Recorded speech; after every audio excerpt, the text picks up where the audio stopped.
Good evening and welcome to the Sultans of Shadilay podcast. I am joined by Jezza, who is not unconscious tonight.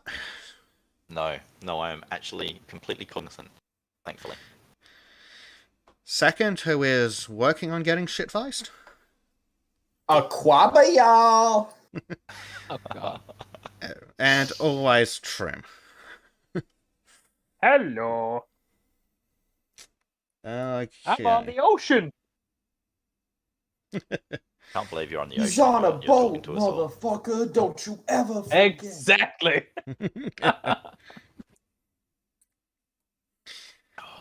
All Hope right. you all had a good week. It's been a long week. Yeah. It has felt like a long week. And every time I've turned on the TV, Victoria's done something stupid this week. Yes. I'm planning on having a trip over there to catch up with a mate and drink beers and watch movies. Hey, oiled. Hey. Hey, ho. We've been joined. You have descended from on high to mingle with us commoners. That's basically it, yeah. It's important to show the little people that you care, isn't it? I wouldn't be saying little people if I was you, thank you very much. You have revealed your secrets to us. Oh, yeah? That's okay. Just light a match in his words disappear. Just light a match by him and he'll get afraid because he's covered in oil. That's right. That's okay. Are you drinking tonight, Oil? No, I drive. I'm delivering food for charity. Oh, very nice. I like it. It lets me see a lot of poor people. I quite enjoy that. Never Right, mind. whereas in the third hour of the podcast, I'm going to prove my manly drinking credentials. And what about the fifth hour? We'll get accident. I'm not going to get run over. Again? I'm not going to get run over today. Please try to avoid that. As much as it's funny, I don't think lightning will strike twice. You won't be that lucky again. Okay, so before we get straight into the after show, we do have a big announcement today. So we have been working on something for the last couple of weeks, haven't we, Trim? We have. Yeah. So I present to everyone sultansofshadilay.com. We Hello. Yep, I like how that's the one that comes up, sexuality and Transformers. All the articles articles was a pet peeve of mine. Yep, Trim, that is an article by Trim that took copious amounts of editing to convert from retard to English. Yep. I have dyslexia, just so you know. Bad excuse as well, but hey, who cares?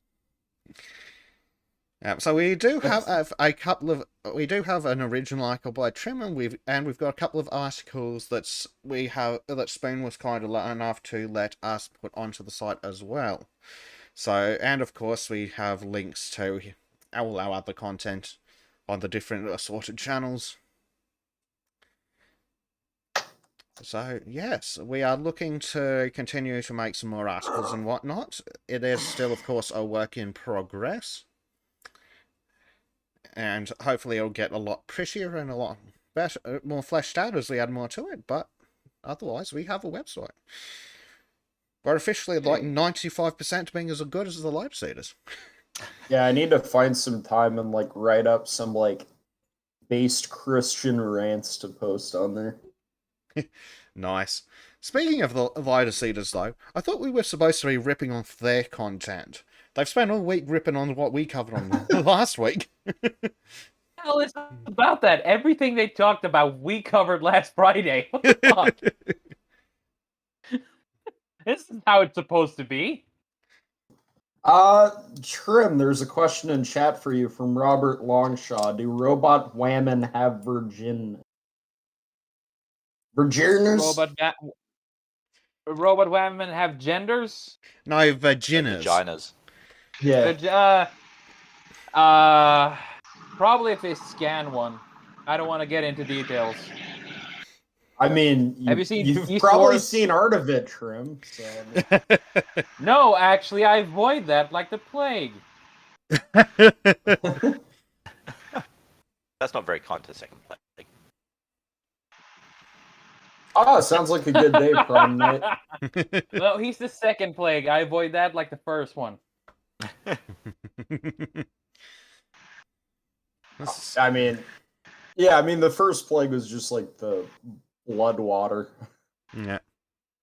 And somewhere in there we've got... Well, I mean, hey... Blood of your clothes. Well, hey, that's the answer. The first plague was just like a Autobot having a period in the Nile, hidden underwater, so nobody knew it was there. Second. Transformers 6. Second. They've been part of our history for longer than you think. Second. Yeah. Shut the fuck up, please.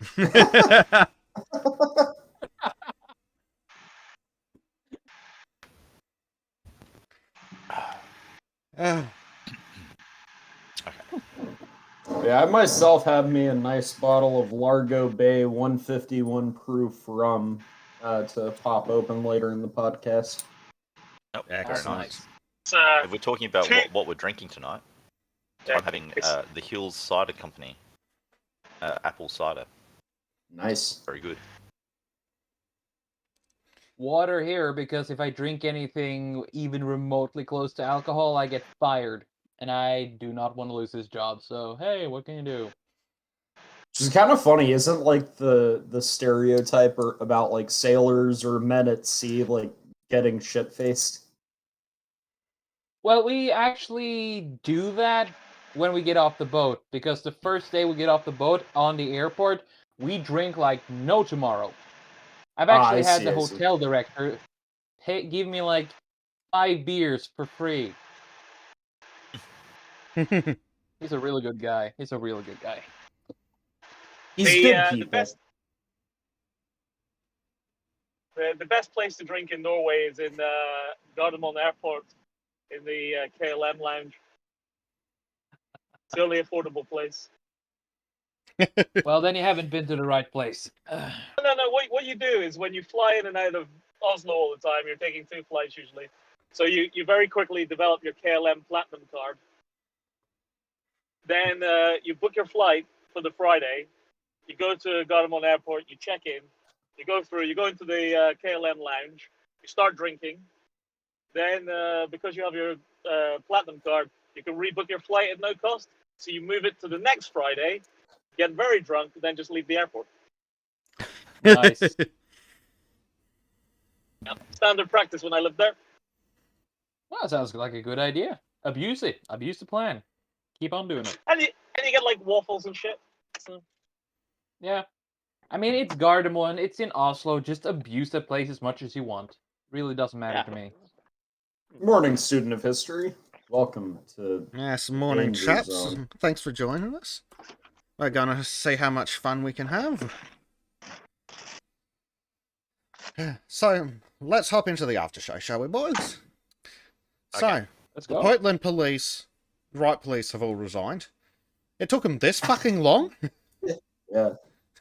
They have more patience than I'll ever have. Like, I remember a few months ago, or not a few months ago, but months before the George Floyd shit happened, I was like, yeah, Portland seems kind of insane. Like, Portland seems like the, political violence capital of America, even more so than Berkeley. I was like, yeah, Portland is gonna snap at some point. And then, when the George Floyd, when George Floyd died and everyone was, mad about that, I was like, I turned to my friend, I was like, oh, I wonder how Portland's gonna react. Yeah, and lo and behold, it has been a fucking year later, and they have been, constantly rioting day after day since then. They've been rioting for over a year. Like, what the hell? Like at that point, don't you just declare it like a zombie outbreak and nuke the city? Yeah, you build a wall around Portland to keep people. Wait, so that explains the piano thing I keep hearing every time I look at Portland. You know, like dun dun dun dun dun dun dun dun. Reference to Bit of a 28 throwback. Days Later for those who didn't catch that. Ah, okay. It's been a long That's a time since long I saw throwback. that movie. Yeah. I watch it like on a monthly basis. I fucking love it. I was a teenager when I saw that movie. That makes me sick. Now I feel old. Yeah. I mean, I don't know. What's the ages of the group? I'm not sure. I turned 30 this year. Yep, and I'm a year probably the younger. youngest. I'm probably the youngest at 23. Yeah. I'm 43, mate. Yeah. I'm not the oldest. I'm 41. Yes. Nice. Feel about 108. Well, I don't know The why, orc but with I the gun Cat is the oldest Stasher. guy. Cat Yes, Stasher. I read that comment in Spoon's voice. Ah, greetings, gentlemen. Damn, that was good. Nice. Remember, Are you gonna do a Spoon impression? just remember, Just hold the Jezza. spoon to the Probably camera. should at one point. Oil, Yeah. Jezza, just remember, you're only as old as the woman you feel. So make sure you're at least 18. Oh right, yeah. I am Really at said least something 18. No, that's some dangerous logic that Vosh could use to justify certain things. Vosh, get in the wood chipper. Wood chipper, go, bro.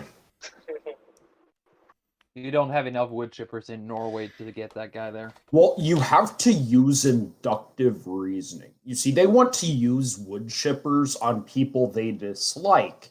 As we all know, they dislike black people. And wood chippers are similar to ovens or gas chambers. So therefore, obviously, the Sultans of Shadilay are Nazis. Okay. Look, Through if, the use of How dare you? if I get to walk around in brand spiffing you, paid for by somebody else, Hugo Boss, I mean, come on, guys. Yeah. But Or alternative, Puma, or Adidas, or Nivea skin products, or yep, driving around in our any one of them. Volkswagens. Yeah, or Mercedes or BMW, all Nazi Mhm. Party members as well. But You know, there's a big minus to this, though. There's a big minus to this. We'll all be fucking commies and socialists. What the fuck? No, I'm not doing that. I don't care how nice a suit is. No, No. No, if we we're not ended going up in commie, such a society, we're going full dictatorship. When Well, right. Well, at least they have style. That's their one good thing. I have to say, I'm sort of not worried about communism and things happening personally, because in the event that communism happens, slimy assholes like me will still be the sort of one or two places from the top really making all the shit happen. oh you my know, God, so you're like, Because You're that's like- where Of the people like me world end up, unite. Well, no, but it's,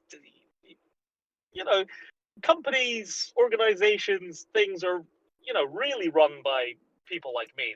They, guys with zero empathy, total high-level psychopathy. The guys who actually get stuff done. Those are guys like me. And in every organization, those people exist, and they're all just nodding their heads and going along with whatever the sort of flavor of the day is. But they're the ones that are getting paid. They're the ones that are getting the work done. The top guy isn't necessarily the best paid guy.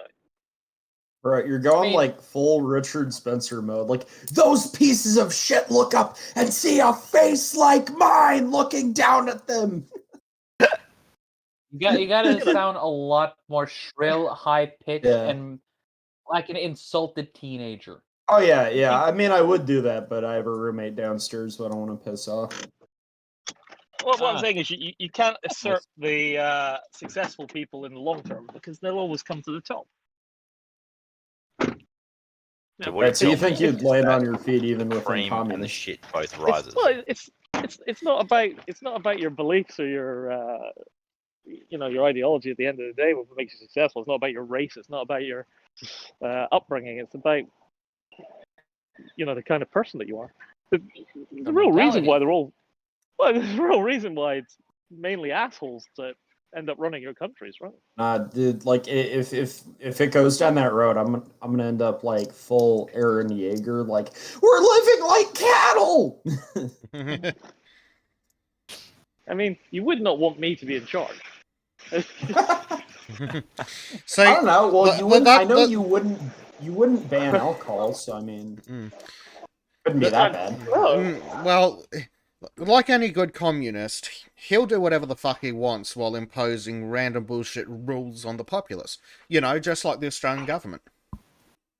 Oh yes. Well, yeah, I mean, at least 90% of rules should be completely arbitrary. I mean, it gets worse though, right? Oh, don't get me started on what's been happening this last couple of days. Joy. Do you know How vibrant. Do you know how many people with COVID it takes to get a mask mandate? One. Yes, but not I was gonna actually say joking. Less than or equal to one. Less than or equal to one. What? Yeah, less than or equal to 1. Okay, something like, and again, this is one of the biggest problems with the left is that they have no limiting principles, and it's like I would be okay with like mask man or not that I'd be okay with vaccine passports just so that people can fucking travel again if I knew it would begin and end there, but because they have this like fucking track record of never sticking to their word or limiting their actions in any way, I'm like, no, that would set a terrible precedent for some like social credit type shit. Well, But you say no. that. Let me But- prove you right. Because I Well, was exactly. I was going to bring this up But- later. G2G app data accessed for investigations by the Western Australia Police. Oh my god. Yeah. Don't exactly. you hate being right all the time, second? Yes, but I mean, no, it is kind of the thing with the lockdowns, though, where it's like, is it just me or like I remember when every country that did lockdowns, their excuse was, oh, we need to make sure the healthcare system doesn't get overloaded. We're taking away your freedom to keep the healthcare system from getting overloaded. That's our justification for it. And it's like that's how they sold it to us, right?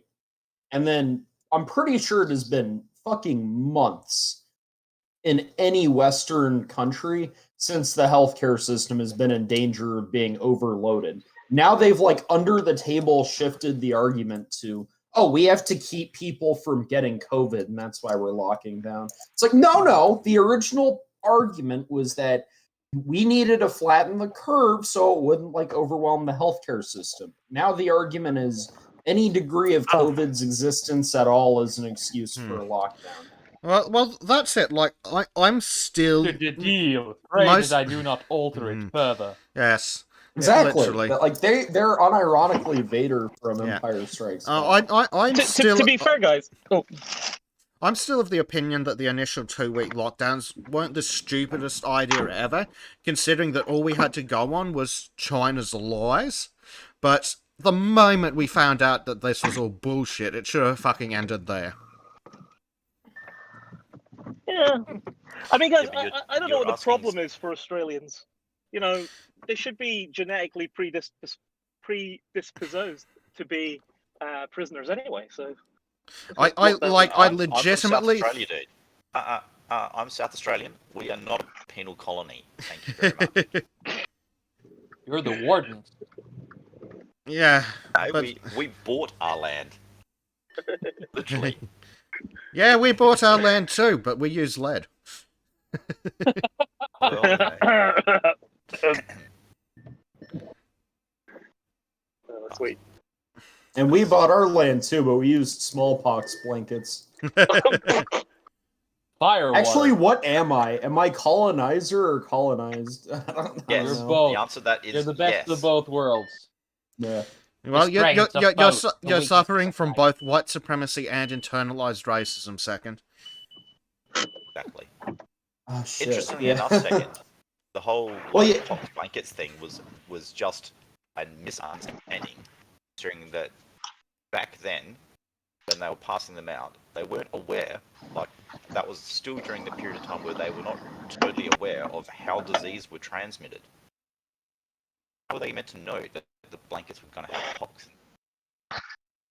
Nah, dude, I have high cheekbones, man.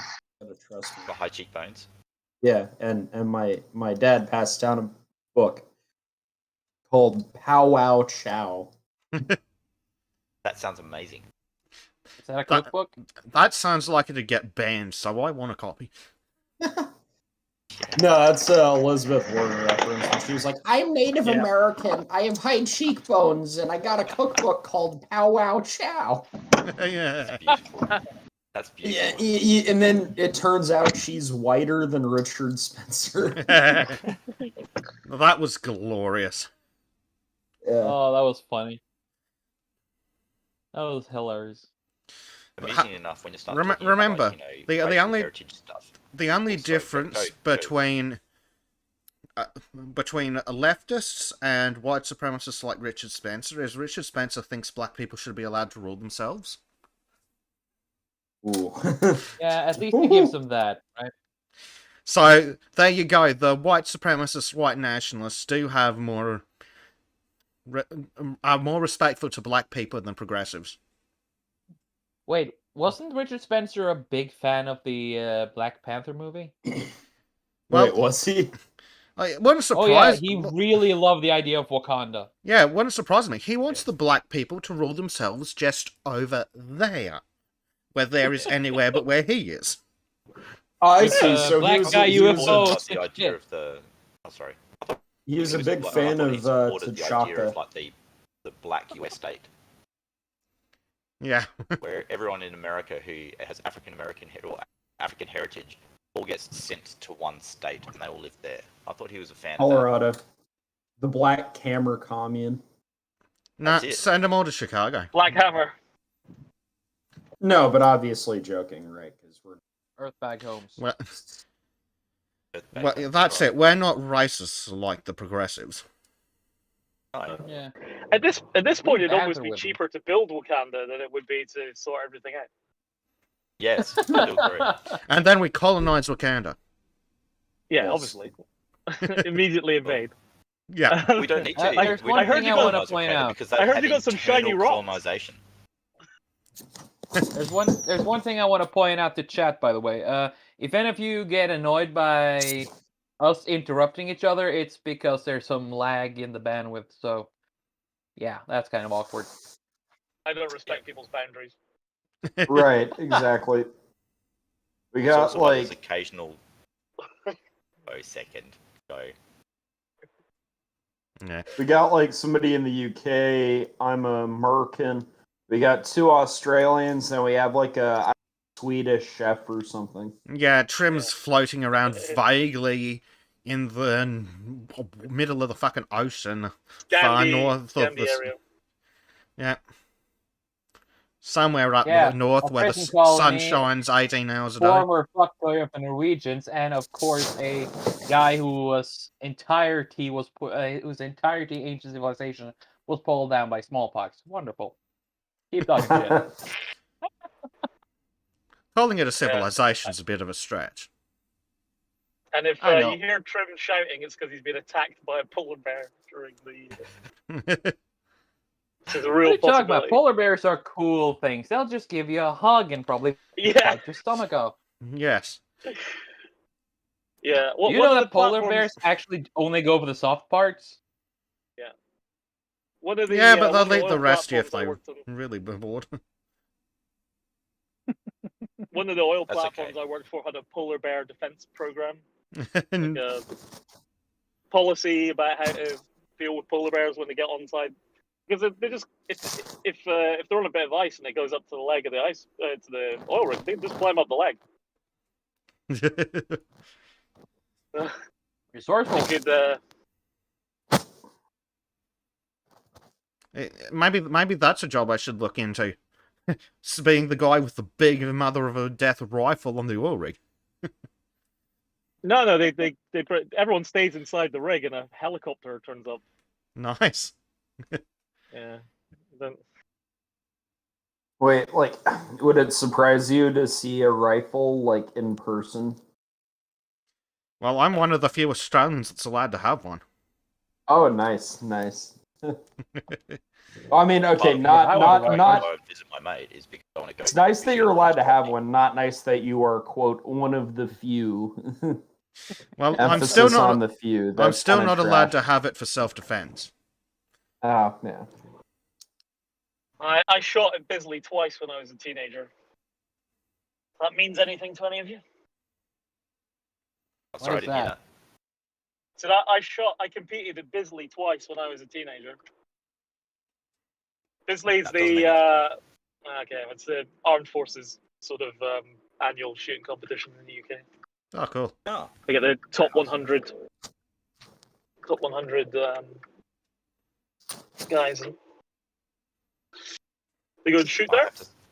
I have to say that I am a really bad shot. Unfortunately, I wish I wasn't, but I am shit. I imagine I am now. It's been a long time. I mean, Scottish people are never good at shooting anyway. You're better at like throwing. Tossing, I think, is the word you're looking for. I have to like say there's something that the G7 thing kind of proved or whatever is like the Democrat presidents like care more about what European leaders think of them than about their own like fucking constituents. Like you see this all the time whenever they comment on something about like gun control policy or healthcare. They're like, Europe is looking down on us, and it's like, who gives a shit? Like you're not elected to represent the interests and values of Europeans. You're the American president. You're supposed to represent the interests of your own nation. And that shit has like nothing to do with Europe. Like unlike, I don't know, certain foreign policy shit. Like whether like what restrictions there are on gun ownership within the US have nothing to do with Europe. And so stop like appealing to European values like, oh, we're a laughing stock of the world because the shooting happened. Europe is looking down on us, so we have to change. Like, no, fuck that, Joe. I don't care if you want to be well liked at European cocktail parties. Yeah. Like, no, represent the Constitution me- and the country that you have been elected to serve. Exactly. So, for Robert Longshore, who asked the question, can you not use the rifle for self-defense against wild animals, like boars or kangaroos? So, there's the reality, and then there's the legal wording. The moment you say the words self-defense, it becomes a crime that's punishable by several years in prison. The act does not change. You can be out on a property that you have written permission from the landowner to shoot on, and that you can shoot a boar or a kangaroo. But if you say that you had the rifle for self-defense, you go to jail. I see. So it's But like we the opposite. accidentally fire it off in the accidental, of course, direction of a animal coming towards you, and by animal I mean communist. Yeah, that's Oh my god. Well, shooting So basically- animals in Australia sounds like the fucking inverse of that South Park episode where like Jimbo and Ned are hunting and they're like, well, these are endangered species and it's not hunting season. So you have to yell, they're coming right for us. So like in Australia, it's the opposite of that. You have to like avoid saying that at all costs. Otherwise it's self-defense. Just to be clear, you have to kill the animal maliciously. Yeah. yes. Yes, that's correct. Yeah, that's fine. You legitimately have to I'm go okay out with that. with the intention of killing the animal on purpose. That sounds fine. Like the only thing you can do in Australia with a gun is kill poor, defenseless for Australian animal. No, Australia's got stupid laws where communists count as people. See, is it stupid What? or is this all like part of some like 3D chess game, like social experiment, right? Get a bunch of people, stick them in a country where like all the wildlife is trying to kill them and disarm them. And in a few hundred years, are they like the Ubermensch, like the ultimate survival it's skill sort type of One people? big eugenics program?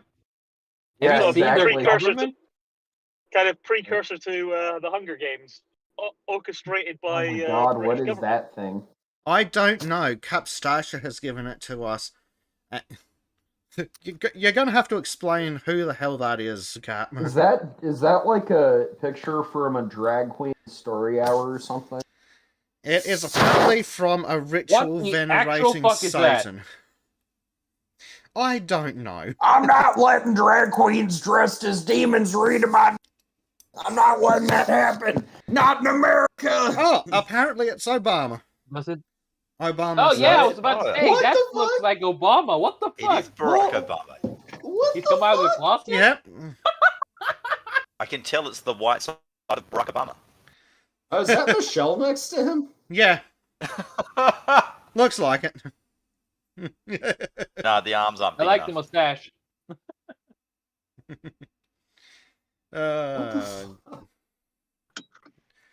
Oh dear. That's Barack Yeah. Obama. That's amazing. Your former president. How do you feel? Yeah. So, I just miss to, him though. I miss him. I just prefer to- him to Biden. yeah, just to clarify for the guys in chat who probably haven't had the chance to listen to my big rants on Australian gun laws, there are essentially three things you can do with a gun in Australia legally. You can hunt, you can target shoot, or if you're a farmer, you can have one for pest control. And no, Greenpeace doesn't count as pests as much as they should. What Yeah. about commies or, you know? No, sadly. Oh. Commies, Greenpeace, eh. Filthy little commies. We hate them. All. Yeah, so Pretty disturbing second. another example of how fucking stupid our gun laws are. Take a police officer, for example. Someone who goes to work, carries a gun, and can use it with the blessing of the state to enforce the law. So they go home, and if they have a gun, they go to jail. What? Yes. Police are not allowed to have guns off duty to protect themselves. And they must be licensed for the weapon, and they can only have it for an approved purpose, which for handguns is target shooting at an approved range. It is illegal to go out in your backyard and have a plink. All right. So if you want to kill a Leftists- policeman, you have to do it at his house. Yes. Yeah, I was gonna say leftists in America are like Well, salivating. Like, can we get that over here? It's so fucking stupid that, like, you can if you want to kill a cop, you just go to their station and wait for them to walk out the front door, and then they'd be fucking unarmed, so you walk up and stab them. Sweet. In Minecraft. In Minecraft. That's correct. Oh wait, was it Terraria now? In Minecraft was apparently dog whistle. Oh yeah. Oh, was it? Yeah, I heard something about that last week or 2 weeks ago. Okay, well that makes sense because a communist did say it. Everything is like a dog Yeah. whistle. Overall. I whistled and I even whistled to a dog. Yeah, so to answer the guys in the chat, in Australia you only need the one license for the firearms and the ammunition, and you don't have to store your handgun at the shooting range. You can do so, but you don't have to. But you must have a safe that is of steel construction and bolted to the frame of a permanent building. Fancy. Yep. How vibrant! Yep. So basically, you take a look at the dumbest firearms laws you can think of, then you give them to a politician, and then you give them to some drunk communist, shake it around a bit in the blender, and you get Australia. Solomon's Oh, boy. right as well. You do need Wonderful. two safes. You need a safe for your guns and a safe for your ammo. Well, technically, you don't need a safe for your ammo in Queensland anyway. It only requires to be in a locked container or in a locked room. Yeah. So, What a lot of It's people sorry. do if they don't have a safe that has a separate ammunition compartment built into it is they'll just either get a filing cabinet because that meets the requirements for storage of ammunition, or they'll just get an ammo tin, put a padlock on it, and she's a diamond. Holy Oh shit! Oh, what was that? Sorry. I just heard a bunch of coins falling. It's like, holy shit! No. I remembered something. I remembered that there was like some assault weapons ban in like California or something that got struck down by the Supreme Court. Oh, yes. And now like the lefties are all mad at that. Well, wasn't it Oh, that's good. unanimous as well? Yeah, it was unanimous. Yeah, let me check real quick. No, it was I'm definitely pretty sure it was. I'll post it in It should have been you know, struck the down for the thing. mere fact that they used the word assault weapon. Did you guys see the what I said that Biden had said in his Yes. press? I dropped it into the Sanctum chat. It's at 5 minutes and 5 seconds of that video. I don't know if you guys Wait a have got minute. that. Is that If the you Yeah. want me to play it. I've got it queued up, actually. Oh yeah, Start cool. it from 4 minutes 95. It makes more sense in context from 4 minutes 95, I think. So, But I caught it when I listened to it, and I was like, "How is no one talking about this? It sounds horrendous." Yeah, if it was It's amazing. if you're it gonna was queue a that up, Desert? Republican, Otherwise I can. yeah, I've got it up, so I'll run it through real quick for the guys in the chat. We'll go from what was I it dropped in about an email to Lotus 4:45? Yeah, 495. 95. There's Around no there. substitute for face-to-face dialogue. Yeah, all right. So I will just double it from check about my there. screen, 120 days. and I'll run this through for the Give guys. me a break. Idea. Need more You've heard me say this before again and Why again. did he turn I'm going to into keep Batman? saying it. Batman. What's that idea? We don't derive our rights Where from are the government. drugs? No, wait, that's We not possess them because we're born. Period. And we yield them to a government. That's not coming through for the. And so the forum, I pointed out to him that that's why we're going to raise our concerns about cases like Alexei. Yeah, you guys wouldn't have heard. It's the guys in chat should have. Ah. Okay, so what specifically was that, just for context? So No worries. that was Biden going, we don't derive our rights from the government, we surrender them to the government. Now, if that was someone saying, I could understand a Lockean argument on a theoretical level about that, but I don't think Biden actually buys into that. Yeah. I think Biden thinks he buys in.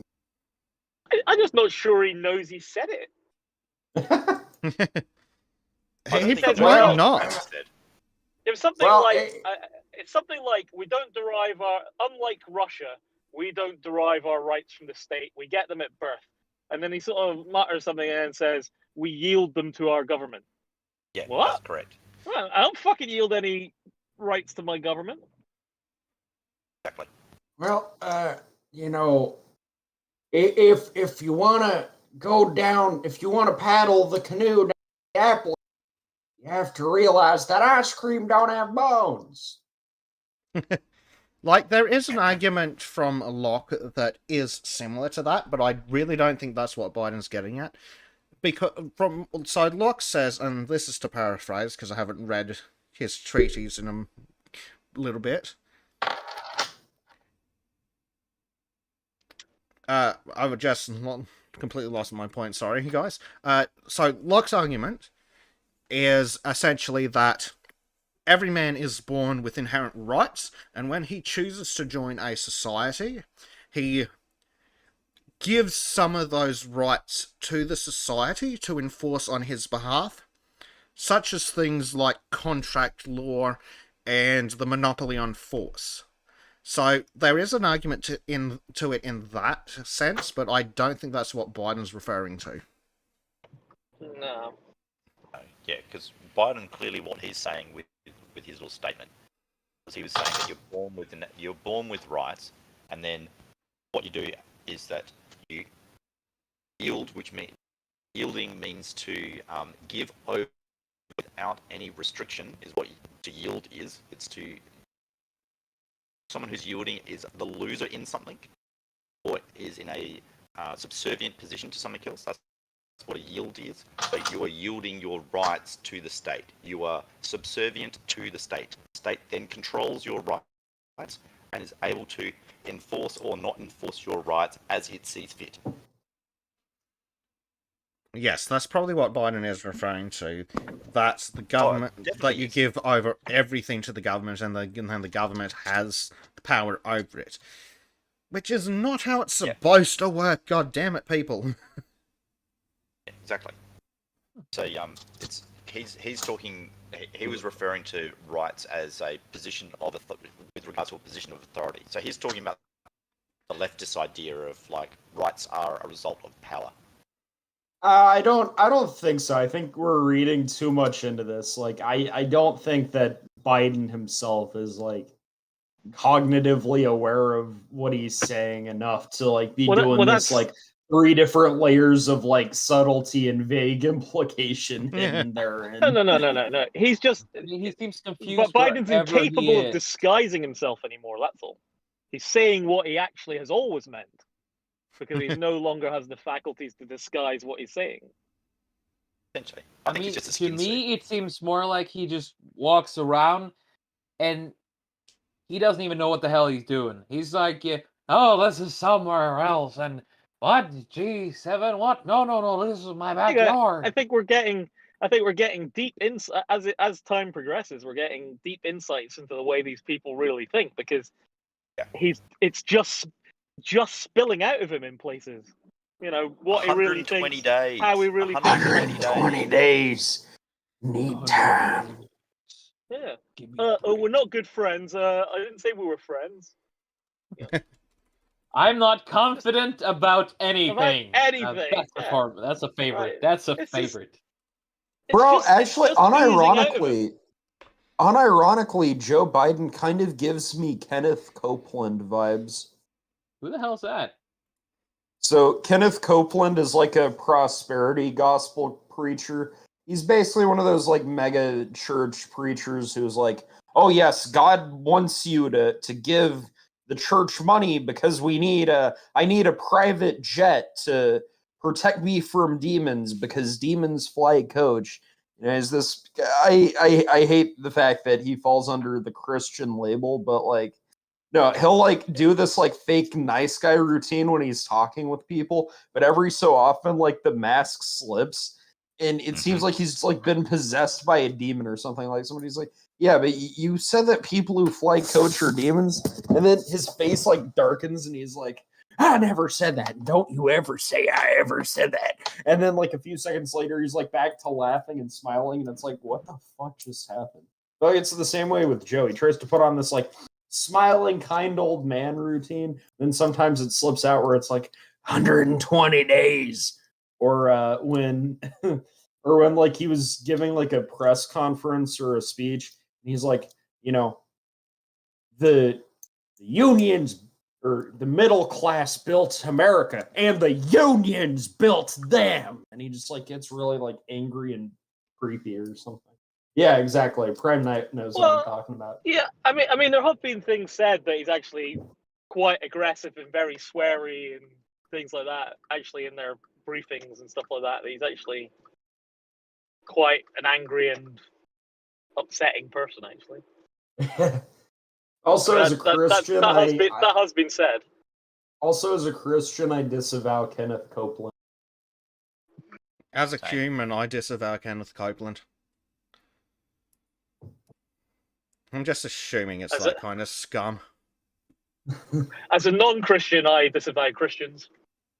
120 days.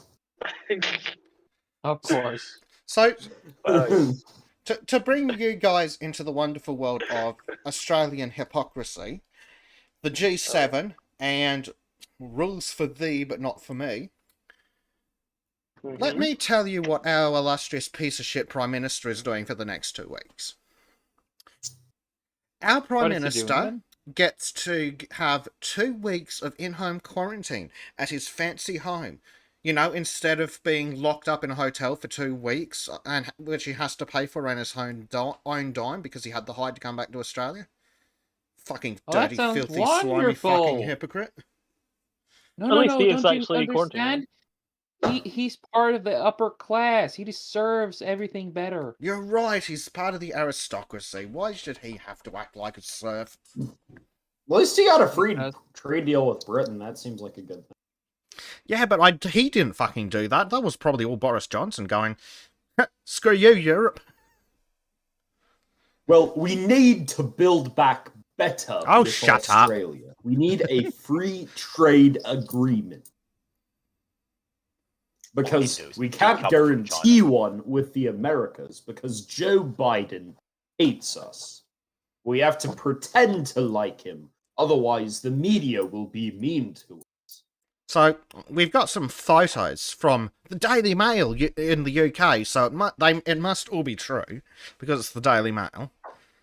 Look Oh my at this God. pathetic fucking virtue signaling. This fuckwit's been allegedly vaccinated for like, what, fucking 4 or 5 months? Well, okay, it's actually worse than that because I got into like a debate with somebody about this on a Discord server. They were like, I'm like, this is like virtue signaling. They've all been vaccinated. It's like, oh, maybe they're worried about the variants and like all this other shit. And it's like, well, the vaccine is like pretty effective against the variants apparently, but it's also like it isn't just that they're vaccinated; they're world leaders. And they're traveling abroad. Is anyone honestly going to tell me that every single one of them isn't getting like COVID tested 2 or 3 times a day? Like, obviously, no one fucking has it because they would get tested all the time at an event like that. Yep. So they're Yeah, tested, they're that vaccinated, and they're describes- still doing the stupid fucking elbow bump and wearing masks, like just as like political theater. Yeah. So, Well, let's talk actually, about... I just want to point something out about the ship. We actually have a forced mask mandate here. Where basically, at least us chefs, are forced to wear the mask all the time unless we're in our own cabin. Other than that, we always have to wear the mask. Oh, at least you get to And- take them off in your cabin. Yeah, well, Yeah, barely. that's something I've noticed in the US, like in Texas. Most like businesses, if you go in to like a store, you don't have to wear a mask, or a restaurant, but like all the employees are like wearing masks and shit. Well, it's virtue signaling. I feel like that's businesses making a calculated decision where it's like, oh, how do we make the people the most comfortable? We make them not have to wear masks, but we make our employees wear masks for our customer safety. Well, Capstasher, I highly doubt world leaders are afraid of the flu, right? Well, I mean, everyone ripped on Donald Trump for being honest about that, where he was like, I had COVID, I got over it. We should not be dominated by fear.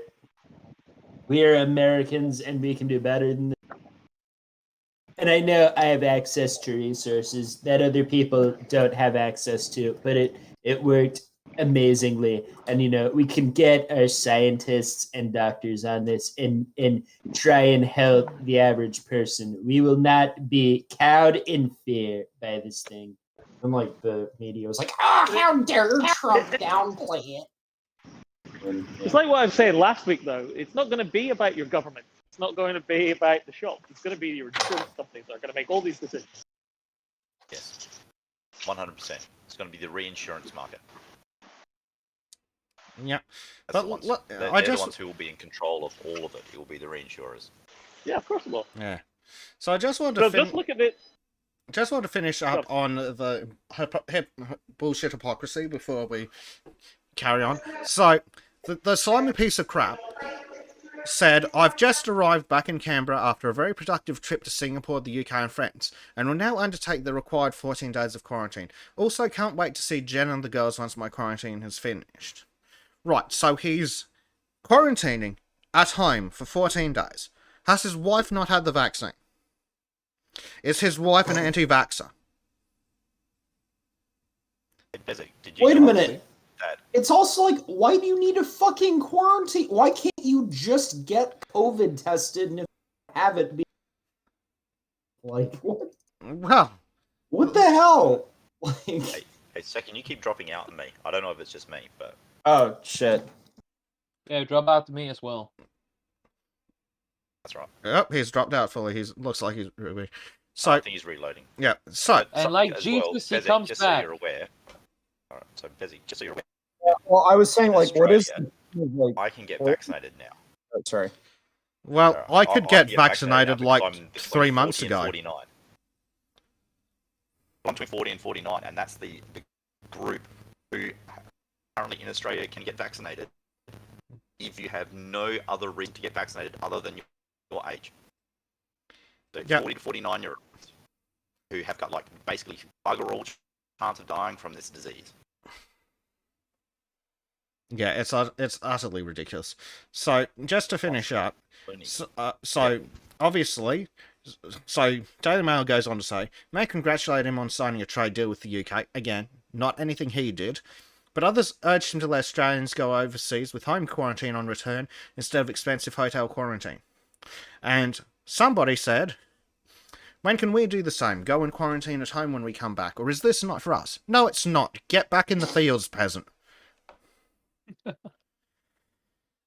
Like, You former prisoners should stay Okay. where you're supposed to be. I hope my audio is like actually working now, but I honestly have to wonder, why is this quarantining, self-quarantine stuff necessary for 14 days? Like, can't you just get a COVID test and confirm whether or not you have COVID? And if the test comes back and you don't have COVID, why do you need a quarantine? Can't you just go back to your normal life at that point? Just get the nasal swab. Second. Like, This is Australia. You take your logic and fuck off back to the free world. Yeah. I mean, it's Pretty the much. same shit here aboard. We have to take like a COVID test every 4 days. Jesus It's like, Christ. yeah, but we're not allowed to leave the fucking boat. So what the fuck do we have to take Yeah, it are again? you not, no, like, in a COVID might self-isolated- magically appear. aren't you like in a bubble, like isolated from the rest of the world? Basically, in a Wait, boat. what the fuck? No, it's like these dipshits who like wear masks in their own fucking car when there's nobody with them. Oh, don't What are you remind me of doing? Well, here's one for you. At one point in Queensland, that was the law. Oh, Because Well, they you know, wrote it's the weird they because you're wrote giving the yourself COVID. restrictions so fucking poorly, and of course they write new restrictions every fucking time. But they wrote the restrictions so poorly that the way they worded it, you needed to wear them in your car. that causes me physical pain. Try Don't living like it. here. Like, god Yeah, damn. not only is all the nature trying to kill you, but civilization is like stacked against you as well. I mean, the nature's far less dangerous than the politicians. At least nature is competent. Yeah, but yeah, our slimy sack of shit Prime Minister, who, at this point, is the most corrupt, incompetent, scum-sucking piece of shit world leader, gets to go home for two fucking more weeks. than Putin? More than Biden. At least Putin's Right. competent. Alright, our boy Jezza has to leave us, lads. Ah, Yeah, that's I a need to bail, shame. boys. Good having you though, man. It's been a long day. Yeah. It's been That's nice, right. man. Talk to you later. Shadilay, Good night, my everyone. brother. Not a drama. If I only have an apple in my cup and you're still going, then I'll jump back in. Awesome. Right, sounds Alrighty, good. lads. See you later, man. Wait, Yep. didn't See you, man. was that one former Australian prime minister called? Was it like Tony Abbott or something? Oh, Might be. yeah. He's one of our former prime ministers. He seems kind of. I already had like a conversation with Jordan Peterson. He's a fucking idiot, but at least he's better than Scott Morrison. Okay. Didn't he hold a record for downing a foot of beer? I think so. He was Record at for least, he was banning at least beer? Australian. he Wait, was. banning beer. Did I hear that right? Drinking a foot, yeah. No, he had a So it's like record for a- downing a beer. No, it was it was like a foot in there. So it's it's like a pipe with a bulb at the end. A yard Oh, avail. Das Boot? No, a yard avail. Oh. British one, isn't it? So at least he had that going for him, but like all Australian politicians, dumb as a fucking brick. But yes, Whoever could have at, seen pu- that. pu- at least at least Putin's competent. But no, you could put Joe Biden, Kim Jong Un, and Scott Morrison in a room and give me a gun with 2 bullets and I'd shoot Scott Morrison twice. Wow, that is a really damn. He's not good. He's not capable in that case. Jesus No, fuck. he's.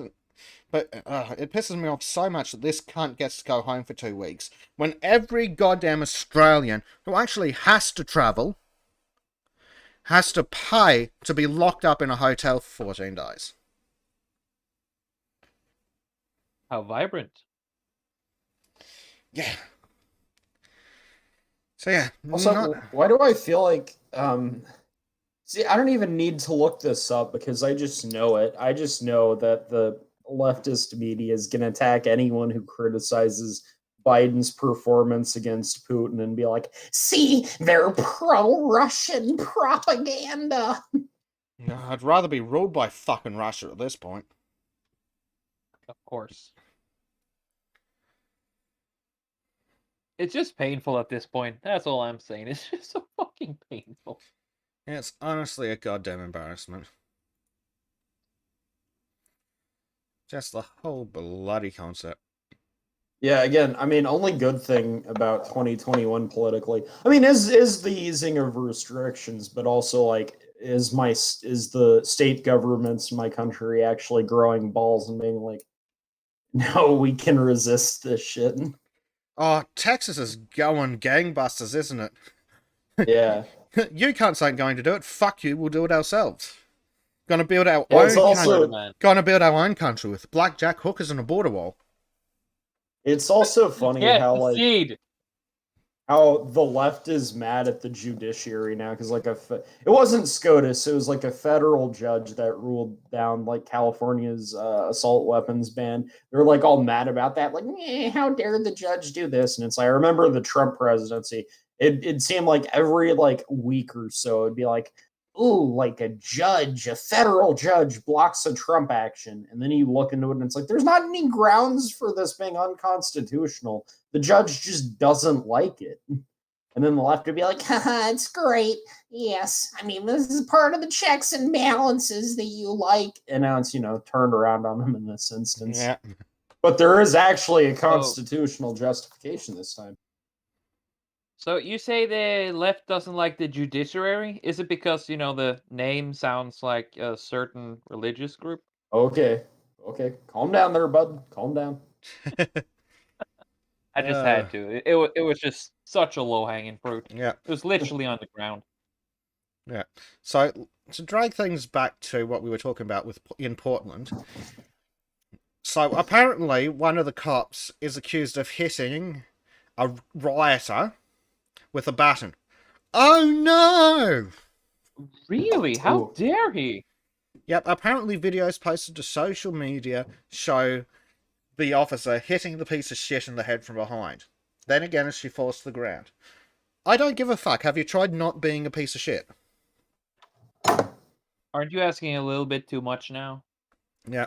And of course, at John the Lefty, aka John # Free Palestine, said cops are tackling and arresting people for having shields.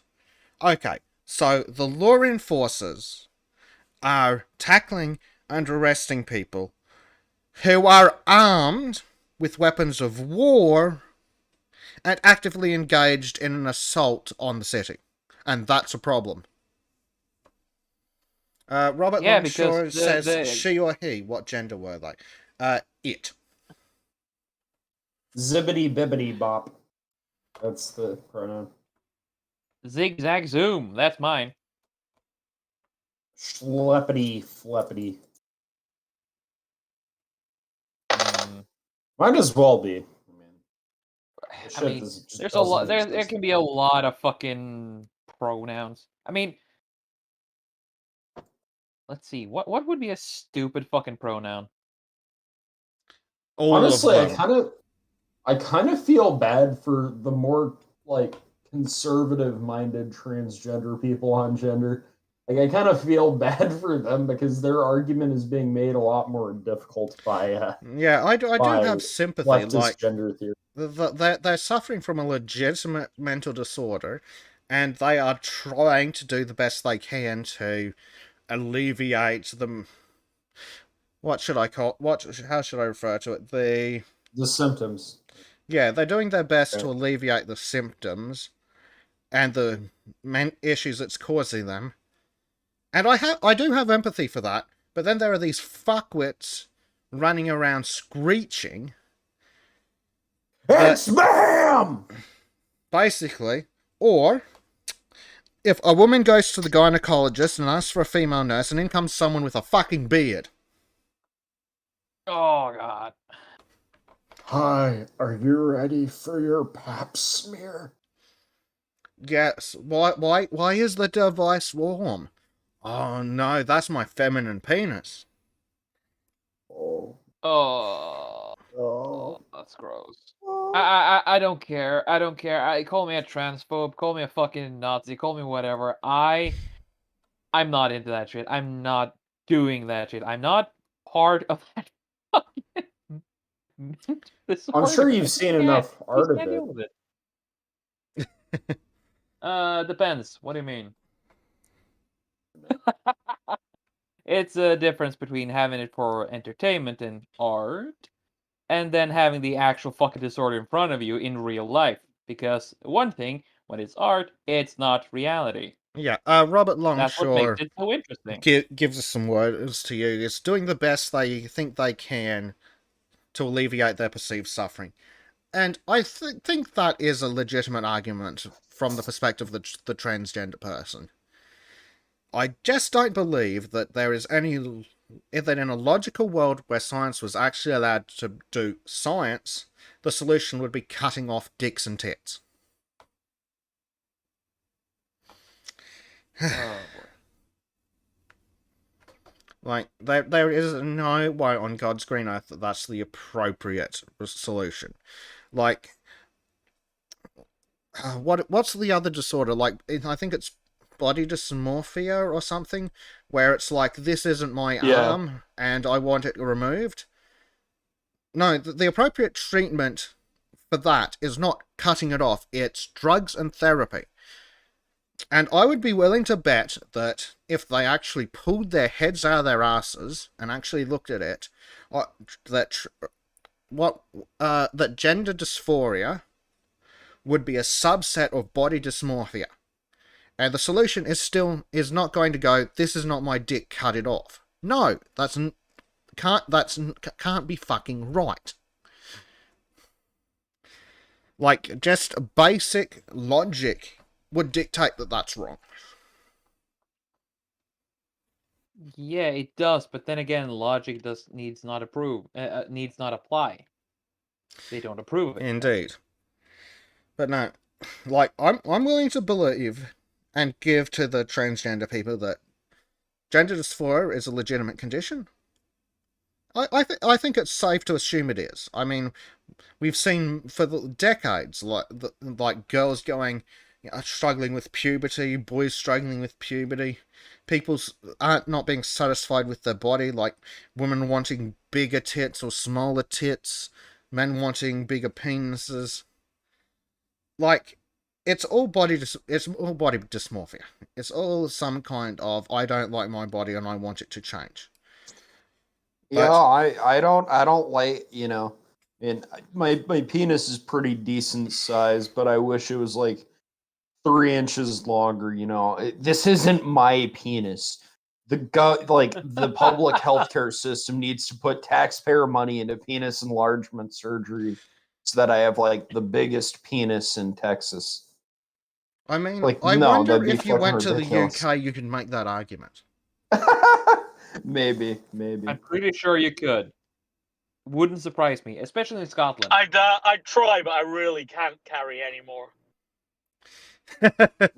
Nice. Absolute Shad. Yeah, I've got curvature of the spine issues as it is. Yeah, so Yeah. our good friend Commander Rollo gives us an excellent story. Oh, fuck off with your bullshit fucking crap. So, psychologist blinds woman with drain cleaner because she wanted to be disabled. So, body integrity identity disorder. I'd be willing to bet that in 40 or 50 years, once the legitimately trans people turn around and kick the fucking woke idiots out and actually go, maybe this isn't the solution, we're going to find that they reclassify gender dysphoria as being a subset of body integrity identity disorder or something almost identical to it. Wouldn't surprise me. Like, if they're not going, if someone's brain goes, my body is wrong, and the solution is pour drain cleaner in their eyes, and that, like, anyone can say that is wrong, because it is causing irreversible damage to their body because the brain doesn't match it. Like, any idiot can tell that there's something wrong there. How is it a right-wing transphobic conspiracy theory to say that maybe gender dysphoria is the exact same thing? Because transgenderism is here to stay and eternal and shapeless and formless and eternal and whatever. You've just described a Are they religion. describing Sauron? Yeah, essentially. You are nameless, formless. Go back to the void from whence you came. Like, that sounds like what they're Okay, describing. calm down there, transphobe. They're people too, apparently. Sure, which is why we shouldn't be allowing doctors to abuse them. We should be protecting them from the evil people that want Especially to fucking abuse children. them and cut parts of their bodies off. Again, especially fucking children. Don't do that to children. Yeah. Like, oh god, it's the mirror. Fuck me. So, they can't write. So, for most people, becoming blind would be a living nightmare. But for Jill Shooping, for some dumb bitch, it was the fulfillment of a lifelong dream. Jill has body integrity identity disorder, a condition in which able-bodied people believe they are meant to be disabled. How many words do you have to change to make that gender dysphoria? How many fucking words do you have to change? 2 or 3. Courageous Yep. Church, 2 or 3. Well, let's go with the second sentence. Jill has a body integrity identity disorder, a condition in which able-bodied people believe they are meant to be disabled. Okay, Jill has gender dysphoria, a condition in which men believe they were meant to be women. Yeah, It's the exact same disease. It's the same goddamn disorder. Or it's a subset of the assorted body identity fuck-up disorders. Is maybe the B no longer means bisexual because apparently they're no longer part. You know, Maybe it means blind. Yeah, or the body dysmorphic people, bodyists, whatever the hell you call them. Yeah, maybe. But it's the same goddamn disorder. I'm convinced of this, and I think that if we don't die in nuclear hellfire in 60 or 70 years, this is what it's going to be. Or cyborgs. Do you think these idiots could hold off being morons long enough to make cyborgs? Let me dream. Let me hope. I know it's a pipe dream, but it's a dream nonetheless. Prime Knight says no trans drugs under 18. I'm going to double down on that, Primed. No trans drugs for anyone because it is medical malpractice. I agree to that one as well. We need a protest chant. No masks, no quarantine, no trans drugs under 18. Perfect. It's not exactly relevant, but speaking of the plagues of Egypt, have you ever noticed the... God damn it. Hello, Spoon. Oh, fuck. I thought... It's Fuck, it's second coming Spoon. back. Hello, second. Right. Yeah, my audio cut out. Right, so, second. Speaking of the plagues of Egypt, have you ever noticed how locust rhymes with locust? Descending upon the grain and destroying it. What has been built by the people. Yeah, that sounds like a locust, alright. That sounds like communists, yeah. Yeah, exactly. Oh my god, they're a plague from hell. Or God. Wait, does that mean God created communists to test us? Or make us suffer? I mean, what the hell have we done against God to deserve fucking communists? Have you met communists? Yes, I have. They're They're terrible people. Actually, maybe that's Creatures. why we keep getting smited with disease. God's punishing us for communism. Yeah. Like, see, that's a religious swear, philosophy I could get behind. Well, it's also kind of funny because like God is like really based like and I think Samuel like goes to God and he's like, yeah, the people of Israel want a king, and God's like, what? No, man, that's a bad idea. If you get a king, he'll like tax the shit out of you and conscript your sons into like war and stuff, and like, you know, do all this like forceful government shit. Like, you don't want that. You don't want to be like taxed the shit out of and have your freedom taken away. And then like Samuel goes back and he's like, nope, yep, the people still want a king. God's like, okay, fine, they can have a king, but they shouldn't get mad at me when it all goes to shit. Yep. Billy Bloggs we says... should never have eaten a fucking apple. Yeah. Billy Bloggs says, hopefully in the future, the people convincing kids to transition face the Nuremberg court. Whatever happened to the Hippocratic Oath? It's become the Hippocratic Oath, and I thought dockers were meant to do no harm. Yeah, so did fucking I.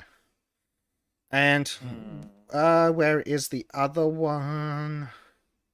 Robert Longshore said a bit... Was it Robert Longshore? No, it was Prime Knight. Body dysphoria is a spectrum. I want to be taller and have a bigger pee-pee. I mean, fuck it, why not? Like, it makes more fucking sense to say that body dysphoria is a spectrum than to say that gender's a pissing spectrum. Like, we could legitimately go from people that want bigger dicks, bigger tits, to be taller, to be shorter, to be prettier, all the way through the middle to people who want to cut off their arms and legs and blind themselves, down to the really stupid stuff like thinking you're supposed to be born a woman instead of a man. Oiled complains about how his massive member is too big for him. Maybe he's one of the people who want reduction. Just remember, Oil, just your the penis balls. shouldn't be more than half your size. Just the balls. I want the balls reduced. The penis is fine. The No, ball but reduction the would be quite balls, the length of the balls is a way to measure age.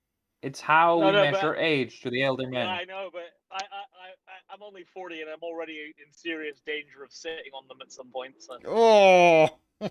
Dude, I'm But just definitely- That's pretty picturing... fucking normal, dude. Mine are Definitely. retracting at I'm the just thought of that. picturing... The definite I'm just picturing Oil Guy. I'm just picturing Oil Guy as Randy Marsh from that one episode with like his balls in the wheelbarrow and then like while smoking Well, weed. basically, if I'm doing doggy, it's like a Newton's cradle. Oh god, It's quite- yeah. In the future, know, you like- can wear your balls like a belt. When I stop, there's still 3 more strokes after that just from inertia. Yeah, Newton's crowd. Robert Longshore says, my brain thinks my body isn't manly enough. Give me more tea and bigger pee-pee, lol. Okay, so What if we say that we're a woman who identifies as a man, despite the fact that I walk in with my beard and my massive dick hanging down around my ankles? Does that mean I can if I will go to England, does that mean I can get the government to pay for testosterone so I can bulk up? Yeah, probably. I mean, didn't South Park do an episode like this as well? You know, that clearly mad dude with the muscles and shit, and it's like, Oh yeah, was it's it- all about being Yeah, a that's the strong one. woman. I'm not here to talk about my transition. I'm here to win. Yeah. But legitimately, if we were to, someone was to in England was to go to the doctor and say, "I'm a woman who identifies as a man. I want to transition to being a man." What would they say that wouldn't get them arrested? Other than Yeah, yes, exactly. like there is nothing. I mean, There is no way, by their own stupid rules of transgender bullshit, that they could refuse to give you testosterone. I mean, if we could turn it into some kind of Islamophobic thing, then they could refuse. I mean, we do know that Islam outpaces trans issues. I think. But even as a man, why can't I go and demand more testosterone? Well, I under don't feel Chad- transgender logic, I don't feel I Chad don't see enough. why I not. don't feel Chad enough. Exactly, I'm transitioning from male to alpha male. Yeah. Alpha male, is that like the gender identity that's like the equivalent of super straight? Chad. It's the Chad. Yes. It's the Chad gender. Nice. Well, actually, since we can make Good up our own genders, like, could I legitimately walk in and go, I identify as Chad, my pronouns are Chad and Chad self, also give me No, testosterone? surely it should be superior in Chad. Yes. Like, My pronouns are God damn it. Hey, can I legitimately self-identify as superior? I think generally I am. So it has nothing to do with me being white. It's just generally. It has to do with the copious amounts of money. and cocaine. Well, That too, but no, that also Did- comes from wait, money. did- hang on a second. I disagree with did- this. I disagree with this. Did It's somebody say cocaine? It's not being. I'll give you for instance. Many years ago, I stopped at a supermarket just to buy some like a sandwich and some fags, and I had like a convertible Mercedes SL like a SLK compressor or something. It was a long time ago, and I had the roof down. It was a nice sunny day. I pulled into like one of those parking spaces that was right at the front of the supermarket, but it was like a Sunday morning. There was nobody about. Ran in, got the stuff, and this guy came fucking running up to me. He said, I just had this massive argument with my wife because of you. I'm like, okay. What? He said, yeah, right. He goes, that's your Mercedes, right? And I was like, yeah. And he went, yeah, fuck you, you jerk. I'm like, what have I done? He said, I fucking hate people like you. Okay. He says, you think because you've got that car, you're better than me? And I said, no, mate. You've got that What? completely wrong. It's because I'm better than you that I have the car. Yeah. Truth hurts. Because you're having a random fucking emotional breakdown at me for no reason that I think I'm Yeah, better sure. Yeah. Well, am I better than you? I guess I'm taking it a step further. Hell yeah, I'm fucking better than you. Easy there. Like, Easy 19 and at the time, and Xperian. this guy's like fucking 50 and just kicking off at me in the middle of a supermarket. Pretty interesting. Yeah, I've actually had something similar because I'm an obnoxious asshole who acts like the smartest person in the room because usually I am. I need to be in better rooms. Yeah. So I've legitimately had people say to me, "Do you think you're better than me?" No, I know I'm better than you. It's undeniable fact. Fuck you. Yeah. I mean, if it's true, it's true. What can you do about it? Exactly. Yeah. I mean, not only do I not believe in equity, I don't believe in equality either. Just, I mean, I used to believe in equality when I was younger, but then I started realizing that if you want it to be equal, shit won't be fair. So slowly but steadily, I've started being like, fuck equality. I just want it to Oh be my God. fair. no, I'm a full-on elitist. I don't even want it to be fair.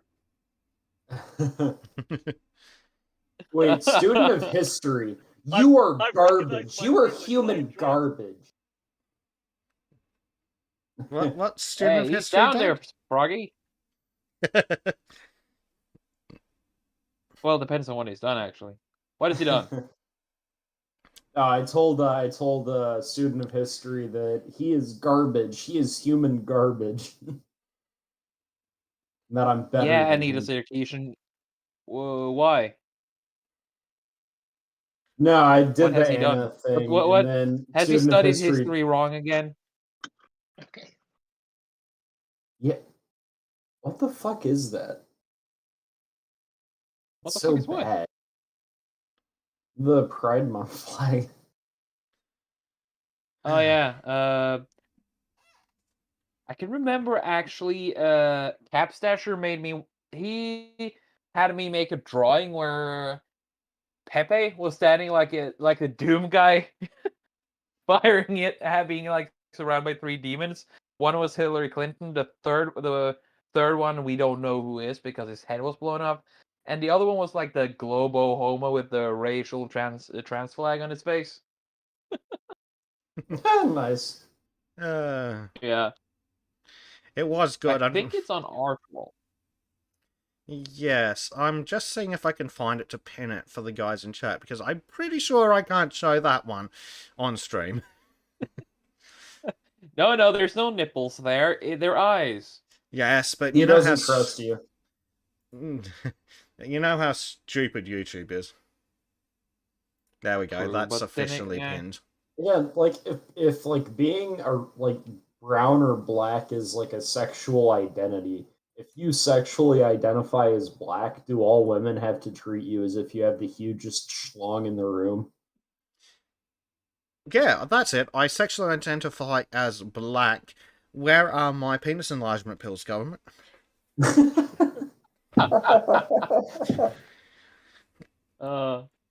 I Like- identify like- as an attack helicopter. Where's my guns and ammunition? I want to be when I walk in the snow. I want to have footprints and then a line drag between them. So does that mean if you want the penis reduction, you just have to identify as being Chinese? Oh yeah, what do you think the yellow stripe is there for? You have to identify as a communist.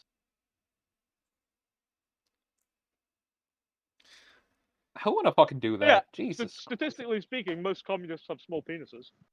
Yeah, I mean, Yeah. That correlation. I is mean, a why else do you statistical want to fact. exterminate everything? Honestly, it is amazing the correlation between leftism and like emasculate men.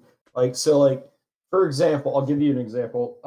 Like on Sunday, there was like an Adam and Sitch stream, and it was like them debating two other guys who were pro critical race theory.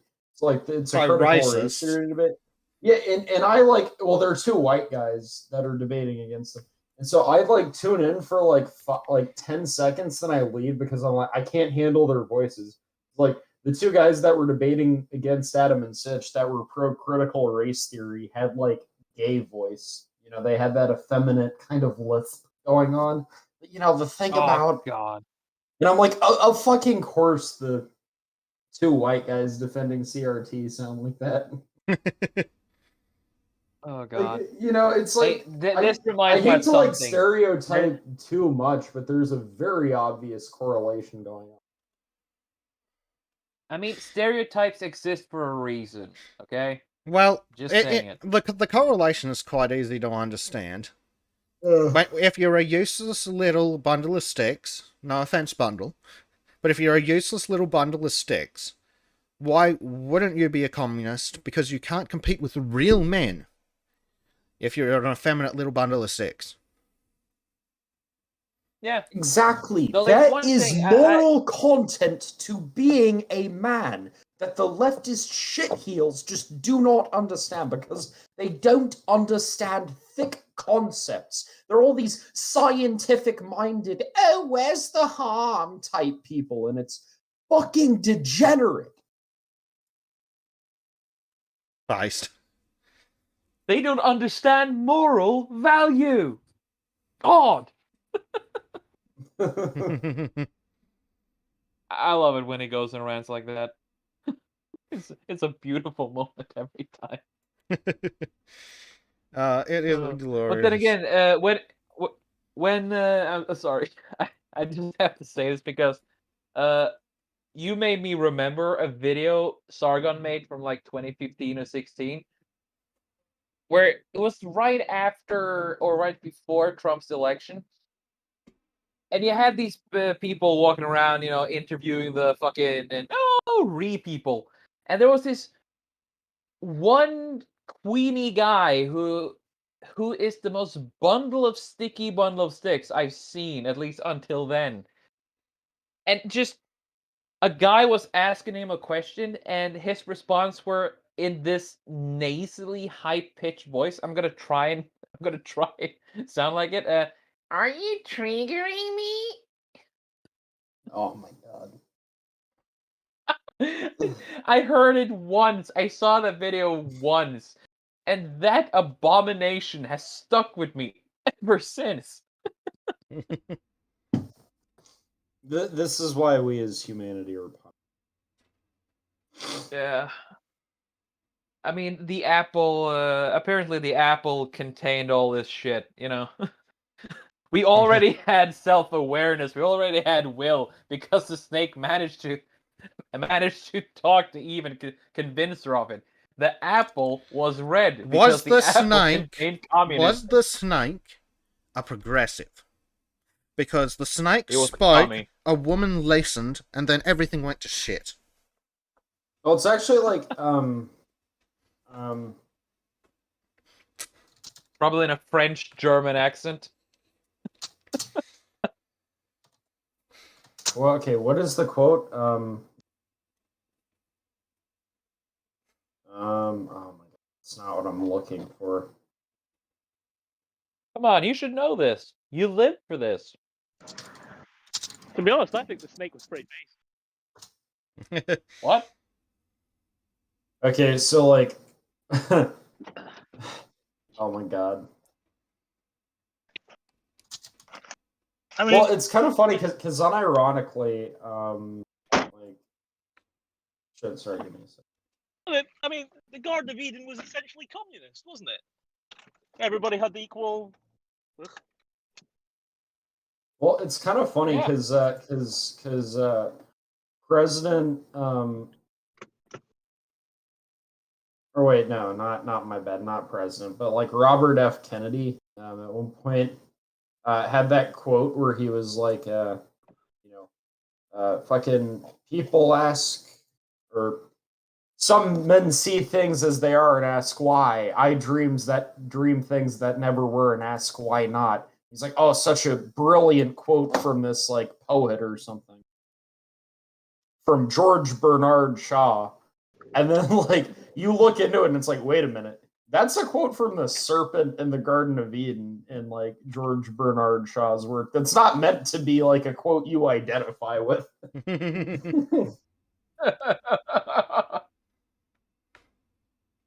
Yeah, Satan is the first postmodernist and Cain is the first communist. Changed my mind. I won't. Because like Cain murders his brother for being more successful than him. That's totally something a communist would do. Yeah. And also the lesson was that you shouldn't just stick to fucking vegetables and green shit. You should eat meat like a man. Yes. Abel was probably this fucking Chad buff motherfucker too. You can't determine what a communist would do in any circumstances because true communism has never been tried. That's true. It's impossible to tell. Very true. Oh yeah, Billy maybe the Garden of Eden was like the Starship Troopers universe's final form. What? Sorry, just I'm waffling. Garden Yeah, I of Eden mean, was Billy- the final form of the Heinleinian universe, right? Everything Yeah. builds up to that. I mean, I yeah, just, Billy I just sort of Blogs. hoping it happens in my lifetime. That's all, really. Yeah, I largely. I mean, take it's the in Garden of your Eden as town. a- It's your responsibility to make that shit happen. Come I on, am trying. stop being lazy. I'm trying. The problem is that I feel like I'm possibly a bit old to do service now. That's the problem. How do I guarantee my? It was the veterans were old who did this. They started. It was the old veterans. You had many years to prepare still. It'll be like one of the French people. Do not let the Heinleinians start in France. We all know how that'll end. Don't even gotta think about it. France, I never France gotta is already think about lost. Well, in the Starship Troopers universe, you don't necessarily have to join the military. You could, oh god, way back when Sargon did his video on the philosophy of Starship Troopers, something along the lines of, if you are blind, dumb, and in a wheelchair, they'll find something for you to do as long as you can prove that you're determined. Well, as long as the only thing. Yep, all you have to is be able that to you do have is to be, understand your oath. Exactly. Yeah. Yep. That is the only thing about it, and gotta be honest, that video is still my favorite from Sargon, from Carl, Oh, yeah. in any production. Because that one in the Demolition Man one. I prefer the Demolition that Man is one. beautiful too. Because That is beautiful as well. as much as we all like V, my god, I hate his voice. Like a drill into the side of the head. Just sounds like a standard Romanian. It's all exactly. That's the racismus. problem. It's ugly boogly. Racismos. I was wondering if Sargon misses the days of Anita Sarkeesian. You know, I know remember quite a back lot of in Romania, nobody wanted to get rid of me. But now that I'm on live streams, quite a lot of everyone Romanians. wants to kick the gypsy. You know, I think Sargon does miss the days of Anita Sarkeesian. Yeah, no I shit. have a So, feeling so he do does. I. Yeah. Do you So know, do I. in the UK, when I was a child, the company released a hedgehog flavored crisps. What? What? Yeah, so you know what I mean by crisps, I'm right? pretty sure Dr. Eggman would be interested in that. Chips to Americans, chips, potato chips, right? Crisps. Potetgull. I can't remember what the name of the company was now, but they released this hedgehog flavored crisp, and eventually the sort of governing marketing sort of advertising people in the UK went, you're gonna have to prove that that's what hedgehog tastes like. So the guy employed a bunch of Romanian, because apparently there was We lost you, man. a Romanian gypsy hedgehog dish, and he employed a load of Romanian gypsies to you know, sort of testify essentially that these crisps did taste of hedgehog. It was quite funny. I hardly ever mention it to my Romanian friends. Oh my god, that's You beautiful. can Google it. It's a thing in the UK. Lots of really fun things have happened in the UK because of stuff like this over the years, including the production of a giant Jaffa cake to get out of playing. To get A out of giant playing what? VAT. A Jaffa, They so made a we have giant Jaffa cakes, so it's essentially what? A cake, But Jaffa an cakes orange aren't flavored. even tasty. No, but they It's are like cakes. chocolate with a soft so cookie, Jaffa a soft cakes are- biscuit. No, it's they like are it's like a cookie cake. or a biscuit. but It's in the UK, spongy. you don't- It's got dark chocolate and shitty orange gel. It's like an atrocity. Ugh. But But it yeah, is a you don't pay cake. VAT in the UK if it's cake. Is it better or worse than your penis pastry? Well, who's one are you calling an atrocity there? I mean, there were two penis pastries, right? So one brownie, one actual pastry. Which one are you calling an atrocity? I'm not sure, actually. I think mine was a I thing. mean, mine is most inclusive because not only was it a dark cake in the shape of a phallus with its testicles, but it was also made with brown eggs. all the But Oh mine time. yeah, had a that's true. mine had a Belgian chocolate filling. Hmm? Mine had a chocolate filling. Yeah, Oh, weirdly enough, Robert Longshot, that's actually like true. Citrus and dark chocolate are an oddly good combo. Like for whatever reason, like I don't know. I think one Christmas, like I got like a chocolate orange or something, which is like, a bunch of like chocolate things like shaped into orange slices and like put together in an orange, and the chocolate was like slightly flavored orange, and it was actually pretty fucking good. that is actually a thing I found out. You either you love it, or you almost hate it. Yeah, exactly. Either you love it or you hate it.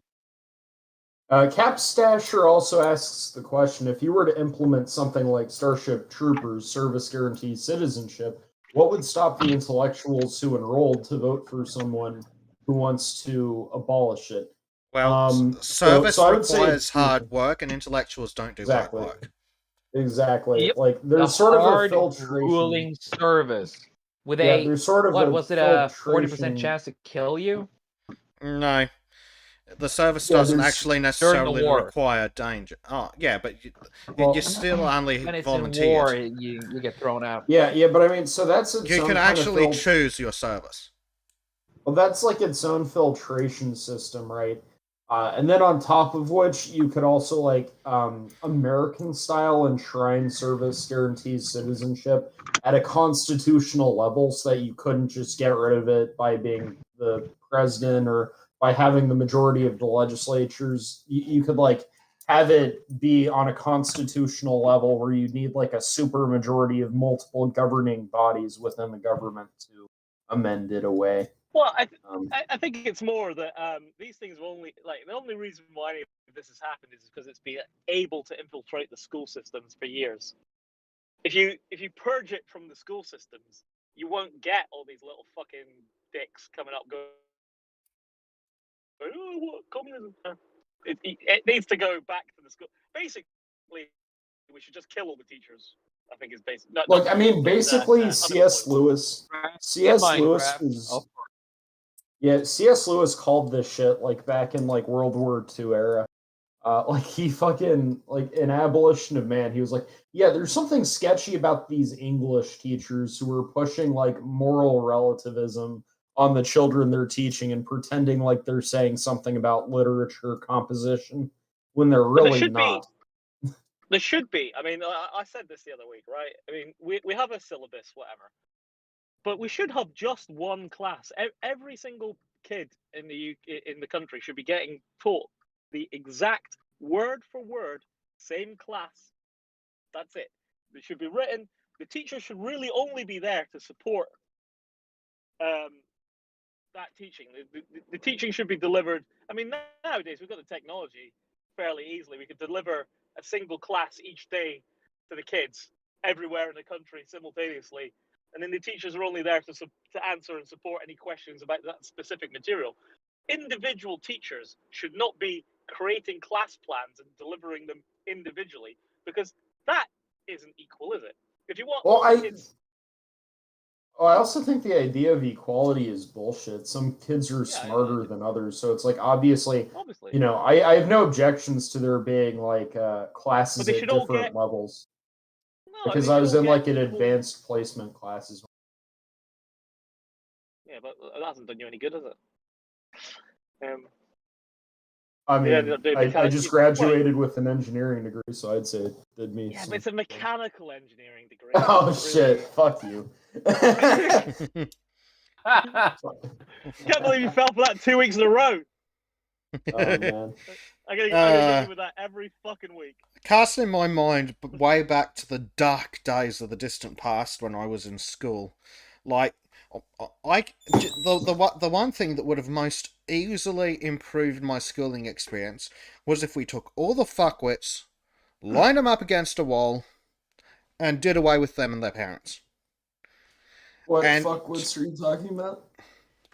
you'd know the ones, the useless dumb shit kids who refuse to learn anything. Oh, okay. Well, yeah, I mean, right. So you take my home, right? I'm from Aberdeen. Aberdeen has essentially two industries, right? Oil industry and the fishing industry. And Okay, and so what is it, meth or something? You're welcome, by the way, Not really. Aberdeen. You're welcome. yeah, right. So obviously there were historically the men would go fishing and the women would work in the servicing of the fish, right? So they would be gutting and cleaning and all that sort of nonsense, right? And we generally refer to these women as fishwives. Now, obviously, there's a percentage of kids that were always going to end up doing that work. Their parents have done it, their parents have done it, their parents have done it. And they really weren't. I mean, it's not like they were badly paid, just they were never going to be able to do anything else. I think there's a real argument for releasing those kids from school at 14. A 14-year-old now has an education far superior to their grandparents, and they did just fine. I mean, I don't know if we even need to wait till 14. Like, I mean, Well, there's a lot of Well, kids like I- that up Getting in a bit north child of Norway. slavery before that.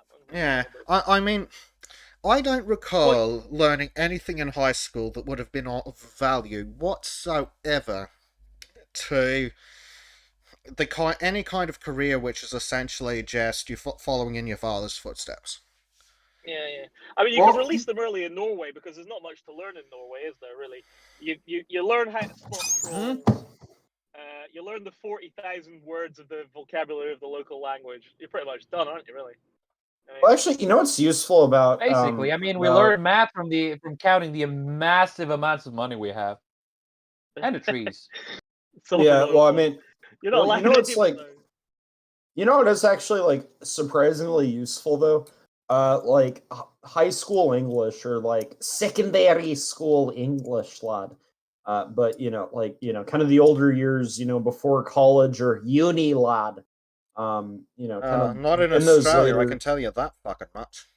Well, right. Okay. Well, English or whatever the native language is, but the literature, composition, writing, that kind of shit, is that a useful lesson that teaches you is how to bullshit, because you learn like kind of the cheesy way or the way that they want you to write certain things, and you learn how to write to their taste so you get a good grade on it.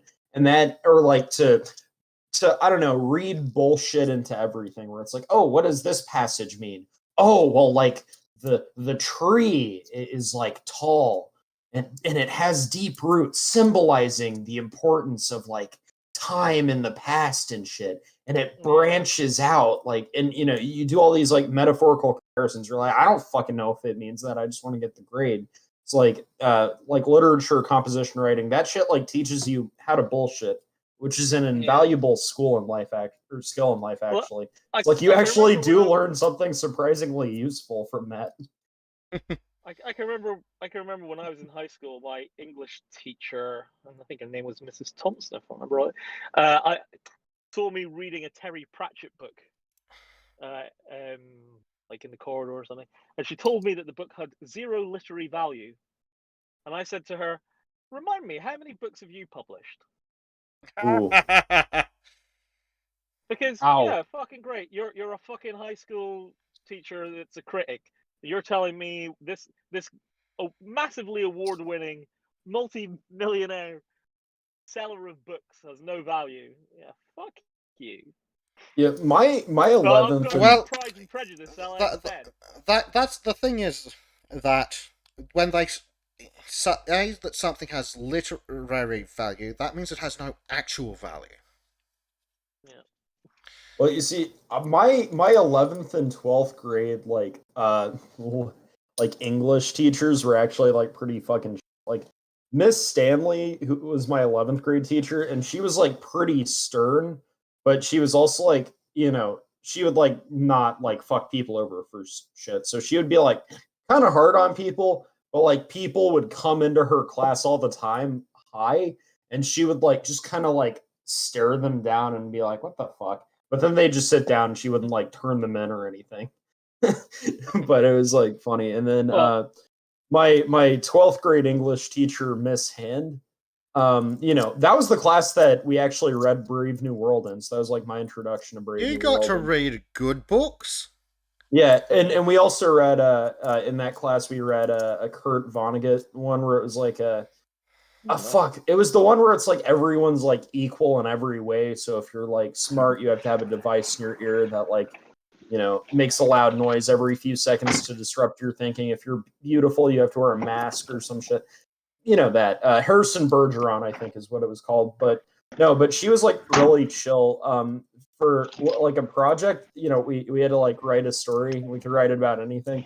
So I wrote a story that simultaneously like shit on like SJWs and like safe spaces and shit and political correctness. And then like part of the story was like a semi-autobiographical account of my first LSD trip.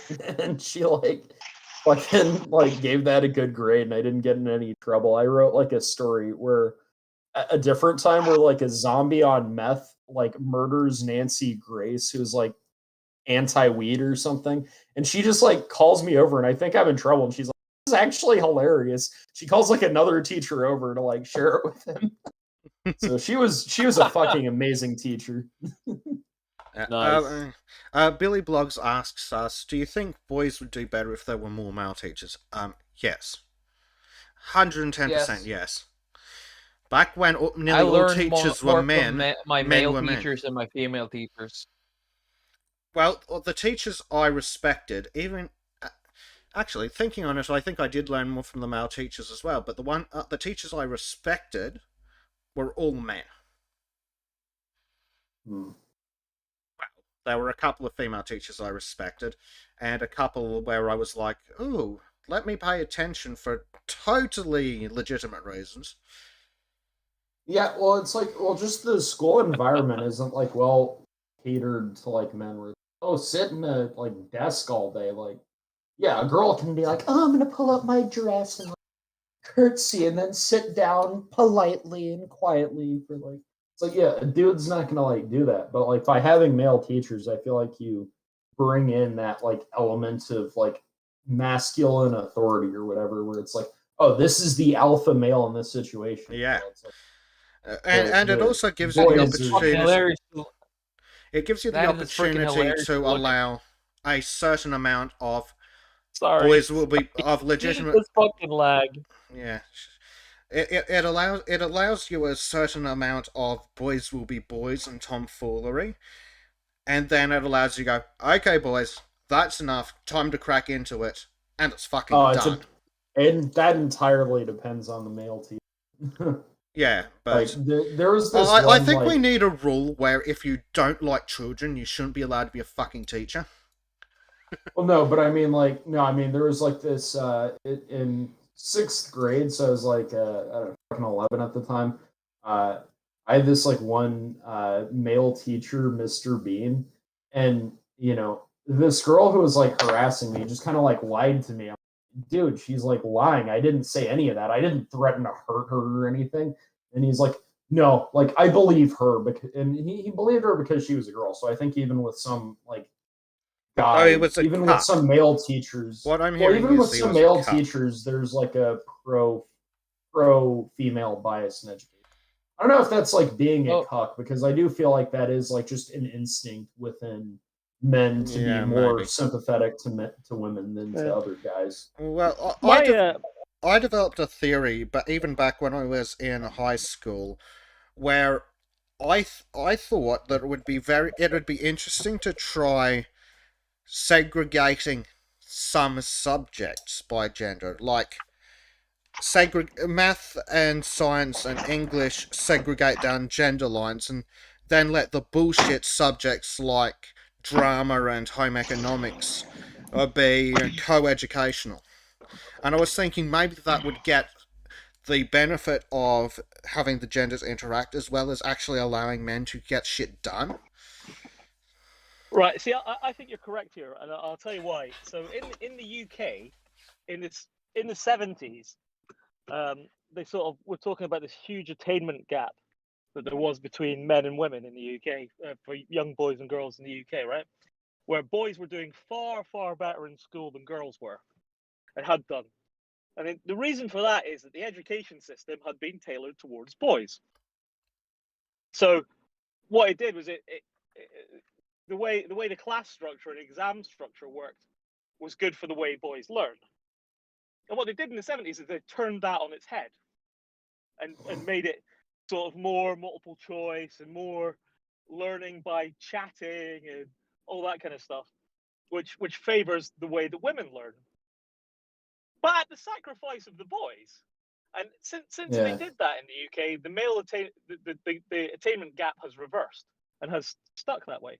So And you could never fucking you could never approach any of these people about that, because then they would just be like, no. what do you mean there's certain ways in which boys learn differently or psychologically different from girls? No, they're all blank slates. They're the same. They should be like equally suited to the same educational There's a reason why boys that go to all boys schools always do really fucking well, because they're being taught the old way. And what we really should be doing is we should be teaching boys and girls completely separately for all their important subjects. Well, no, all the subjects, every subject. Well, what we should do is I kind of agree with that, actually. What we should do is you should have a male wing and a female wing of the school, and then have them socialize for all sorts of other things, you know. Well, I think there are some subjects where it wouldn't necessarily hurt. Like I found that any of the sit-down thinking subjects, the women were a distraction for a multitude of reasons, not least of which is they were far more interesting to look at than the whiteboards. You didn't go to school in Aberdeen. No, I didn't.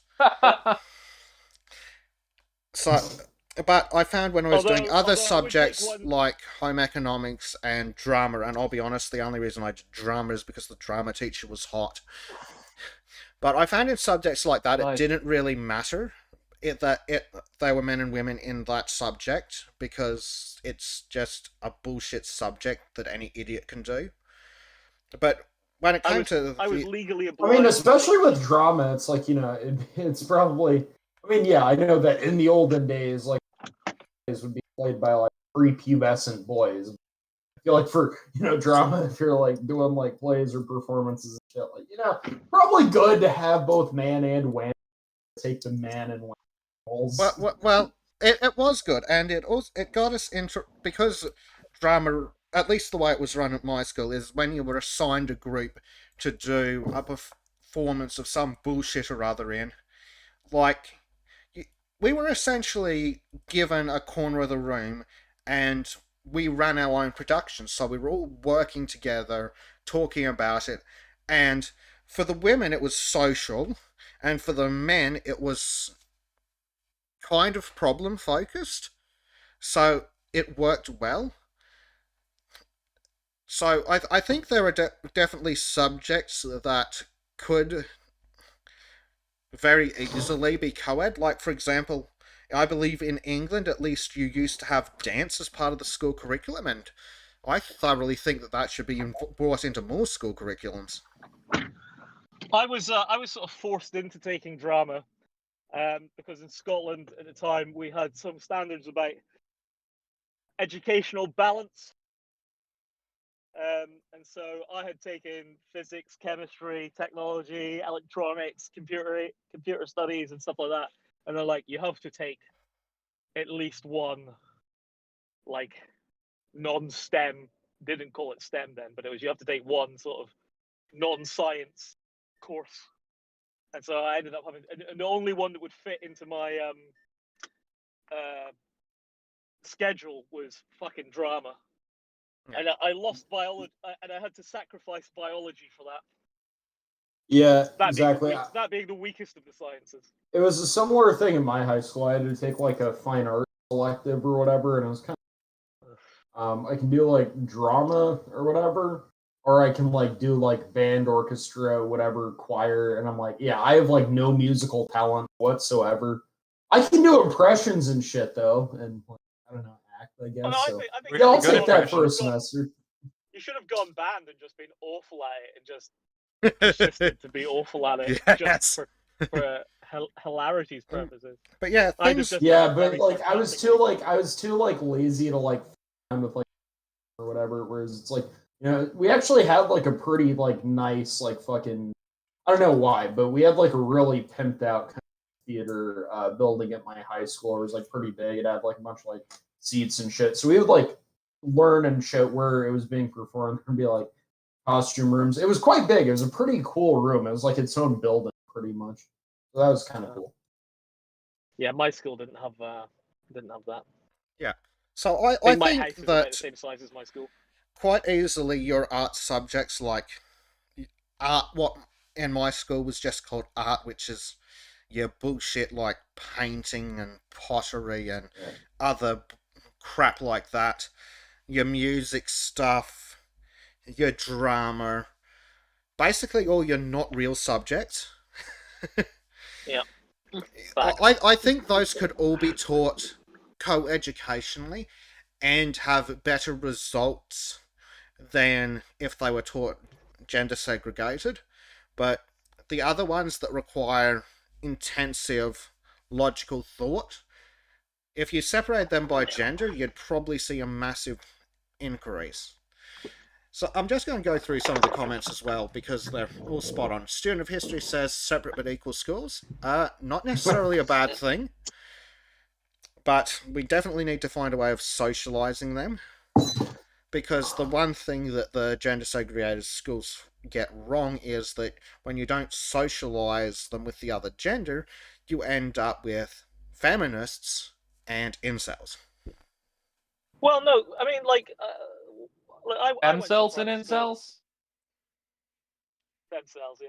Yeah. I went to private school for a bit, and we just used. There was I mean, it was an all boys school, but there was no girls' school across the road. There was plenty of fraternizing, I can assure you. Well, Nice. that's certainly a good thing, but I think it would help to have some slightly more structured stuff. But yeah, something like there's definitely I definitely think there is use for co-educational and gender segregated teaching by subject. Like, I think you would see the grades for everybody go up if you did that. Yeah. And I also think one of the biggest problems with modern education system Is we've lost you a second. is the lack of virtue ethicism. Like C.S. Lewis and the Greeks were right on that one. Got to teach like virtue ethics as part of somebody's education. What happened to your voice? It got really deep for some reason. I don't know, probably the way I'm sitting or talking. Yeah. Or maybe it's like God me damn it, making my Robert voice Longshore. louder so that my mic will pick it up. Robert Longshore says girls are for Oh. extracurricular activities only. If you know what he means. No, I disagree. People should have like standards, bro. None of those like pussy one night stands. Like, we need sexual standards. That should be taught Christian in values. school, not just like the pee-pee go into vagina, create baby. Pee-pee go into pooper, does nothing except for having to clean. That's basically sex ed in Norway. Really shitty. Like, I agree that like sex ed. I actually think I got a pretty good sex ed in school, but like I agree that sex ed is like a good thing, be safe and shit. But like there's some shit where I like push back on this, and some like normie friends I have are like, "What's wrong with that?" I'm like, no, I really don't think like a second grade teacher should be explaining like masturbation to like 6 and 7-year-olds. Like that's no. Like I don't want an adult explaining that to my 6 or 7-year-old. Moment of my fucking life. At least that was a weird day on school. Alright, I'll be right back. I gotta use the bathroom.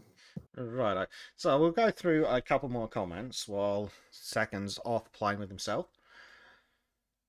Prime Knight says boys need fact and practice teaching, but girls need social or group teaching. Essentially, yes. Robert Longshore says competition for the boys, group working for boys is based on competition. Yep. Prime Knight says dancing is a great social exercise in one subject. Yeah, pretty much. Let's see. Billy Blogs, I think girls prefer coursework. It does seem to be that way. What I've read about education does seem to indicate that. It's a fascinating subject, actually. It is, but yeah, like from my Well, own it's going to get quite. from What? my own. Wait, sorry, I didn't quite catch that. No, it's all right. I'll leave it to later. Oh, Okay, I think he's just hopped out to do one of his deliveries. Yeah, like from my own personal experience, I can tell you that co-educational learning in some of the subjects was an absolute horrendous idea. I just honestly, I can't really say that much against it in my case because I don't know. It was done pretty well. We had boys doing well, Norwegian girls women doing aren't really well. women, though. No, they're proper people. Yeah. Suck on that. Oh, probably you have as well, though. Doesn't really surprise me. No comment. I mean, Norwegian girls down in Oslo and Bergen are really easy. Note to self: Norwegian. visit Oslo and Bergen. Well, Norwegian women are basically used to. All Norwegian men are basically farmers, right? So, you know, We they still used look to like be, not farmers. anymore. They still look like farmers, and so it's not that hard. Well, depends on where in Norway you are. Like a third of the country looks like farmers, another third looks like fucking fishers, and the latter third just looks like a bunch of Nancys. Just remember, Trim, fish don't count. What? What do you say? Fish don't count. You cut out. No, they don't. Do you know actually we have schools up in north of Norway dedicated solely to the art of fishing? It wouldn't surprise me. It is such a big industry up here. Yeah. Prime Knight says art, music, and drama classes can be for both girls and boys, but main subjects are separate. Yeah, that's essentially what I'm suggesting. That seems like a good idea in my opinion. You know, I mean, learn it's probably learn worth math a and try. yeah, learn math and biology. The you could say the boyish way and the girlish way. It would be nice actually seeing an experiment done on that.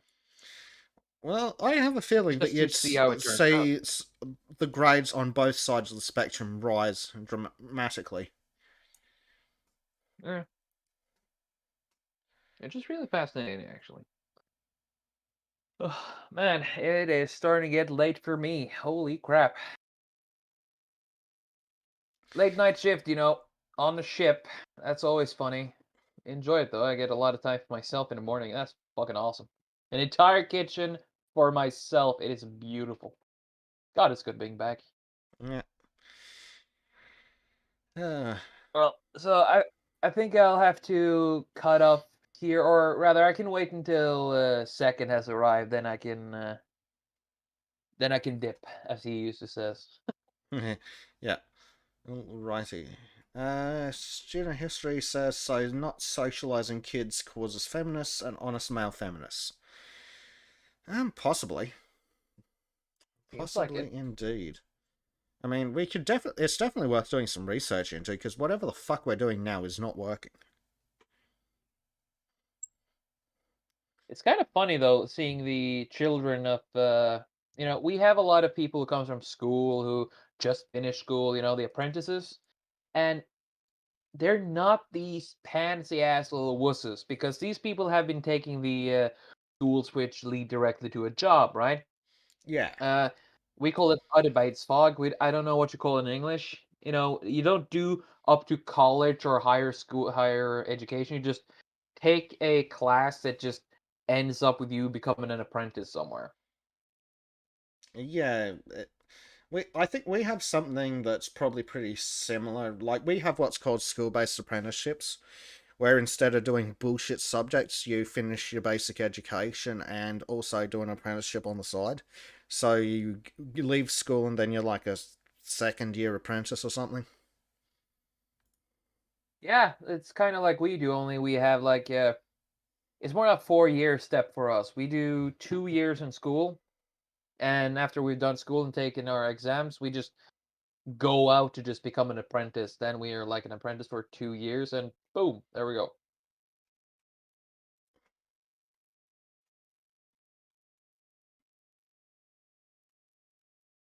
Hello? Yeah, pretty much exactly that. Yeah. Well, I served my background is I served my time as an apprentice. Drafted very, very long time ago. I mean, I don't hardly know a single person from my sort of age group who ever got anywhere near the level of attainment I did.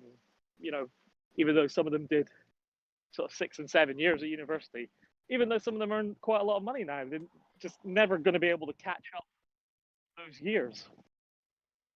No. But, I don't. on I this- mean, there's some point to the higher education thing, but it shouldn't be hyped up as it is. It should be more focused on going to more like a work study. You know, find I a sort of, job that seems interesting and just follow that. I'm never convinced about university and things like that, because most of what you're going to learn there is not going to be relevant to the work that you do, unless you're doing like a medical degree or something. Even your engineering degree is usually fairly worthless by the time you actually become an engineer, because things change. Especially, basic principles are one thing, but you don't need 3, 4, 5 years to learn those basic principles. It's Yeah. it's not. A lot of the time, a lot of it's just not relevant at all. And There's especially a lot of like people in asking the me sort of, why I don't take higher education now that I had the opportunity with the whole, layoff and shit, but I've never seen the bonus of it. I just see it as a waste of time and money because I've seen so many people and I met so many people who just have taken like years and years and so much money just taking a higher education. And when they're done, what do they have? Just either they're Yeah. lucky if they get like a part-time job in a smaller studio, or perhaps they just get this Burger King job. Yeah. Well, so I was going to come to this. So I was in quite a sort of highish level sort of industry meeting there earlier in the week, and we were talking a lot about the changes to employment and how we're going to operate our wherever offices are going to operate and how they're going to work now as things move on. And one of the things we were talking about was pay scales for working at home, because of the sort of trying to track people's work and things like that. And actually, a lot of people were talking about moving to a more sort of pay by deliverable type scale instead of giving people pay monthly. So that would be quite interesting, because that's proper meritocracy, isn't it? That is, you will be paid by what you deliver, not how many hours you work. Back. And As it should be. I, for one, would be extremely happy to see that. But yeah, might be slightly trickier for some of the women.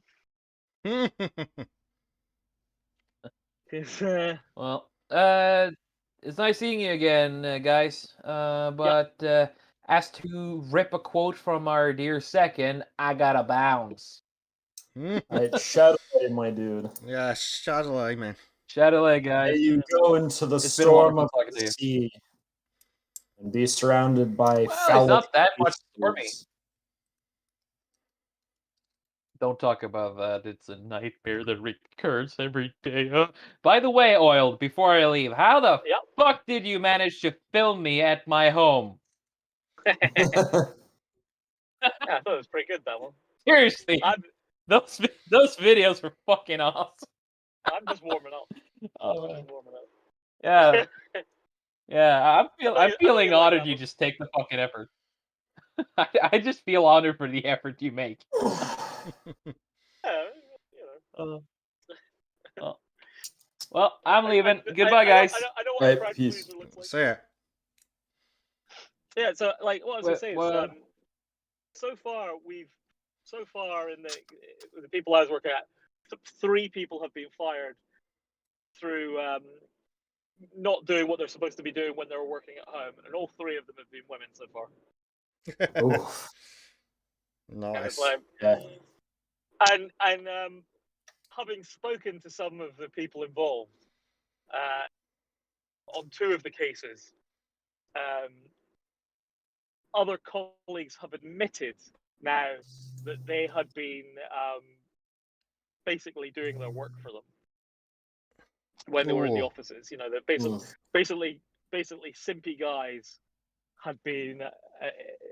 I mean, all three of these women are of a type that I'm aware of, and it does seem to be that some simpy guys from the offices have been essentially basically doing their work for them, or pieces God. or several guys have been doing bits of their job for them, and the women have been doing nothing at all, and then or very limited parts of it, and now that they're at home without access to these people, unable to achieve what they're.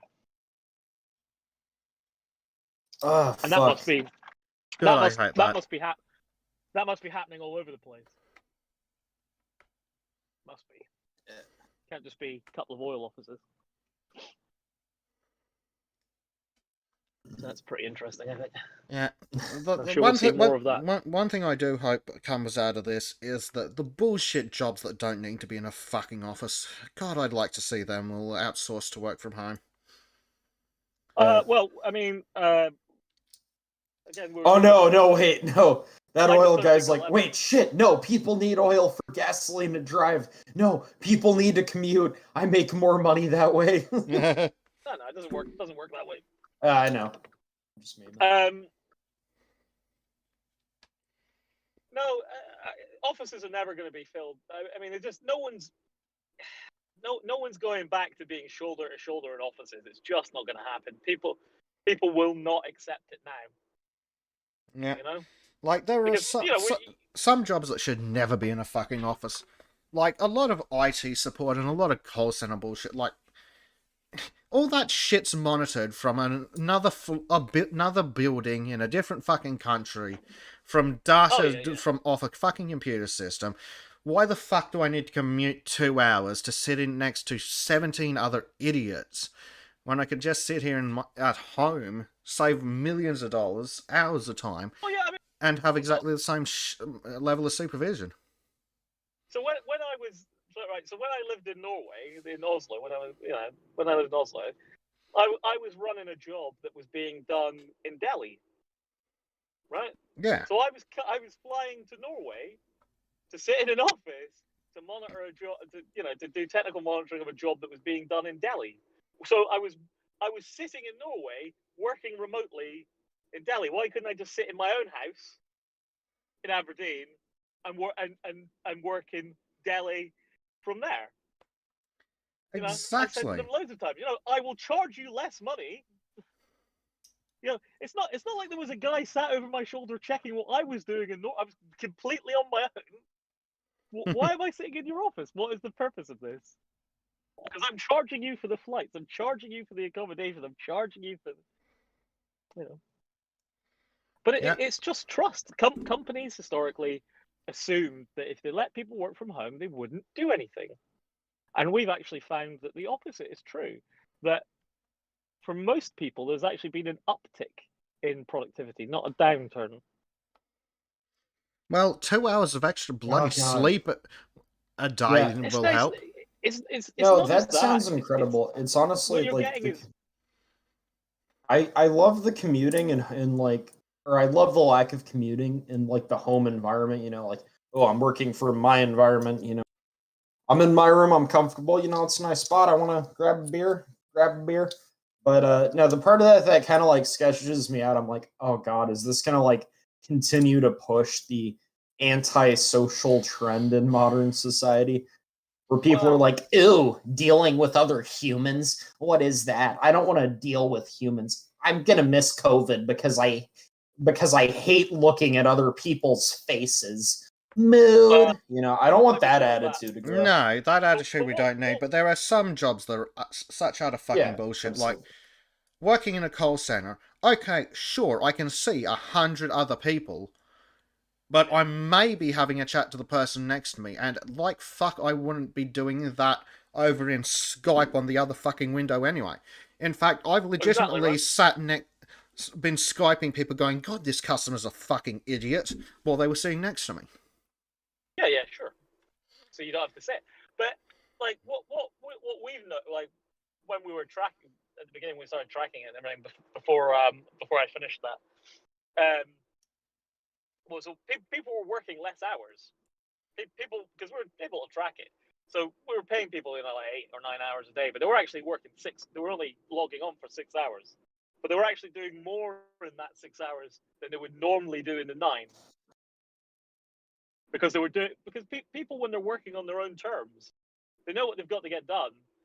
They know that if they get it done, they can fuck off and play a round of golf and come back. People just do it. Yeah. Oh yeah, Because incentives. it's in their own interest to do it. Well, that's it. Like, if you've got 8 hours to do a fixed amount of work, but you nut up and do it in 6 hours, well, there's a 2-hour fucking lunch break. Yeah. Yeah, but then people start to, when you give people that sort of freedom, what you get is, because like a lot of engineering projects are international, right? I mean, just because of it.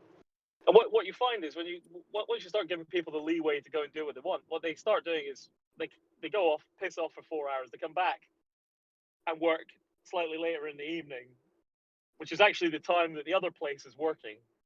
And so then you get more crossover. Whereas if you tell them 9 to 5, they'll finish at 5. They'll get an email at 5:05. They won't get looked at for another,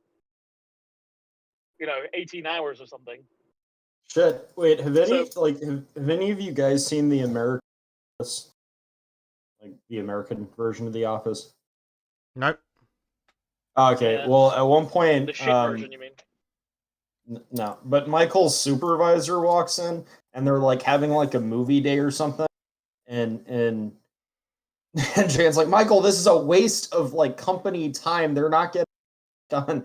And he's like, no, this is important because it increases productivity. And she's like, how? He's like, well, they have to work hard to make up for the time they lost watching this movie. And it's like, it's kind of like, oh, it's like a meme. And it's like, oh, terrible, whatever. But at the same time, like his branch is like the most like profitable branch the company has. So there's like a weird method to his madness where something he's doing is working.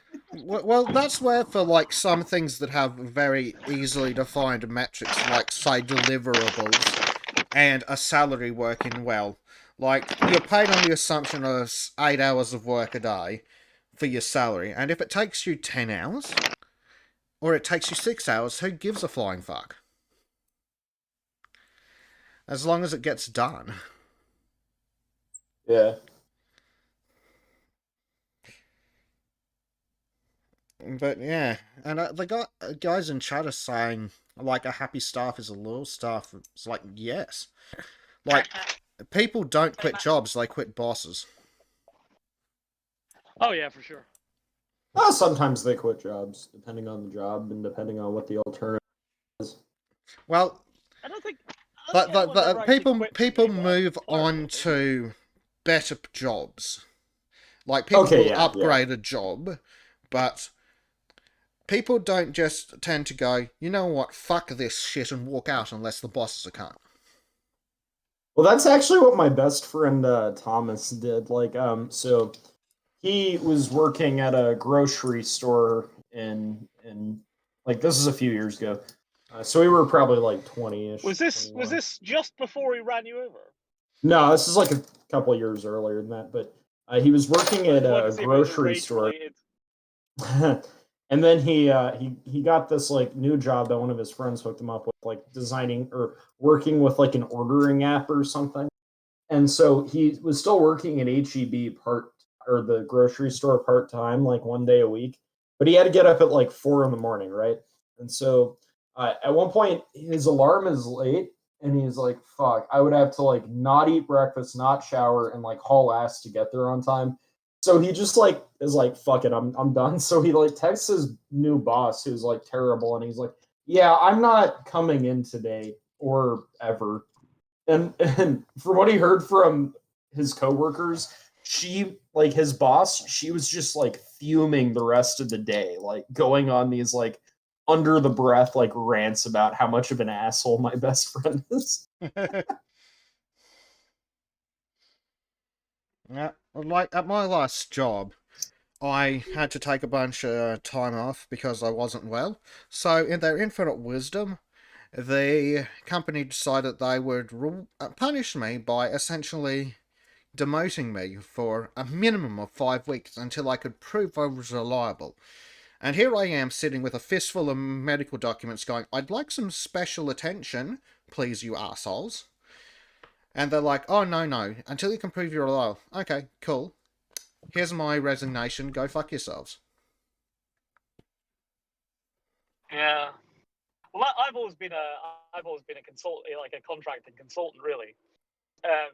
So I've always been essentially on a 1 week's notice anyway. But up until like 2016, before the last oil crash, like I could get a job any time of the day, any day of the week, anywhere in one oil company. You can just pick up the phone now, somebody would take me, across. I don't have to cross the street or something. And it was a fantastic time because nobody would ever be a dick to you because they knew you just get up and walk across the street and start work again. It was an absolutely class time to be alive. You got all these because all the middle management of these companies, they're all staff employees of the company. They'll be making like a fifth of what you'd be making. Yeah. They're basically the sort of sub-technical management, just sort of have a vague understanding of what you're doing and are told to sort of make sure you do your job, but don't irritate anybody enough that they might leave. Yeah. Make sure I gotta that wait, you like do the paperwork to make sure this guy manages to do his job properly. I've got like 23 minutes until I can like vape. Yeah. I'm on like the 38-hour interval. All right. So I'm like pushing at it. Nice. I worked at this really high tech telecoms place. I was doing a job at this really, really high tech telecoms place, and the guy who was our line manager had been a manager in a lemonade factory before he'd been a manager at our place. Like, this guy has literally no idea not even the slightest technical inkling of what's going on in this place. He's just here to handle us, essentially. And that's all they had to do. Yeah. God. Yeah. It's when managers think they know what your engineering staff are actually doing that problems arise. Yeah. Well, Start as trying to tell Prime you how Knight to do it. says, less but good management is better. Like, Yeah. Yeah. Like, at my previous government. job, we had all Like sorts government. of... Yeah, absolutely. The less the better. Less but good. But one of the really stupid things is we've got all sorts of bullshit and metrics like the average length of the call and then the average amount of time that you've got the customer on hold. Utter bullshit like that. Yeah. And Data for the sake of data. yeah, and it was so stupid. Like, so we were essentially doing overflow for the government. So we were being compared to actual government employees. We were kicking the shit out of them on No doubt. total call length, but the time we had on hold was too long. So they started implementing improvement plans for all the staff to get their hold time down. It's like, this is gonna. guys, have you considered not being idiots? They're on hold while we fix it.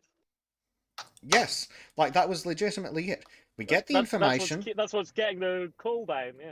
Yeah, we put them on. We get all the information we need. We put them on hold, and we leave them the fuck alone until we're done. Like, one of the other stupid ideas they had is you had to check in with the customer no less than every 10 minutes. Oh God, jeez. And we'd quite often have calls that last over an hour because working with government computer systems and government policy, Oh God. like something would have to get routed to first level support, then to second level support, and then maybe occasionally it'd get routed to third or even fourth level support while the customer's still on the phone, and of course, the poor idiot who's actually babysitting the phone is A, getting their stats screwed through no fault of their own, and B, has to keep taking the customer off hold every 10 minutes, and the customer's like, for fuck's sake, I've got you on loudspeaker, just leave me the fuck alone until it's fixed. Yeah. It's just stupid You stuff. should be allowed to. Yeah, you should be able to allowed to ask them what they want. You should be. How would you like me to handle? How would you like me to handle this? I Yep. can go away and fix it, or I can come back and check if you're. Yep, I can check in on you every 10 minutes or so, or I But can there's- leave you but the there's hell some alone until it's fixed. Pick one. There's some customer, some HR type customer experience fucking twat who's decided on behalf of all the public based on a couple of people they pulled into a hotel once to ask some questions to how everything should be done. You know, Yep. People don't My expect favorite- government. People don't expect government phone lines to be good. They just want them to work. Yes. And like I got so pissed off after I started moving into like third and fourth line support, because all I was seeing is they were hiring idiots, not training them, and then punishing them. Oof. Pretty standard. I mean, that sounds like government shit, because it's like they don't have an Is it- incentive. Oh, Oh, sorry. I did have some fun sometimes. I gotten at least 2 people who were government employees fired. Turns out that when you have a monumental fuck up, and then the guy from the contracting company goes, not only is what you did stupid, but also illegal, it doesn't go well. No, I was going to touch on you say about the companies, punishing their workers. I always think that's quite an interesting thing, because you always have these human resources departments in these companies. Who are those human resources departments are supposed to protect the employees from the companies. Yeah. That's their actual purpose. But in the vast majority of cases, they're basically a stick with which to beat the employees.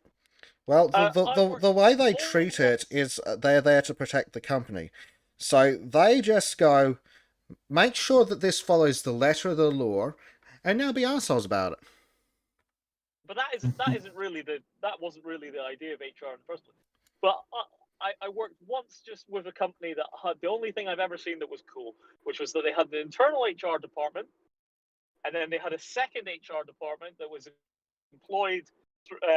They were a third-party company that they paid, and that third party was responsible for protecting the employees' rights, and the internal company, the internal HR department, was to stop the employees causing the company trouble.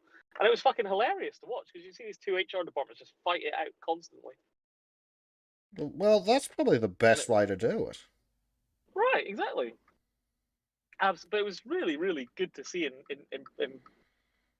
in practice, because also when it came to sort of like pay rises and things like that, the third party company was arguing HR speak on your behalf to get you a decent pay rise, and the internal one was trying to not get it. It was quite interesting to see. But you had actual representation, which is Yeah, that'd be a nice change. But it utterly blows my mind how companies will hire people that can't do the job, then train them poorly, and then punish them when they don't meet arbitrary metrics within like 2 weeks. yeah. I mean, there's lots of things. I was saying interviews are the way interviews work for employing people. It just always seems like a really stupid way of employing people. I'll get interviewed for jobs, and a guy, or a woman, infinitely less technically competent than me, will ask me a few arbitrary technical questions, and they'll make a decision whether I'm a worthy hire on the basis of their opinion of that. But like when I was a draftsman, as I say, I started my time as a draftsman, and like part of my job would be doing like 3D modeling, and even now, I still do 3D modeling and use various computer systems to design stuff. What kind Nobody of ever actually- CAD what kind of CAD software would you use? All of it. All of it. I basically use every bit of industry standard software that exists. But nobody would ever actually sit you in front of a computer with a software and go, draw me something. Nobody would ever actually test your actual ability to do the fucking job. Just ask you a few arbitrary questions. Oh yeah, I think this guy will be alright. It's a fucking moronic way to employ people, especially in the sort of sums of money that they're paying people like me. Yeah. Well, just the whole way interviews are done, even not counting the technical side, it's so fucking stupid. It's like every fucking time they ask, "Oh, and what attracted you to this position?" Money can be exchanged for goods and services. You fucking brain dead illiterate. As a consultant, I very rarely get asked that sort of stupid question. But conversely, my wife would work in like retail, and she'd go for for a job that's worth usually sub £20,000 a year.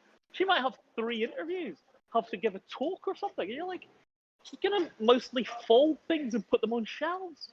What if But what happens is you get HR people in these companies that think big corporate companies act that way. Of course they don't. It's just moronic. I have to redeem my. Oh, sorry. But Well, yeah, go on. I was just saying I have to redeem myself from last week. Since last week I was drinking. Oh my god! Last week, I'm gonna reconnect. But I have to redeem myself because last week I was drinking Malibu and that oil guy ripped into me for it not being like manly enough. So right now I have some like 151 proof Largo Bay Gold rum in a shot glass, and so that shit is like 75.5% alcohol per volume. So it's pretty fire. Just gonna toss that back right now. It's gonna burn. It's gonna burn. Ooh.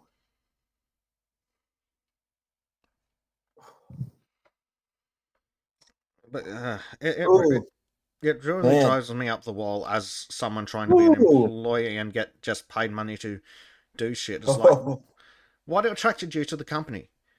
You fuckers advertised the job on Seek. I saw it, thought I could do it, and clicked apply. Yeah. What, do they expect some like fucking poetry story? Where you lock eyes with it and it's like love at first sight. Yeah, like To be fair, I was asked that exact question once for a company that had headhunted me for a job. Literally in the interview, because it's like, little technical interview. Oh, this is our HR representative. She's going to ask you some questions. Oh, fuck. Went through the sort of, as I say, really arbitrary technical interview, and then she started asking me just sort of stupid fucking questions. And one was like, what do you think of your main fault? I was just like, I haven't got any. And she was like, that's not normally the sort of answer that we get. Like, yeah, because then you want a perhaps bullshit perhaps answer. It's not answering questions the way you'd like. And she No, was like, you really just- odd. She was like, what attracted you to the company? I said, you phoned me and asked me if I'd be interested in a job. And she was like, oh. Right, yeah. Bro, you gotta give like the Michael Scott response. Why don't I tell you what my greatest weaknesses are? I work too hard, I care too much, and sometimes I can be too invested in my job. Yeah. Yep. They basically want you to either kiss their ass or tell them how you're a bad person. Yeah. Sounds I like the just don't left. Sounds like dealing with the left. Yeah, They just either not want you to interested in kiss playing their that ass fucking game. and or confess your privilege and Yeah. racism to them. But it's like, oh, what attracted you to this company? why do you want to work here? I fucking don't. I'd rather sit at home on my ass and coom all day. But unfortunately, I need Well, money to pay bills. Well, I No, remember that getting, is not the right way. You have to enjoy being of service and doing something of value. If you just value cooming around all day, then you are not yet at the point that you need to be. Yeah. If you have kids, you don't sit around thinking, oh man, I wish I was playing video games in my basement all day. Sure, but how many Well, jobs are there where you work days and days and days and you never do anything of value? How does that go for Right. you, Jordan? loads of them, absolutely loads of them.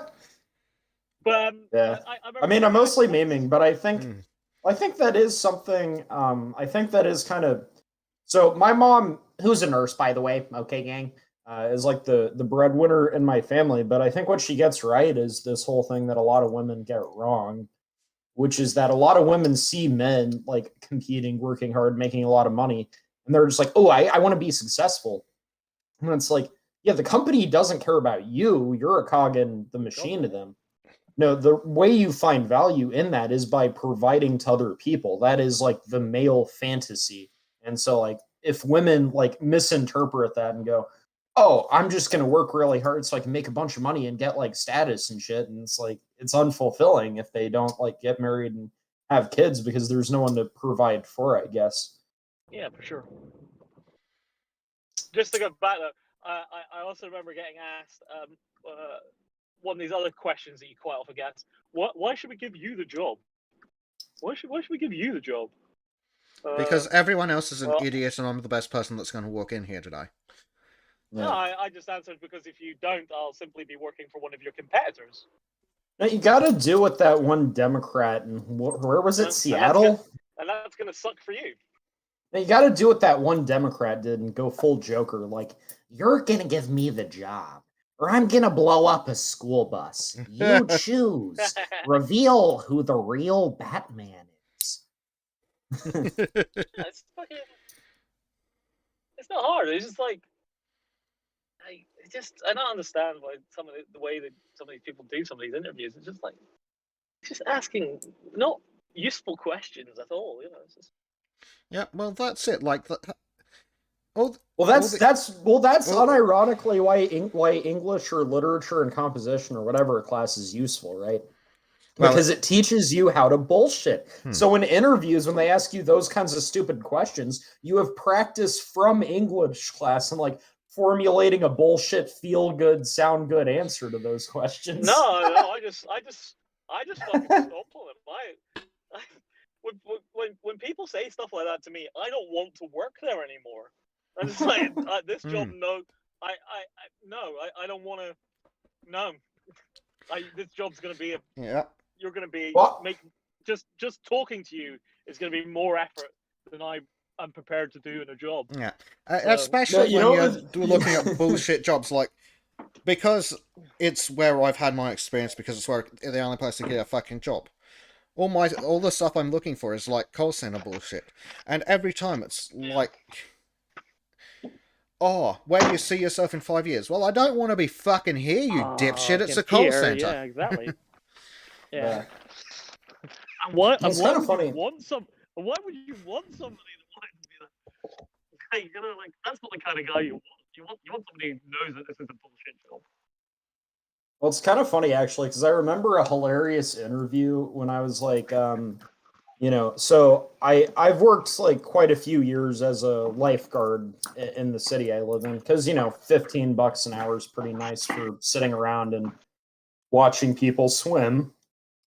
It's also right next to a pool, so when I'm off stand, I can get that exercise in. Swimming is like, I think swimming's amazing exercise-wise because you get exercise, but it washes the sweat off and keeps you cool, so it's like really nice. But so I had been a lifeguard before, and then like I couldn't do it one summer because I had to get surgery on my ass and couldn't swim. And so the next summer I had to like reapply for the job and do the interview process again. And one of my like original teachers from the first like training class, Troy, who was just this really fucking chill dude, like did my interview. And so And as he was asking me the questions, a lot of them were like bullshit questions. And like me and him both knew they were bullshit questions. So he was like kind of half laughing as he was asking them. And it was just kind of a formality, and we both knew it. It's fucking hilarious. Yeah. So it's like that didn't bother me too much because it's like one of the people who's like, you know, kind of middle management level there kind of realized that, you know, the process was kind of fucking dumb. But it's like, as long as people mutually understand that it's kind of a joke, then that doesn't signal a bad working environment to me. Mm. I had one really funny one years ago, maybe like 6 years ago or something, where a non-oil company had managed to get a contract with one of these big oil companies to do some work for them. And they were concerned about being able to meet what we call LCI, life cycle information requirements. It's really quite complicated. So they go, we've got this really complicated life cycle information requirements. And there's a big document here about how to do it, and all this kind of stuff. And we heard, you know, like the agent said, you know, you know quite a bit about this, and you know, like, would you be able, you know, would this be something you'd be interested in? And I was like, sure. And they're like, right. See, the problem we've got is that we don't know anything about this, and it's going to be difficult for us to determine who's the best guy for doing, you know, to do this. And I said, yeah, sure. I understand your problem. Have you interviewed any other guys yet? They said, well, you're the first guy that we're interviewing. I said, cool. Well, this is going to save you a lot of trouble then. And he said, oh yeah, why? I said, have you got that document in front of you? And he went, yeah. I said, flip to the cover page. And he was like, okay. And he was like, does it say there who wrote it? He's like, because I'd written it when I worked there. Nice. Some years before. He's like, oh yeah, okay. Well, look, we're just gonna we're gonna go and talk to our manager. We'll get back to you. And it was like 20 minutes later. It's like, could you start? Yeah. Nice. Well, it was a good one. It was a good one. It's like, yeah, I wrote that. And it's deliberately obtuse, so I could get work out of it later. Nice plan. Yeah. That is funny though. Like some of this shit, just always amazes me. It's weird because the higher up you go, the less there is of it, and the lower down you go, the more sort of corporatization, bureaucracy is involved in getting a job that's worthless. Yeah. You know, it's just like, what let's be honest. For a minute, for your average minimum wage job, you could just grab 5 guys off the street, employ all of them, and fire. You know, if you only needed 2, employ all 5 for a month, and then just let the 3 that aren't good go. And it would be a more effective. It would be an infinitely more effective hiring policy than actual normal hiring policies, and it would actually cost you less money overall. I mean, the amount of money that goes into trying to find candidates that are exactly what the fucking place wants, it's just absolutely nonsense. No, you know what would be the most effective if you looked at the statistics and inductive reasoning? If every company, except my Twitch channel, was a worker co-op where all of the profits were split equally and everyone had a say in what the company did. Yeah, but it doesn't. Human nature cannot abide that though, because not everyone will work equally, and someone will work a little bit harder, and there'll be somebody who works a little bit less, and the guy who works a bit harder. Well, no, but you see that will change once we like get rid of the power imbalances that capitalism creates. If we get people who come into this society without that power psychology, then, you know, we'll be able to do things like lower the age of consent and have human nature be better suited to more equitable treatment of one another. I think we've been infiltrated by communists. We may need to go on a spree. I mean, the age of consent thing is an interesting question. Well, it's also like, even if you believe that, like, why would you ever be open about saying it? Why would you make it a point to say that numerous times, like, oh, once we get true socialism, we can lower the age of consent. Oh yeah, Like, yeah. no, that's so fucking that's a dumb. And for ridiculous somebody thing to like Vosh, who like exclusively cares about fucking optics to the point where he'll lie to maintain optics, I don't know what the fuck he's thinking when he says that shit. The age of consent is super arbitrary. You know. Yeah. I mean, It is. Let me be absolutely clear here. I am in no way in favor of reducing it. Okay, let's be absolutely clear. But I do think it's an interesting concept, because like for the majority of human history, it has not been fucking 18, has it? Mm. So, or 21, it's been a lot lower than that. And in Europe, Oh yeah, it just needs to be really set not- somewhere. in a lot of European countries, up until not really that long ago, it was more like 12. Well, that's something that way back in No. the day when Sargon was debating some fucking It is a loser about tricky- it, that Sargon never twigged on. Like, we need an age of consent. We have there's not a real metric of where we can put it because everyone develops differently. So we've gone, you know what? 16's about somewhere in the fucking middle. It'll fucking do. Yeah.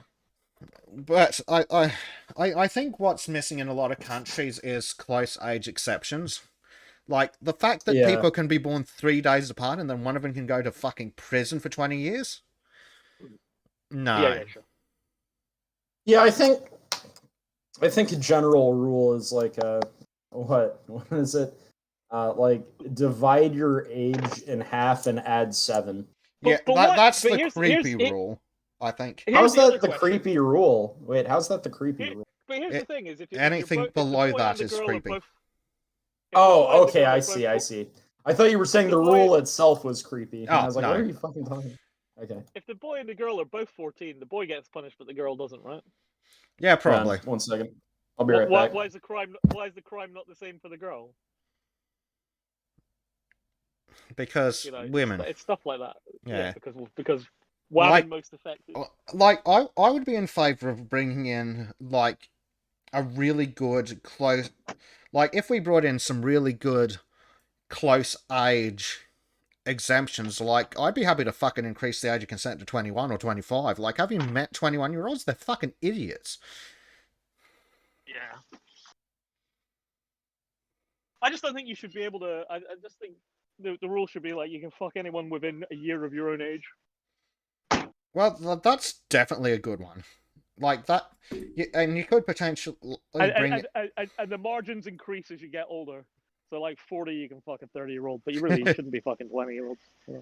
Well, like something like that. Like, I don't really think that people of like 13 should be having sex with anyone at all ever. But like a 13-year-old and a 14-year-old, not really a problem. A 13-year-old and a 16-year-old, a problem. Wood chipper. Yep. Straight to wood chipper.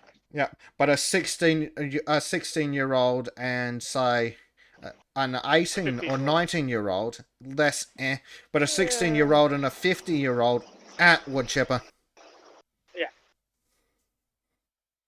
Perhaps something in the differential, isn't it? That might be way. Like it definitely needs to be scaled like under, like, I don't know, 14 and under within a year, 14 and over to like 18 within 2 years or something, and until you get to 18, and then it's a fucking free game or something. Yeah. There should definitely be something.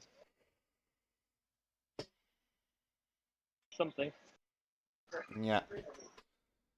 We also need on really interesting discussions. We need to rewrite child porn laws so that if a 17-year and 360-day-old woman sends a nude picture to her boyfriend, he doesn't go to prison. Yeah. Although I would have thought she was the one who should go to prison because she's the one distributing. Well, that's good. She should. But we don't punish women for their actions. Also, hello Spain. I didn't That's see you messed pop in up there. though, because if you did that with someone your own age or younger, if you were the female, it wouldn't be against the law. But if you're doing it to someone who's 18 or older, they could be in trouble for doing something with you, which to me makes no sense. Well, in Australia, our laws are like everything else are so stupid that even if you're both under 18, I'm pretty sure you can both legally you can both go to prison for it. Because one person is creating and distributing child porn and the other person is in possession of it, even if they did not ask for it and it was given to them without their consent. What? Oh, so that guy on my bus who I mentioned earlier. Wait, no, I don't think I mentioned him. But there was this guy on my bus who did like steroids and shit. He'd constantly be like flexing his muscle on the bus, massaging it, and going, "Oh man, I got some good fucking pussy last night.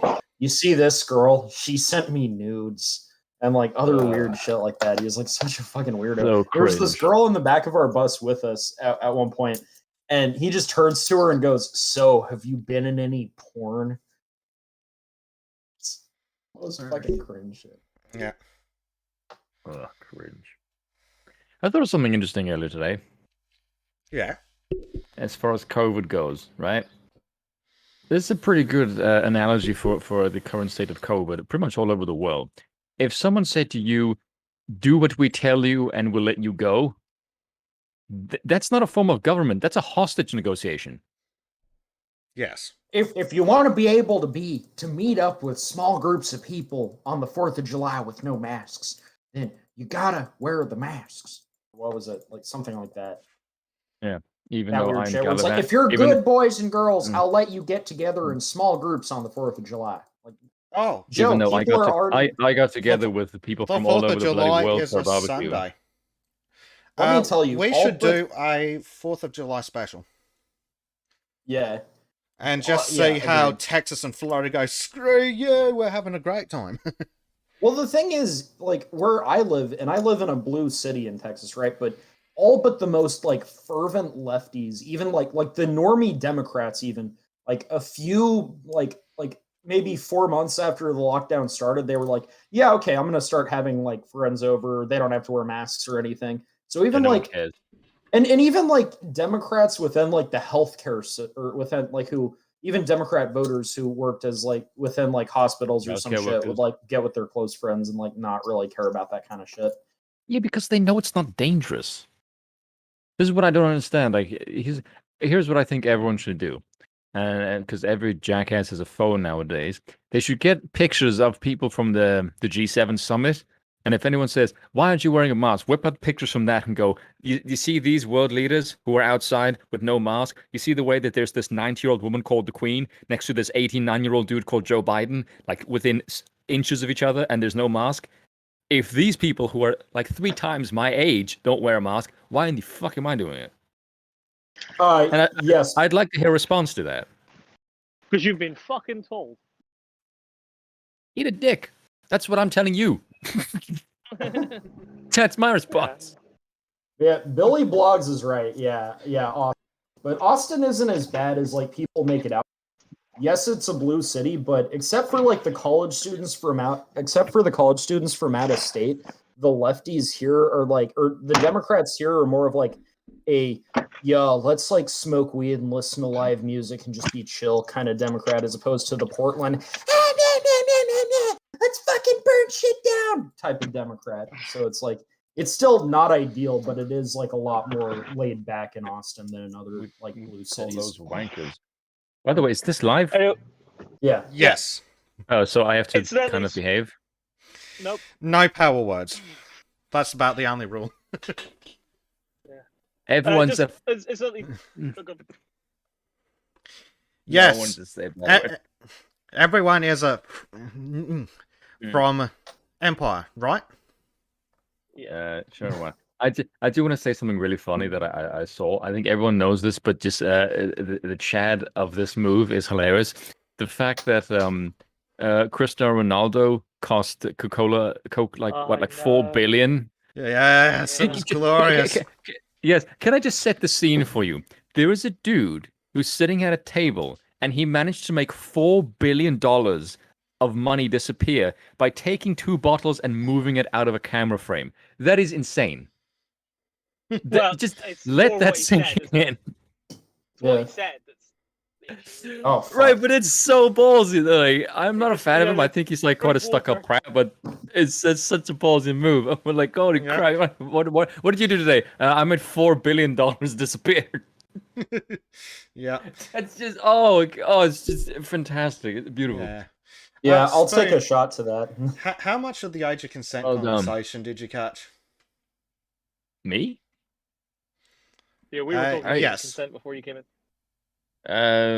I came in when you said you should do something about it because the guy from Australia is going to get thrown in jail for possessing CP. Ah. Yes, so you basically missed the age of consent part. We were talking about how an age of consent is a good thing. I know that okay. is that's a widely radical idea. I'm not Vorsh. Go on. Very right wing idea. That, Yeah, that's a very right wing idea. It's a far right concept that you shouldn't fuck children. So I think we essentially agreed that an age of consent is a good thing, and B, it has been kind of arbitrarily decided and placed somewhere around 16 to 18 in most places, and those are good, but we also need close age exemptions. Yeah, I kind of agree when it comes to the whole. I don't know if this is the case, but to me, it seems weird that if you are like 16 to 17 years of age and you have a girlfriend, whatever, and you have sex, that's fine.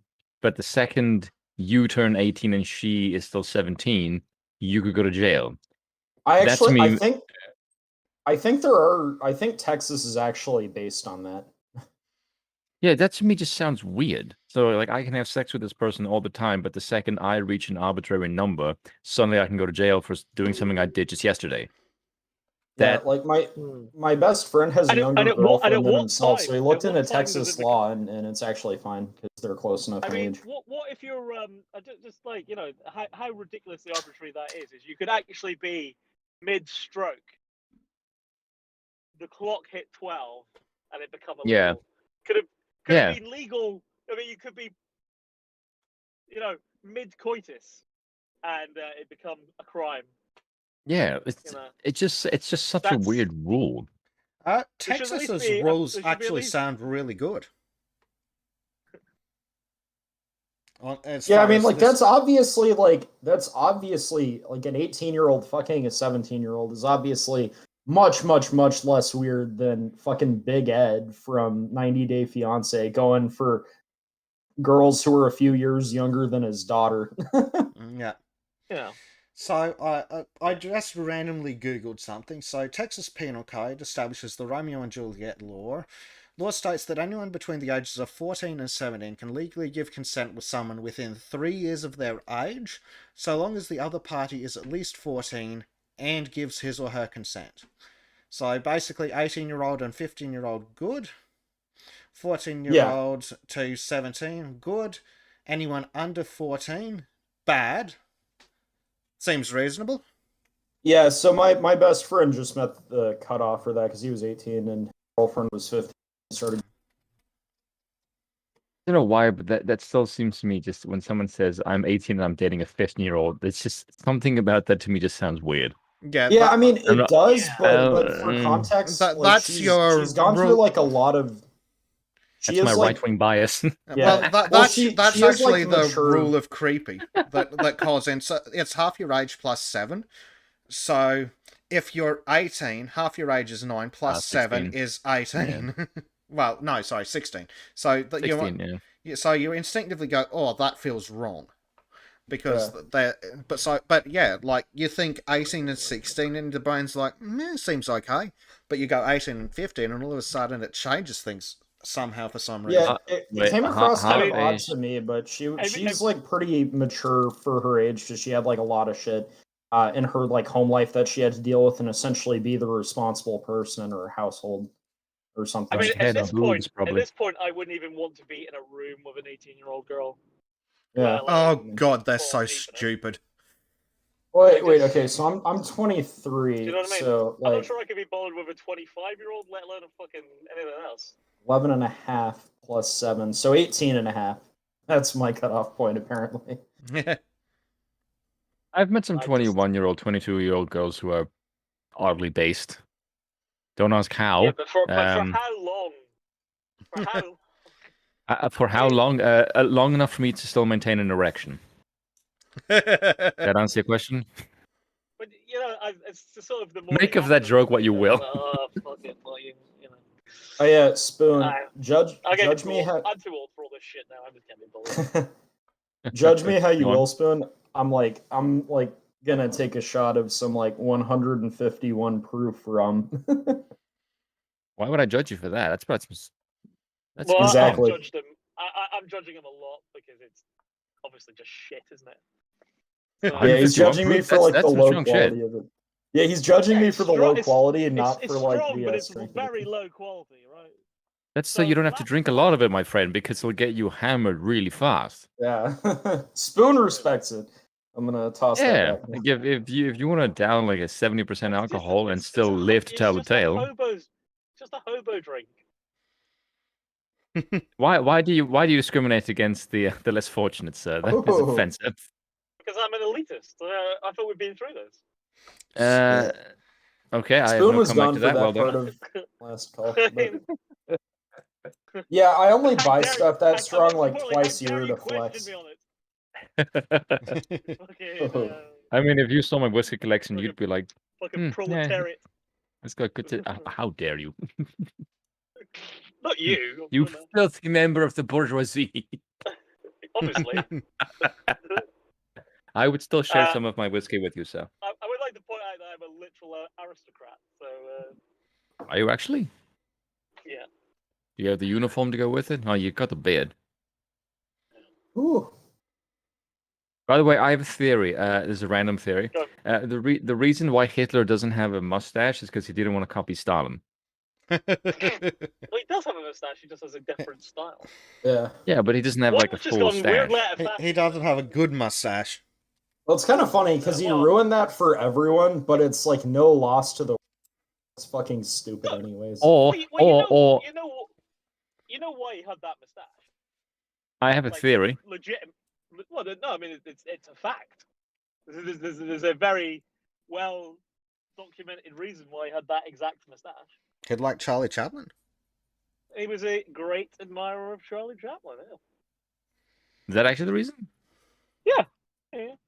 I thought it was because like he had like because I know, and if you see pictures of him during like the First World War, he had the full stash, and in my head, if it wasn't for the previous thing with Stalin, I thought he noticed it wasn't even on one side, so he evened on the one side and then the other, and then was always uneven on uneven until it got to the point where it was a cube, and then it was even, and then he just left it like that. Is it just me, or is that like? So is that frustrating for like dudes with beards when we're like managing our beards and it's like fuck, it's kind of uneven. Do any of you Yes. ever like get frustrated? Yeah, it's so fucking frustrating. Yeah, because I have a one spot on my right side where it grows more than the left, and that just bugs the shit out of me. And it's noticeable if I tell you.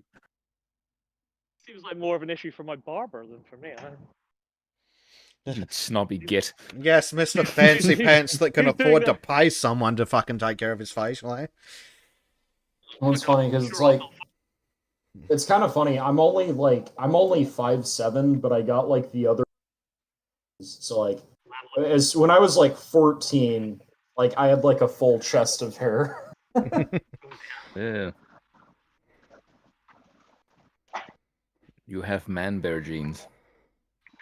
Man bear pig. Well, yeah. Well, and that kind of fucked me over because like the hair on my ass like got ingrown at the top of the ass crack and like formed a pilonidal cyst where there were like that had to get surgically removed.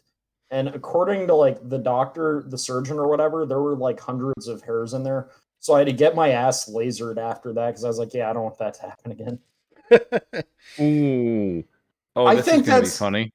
I think that's a reasonable excuse for getting your ass hair lasered off if it like ingrows and you have to get it surgically removed. Jesus. Oh, this is gonna be good. This is gonna be interesting, and this is going to make me do some face rubbing to people. So apparently, UEFA is threatening to move the Euro final from Wembley to Hungary.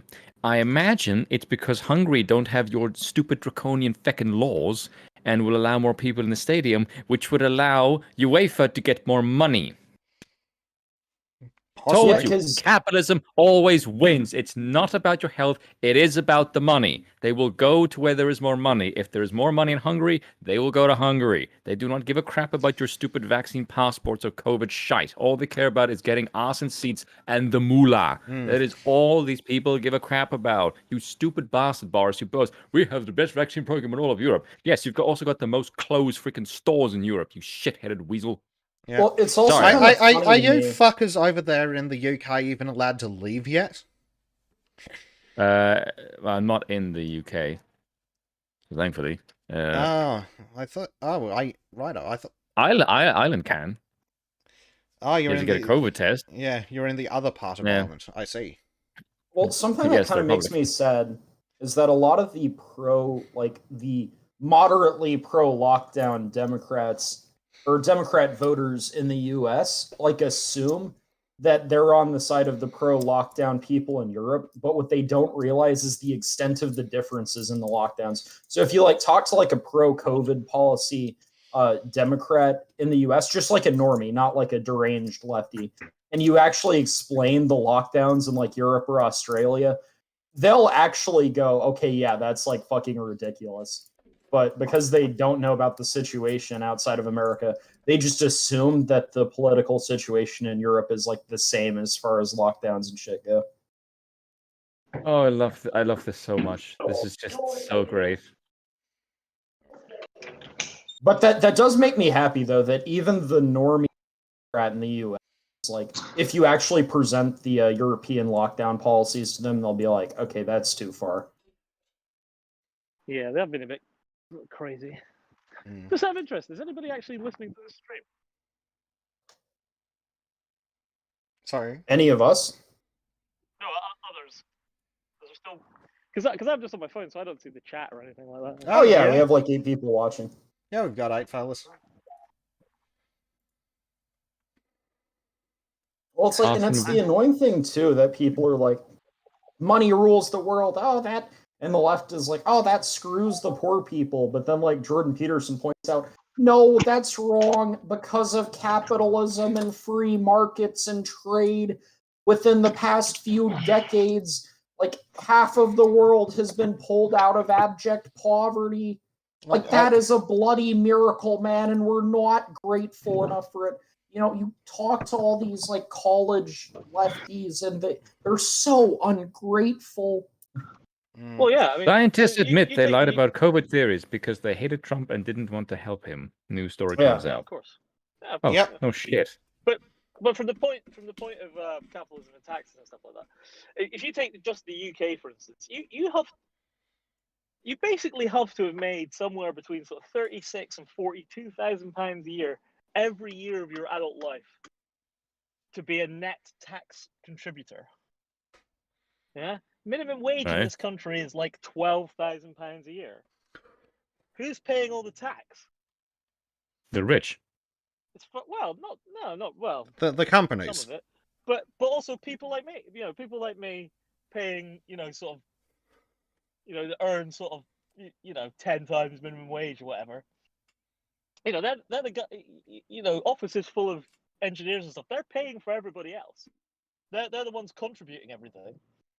The rich people aren't paying their fair share, even though in the U.S. the top 10% pay 90% of the taxes. Yeah, right, exactly. I mean, but also, people go, "Oh, I should pay," I should pay 50%. Well, I gotta say, I pay 40%. Yeah, but 40% of what I earn is like percent of what. Can I ask you guys something? Because this is something that I kind of want to ask Sog on this as well. This will be the next video that I ask. This will be the next video question that I ask because I don't understand this. Normal people look at society and see that there should be a healthy relationship between the public sector and the private sector, right? And if you were sane, you'd have a small public sector and the private sector can get massive. Now the progressives say oh, but the private sector has too much influence on the public sector. And in their genius, stupid minds, the way to combat this is to grow the size, power, and scope of the public sector. Which to me makes absolutely no sense, because you're not diminishing the power of the private sector. You're just making it so the private sector has more public to buy. That's not, Yeah, doesn't exactly. help you, you dumbasses. You're increasing the power of the private sector, but not in a free market way, in a very No. corporatist Yes, kind of way. exactly. So Well, what I mean, the hell? that's kind of the thing where it's like what, four out of five of the biggest companies in the U.S. are Democrat donors. Like, why is that? Yeah. Are they just altruistic? No. Yeah. We're Well, going to it's for tax their the own rich. benefit. We're going to tax the rich that are funding my entire campaign. Yeah, right. Give me a break, you stupid retards. Well, I'd actually what I'd be in favor of is profit caps. That's what I I'd would be not be in favor of that. Well, no, I'd be in If you favor of even- no tax. Well, I you mean, see, if you no. Hello, Well, let me gents. explain my let me explain it, right? Go on. This is what you do: is you put an arbitrary profit cap. So you say you can make 70% profit. Everything that you make above that 70% is tax. Okay, so that gives you some choices with what to do with the money. You don't have to pay it in tax. There are other ways to spend money that don't count as profit. So you can pay it to the people that work at your company. You can give it in bonuses, or you can spend it on R&D and things like that in your company. No problem. You don't have to pay it in tax. It doesn't make you pay the tax. It just makes you do something with the fucking money. Oh my God, Sticks just. I would be in favor of tethering wages so that you can't pay one person obscene amount of money and another person nothing. You have to the only they have to the fall only within a band of each other. And that's as company owner, I'd be quite happy to do that. You guys want to see something funny? Come. I think I can post this in memes in general. Do it in general. Sticks just posted this. This is really good. Where the hell is this now? God, I swear, who the hell keeps making this stupid group thing? No, turn this thing off, you absolute spastic bastards. JPEG, what the hell is this? No, save it as a normal file, you absolute dickhead. Yeah, that oil guy, aren't you like helping poor people out like the selfish capitalist you are? Yeah. I mean, Yeah. basically, I generally think there's only like a few ways in which the free market should be interfered with by the state. One of which is enforcing contracts and shit, because obviously, an exchange of property has to be done honestly, or else it's basically theft. And then the other thing is like, insofar as the That's not interfering though. insofar That's just enforcing the contract. right.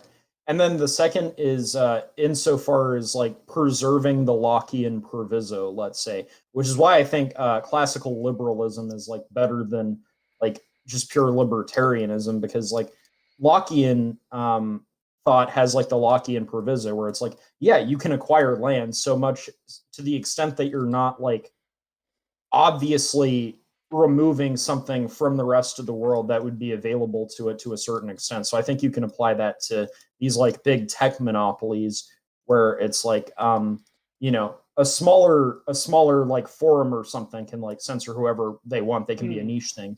But if you were like the dominant kind of pseudo monopoly platform, then by banning someone from it, you can say the whole make your own, but they are like crowding out the market. So by the Lockean proviso, by their presence, they are obviously in a very tangible and an extreme way taking something away from people, kind of thing. And so it's like the Lockean proviso is kind of like my basis for being largely pro business freedom, but then also being like big tech should be like regulated so they can't just like ban everyone. Yeah, seems reasonable to me.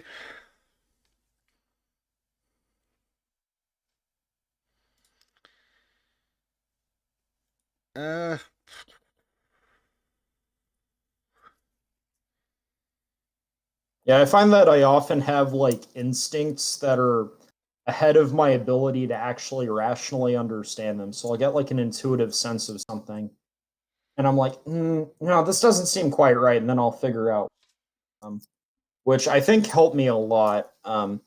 When me as a religious person, I was like raised Christian, but like in my religious education class, they didn't teach us apologetics or something. So there was like quite a few people dropped out on that. I had like an intuitive inclination towards understanding apologetics. So I was able to like self-teach myself apologetics and then realize that those same apologetics were a large part of like the church's history, that they're just very bad at communicating to younger people. Yeah. So just to go back to what you're saying about tech companies and stuff like that. I would be in favor of the government having some powers to prevent tech companies from, and I mean all tech companies from suppressing technology, because this happens all the time. And really, they keep selling you the same old shitty bit of technology with full knowledge that they've got the next 3 or 4 versions ready and waiting in the sun. I mean, do you remember mini discs? Mini disc players? Yeah, I do. Enough to... Okay. Yeah. Do you know that the guy who invented the CD and the guy who invented the mini discs was the same man? Really? Yeah. I Go didn't look it know up. that. And then go and see how long after he invented the CD that he invented mini discs. Because CDs were on sale for about 30 years, right? I didn't know that, yeah. Okay, wait. It's within one. The patent for that came within 1 year of the patent for the CD.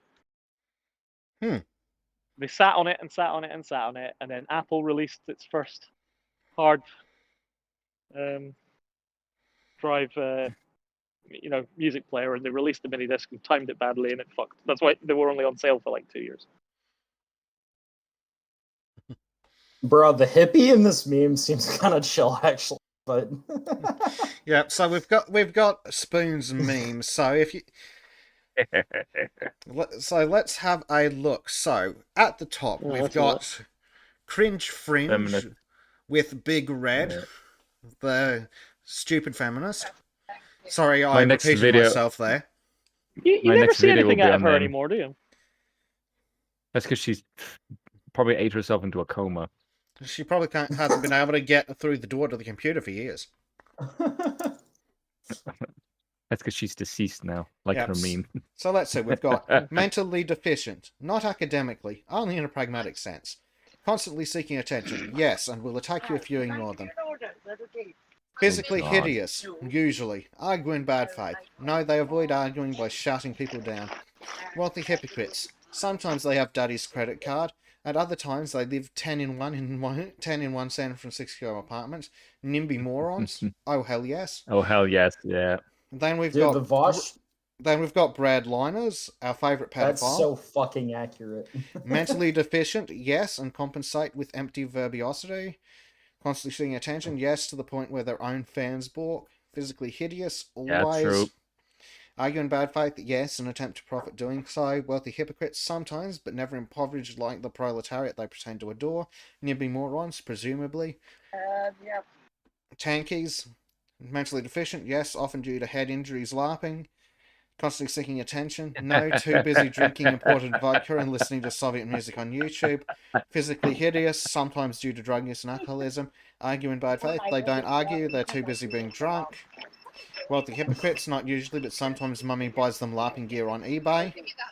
And then grandma recognises it and dobs them into the FBI. That's mine, Basil.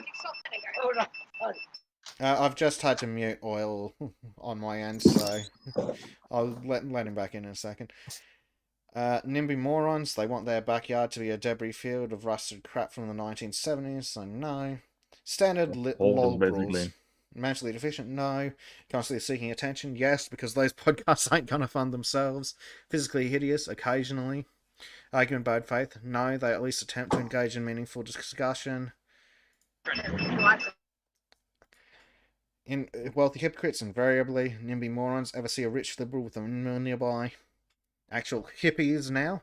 Mentally deficient, no. Their drug use causes their neurons to transcend the mundane. Constantly seeking attention, only from machine elves. Physically hideous, constant drug use and farming keeps them looking young. Argue in bad faith? Yes, if they hallucinate and think you're actually a CIA agent. Well, the hypocrites sometimes, but only the hippies in name around California. NIMBY morons, not unless it throws shade on their weed garden. Well, based on the story, though, what is the likelihood of them being coincidentally right about the CIA agent thing?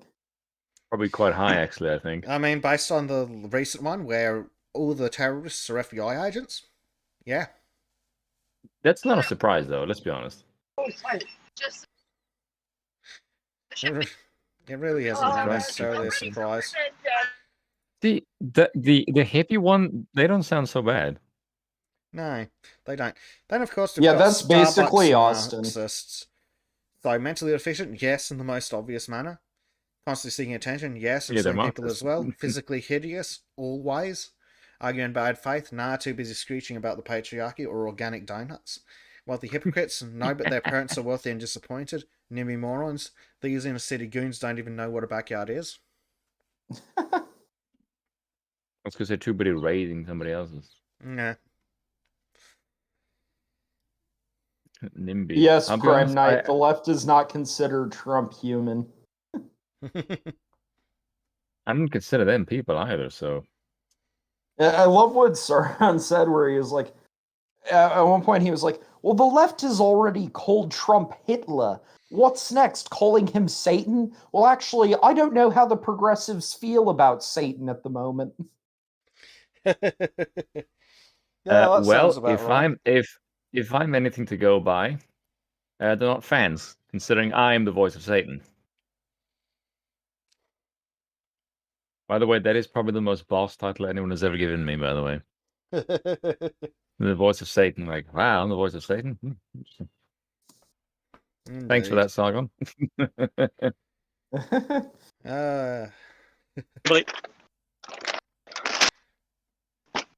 Bro, like, right. Is did it any safe of to you hear unmute me that? now, Royal? Did you hear any of that, like, Snowflakes by Tom McDonald? One of the lines in there is, ashamed to be American? Okay, that's cool. Because honestly, we're all ashamed of you, too. Yeah. Dude is a Chad. Yeah. So what do you guys... quite some. Yeah. So what do you guys think of the progressives all joining together over in the UK? Not going to happen. What do you mean, joining together? Apparently, Tony Blair's calling for a coalition between Labour and the Lib Dems. Oh, yeah. Well, and the Greens and the SNP. And the... You know, basically all the Marxist racists. Well, did you hear my comment on the show earlier? I did not. I was having a nap. I said, so let me get this straight, lefties. Your idea of trying to recapture the center left is to take people even further left than you and coalesce them to try to capture the people that moved further to the right in the last election. Like, that is a level of retard that I can't... Like, that is so stupid. Like, I even said, like, how incredibly stupid are these people? Here's my theory. And this is a conspiracy theory, by the way, so put on your tinfoil hats and start running around chanting Jesus. There's no opposition deliberately in the UK. And the reason I say this is because the Conservative Party are not conservatives. The only difference between them and the Labour movement is the speed at which they go to the destination. But the destination is exactly the same. So in my opinion, Labour is deliberately shite so that the Tories can just do whatever the hell they want to. And their only campaign needs to be, we're not as bad as Labour. And that's it. Yeah. I only disagree with that because I don't fucking smart enough to be like playing 4D chess here. Neither am I. I'm no genius. I'm just some random person with a fancy voice shouting shit. Yeah, but they're there like is fucking dumber than we are, so. But there's no world where the SNP cooperate with anyone in England ever. So, you know, that's just not going to happen. No, it's true. But I just the best.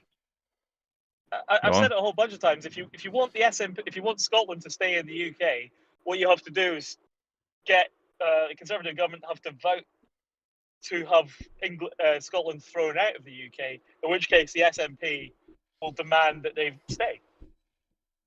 You think they would, or you Easiest think thing in they'd the be world. pro EU? No, if you tell Scotland that they have to get, if you throw Scotland out rather than let them vote themselves out, the SNP will have to go. Well, how dare you? We must stay. It's just what they. I love what Dankula said Because about their the only SNP. position is whatever. Their position is always the opposite of the Conservatives. So vote them out. That's what I say. I mean, I am Scottish, but I'm still in favour of England voting Scotland out. Well, if Scotland wants their freedom that badly, they can have their cake and eat it. Yeah, but fuck them. I wouldn't. It's so stupid. It's just the stupidest thing in the world. I keep saying to people here, it's like, where do you think your pension lives? Do you think it lives in Scotland? No. So what you're signing up to is basically paying an exchange rate on your pension that could be extremely bad. How many sturgeons will there be to the pound? I mean, there's a very good chance that our national currency will become heroin or shortbread. It's not already. Or fentanyl. No, it's probably more likely to be shortbread, really. Yeah, some more No, there aren't enough. overdoses There at aren't Penn Station. How vibrant. How vibrant. Fucking love Yeah, Tucker just- Carlson. I mean, people seem to forget how Scotland became part of the fucking union in the first place. By getting their ass I mean, kicked. Colonization? People are under the impression that we were invaded or something. That's not what happened. England and Wales joined together, did really well. Scotland bankrupted itself, begged to get in. Literally, cap in hand. Please, can we join your union? Did And now anyone you get want to told? leave and join the European Union, which Yeah, is but like nobody the was most retarded thing. taught that at school. I didn't get taught that at school. Why was I not taught that at school? Yeah, Dankula's like perspective on the SNP is like, aye lad, they want to trade one leash for another, and I'm not about that, lad. You know why you weren't but taught that at Dank's school? pro independence though, isn't he? Yeah, he is, bizarrely. But you know why you weren't taught that at school? Yeah. Because it makes the English look good. Yeah, of course, yeah. Yeah. Of course. I suspect it's probably that simple, actually. What Scotland needs is better representation in Westminster. It doesn't, but the Get thinking. devolution, well, I think was a terrible idea. It doesn't. I keep saying it to everybody. Name one thing that the Scottish government has been wholly responsible for, where they have been wholly responsible for, that is better now than it was before devolution.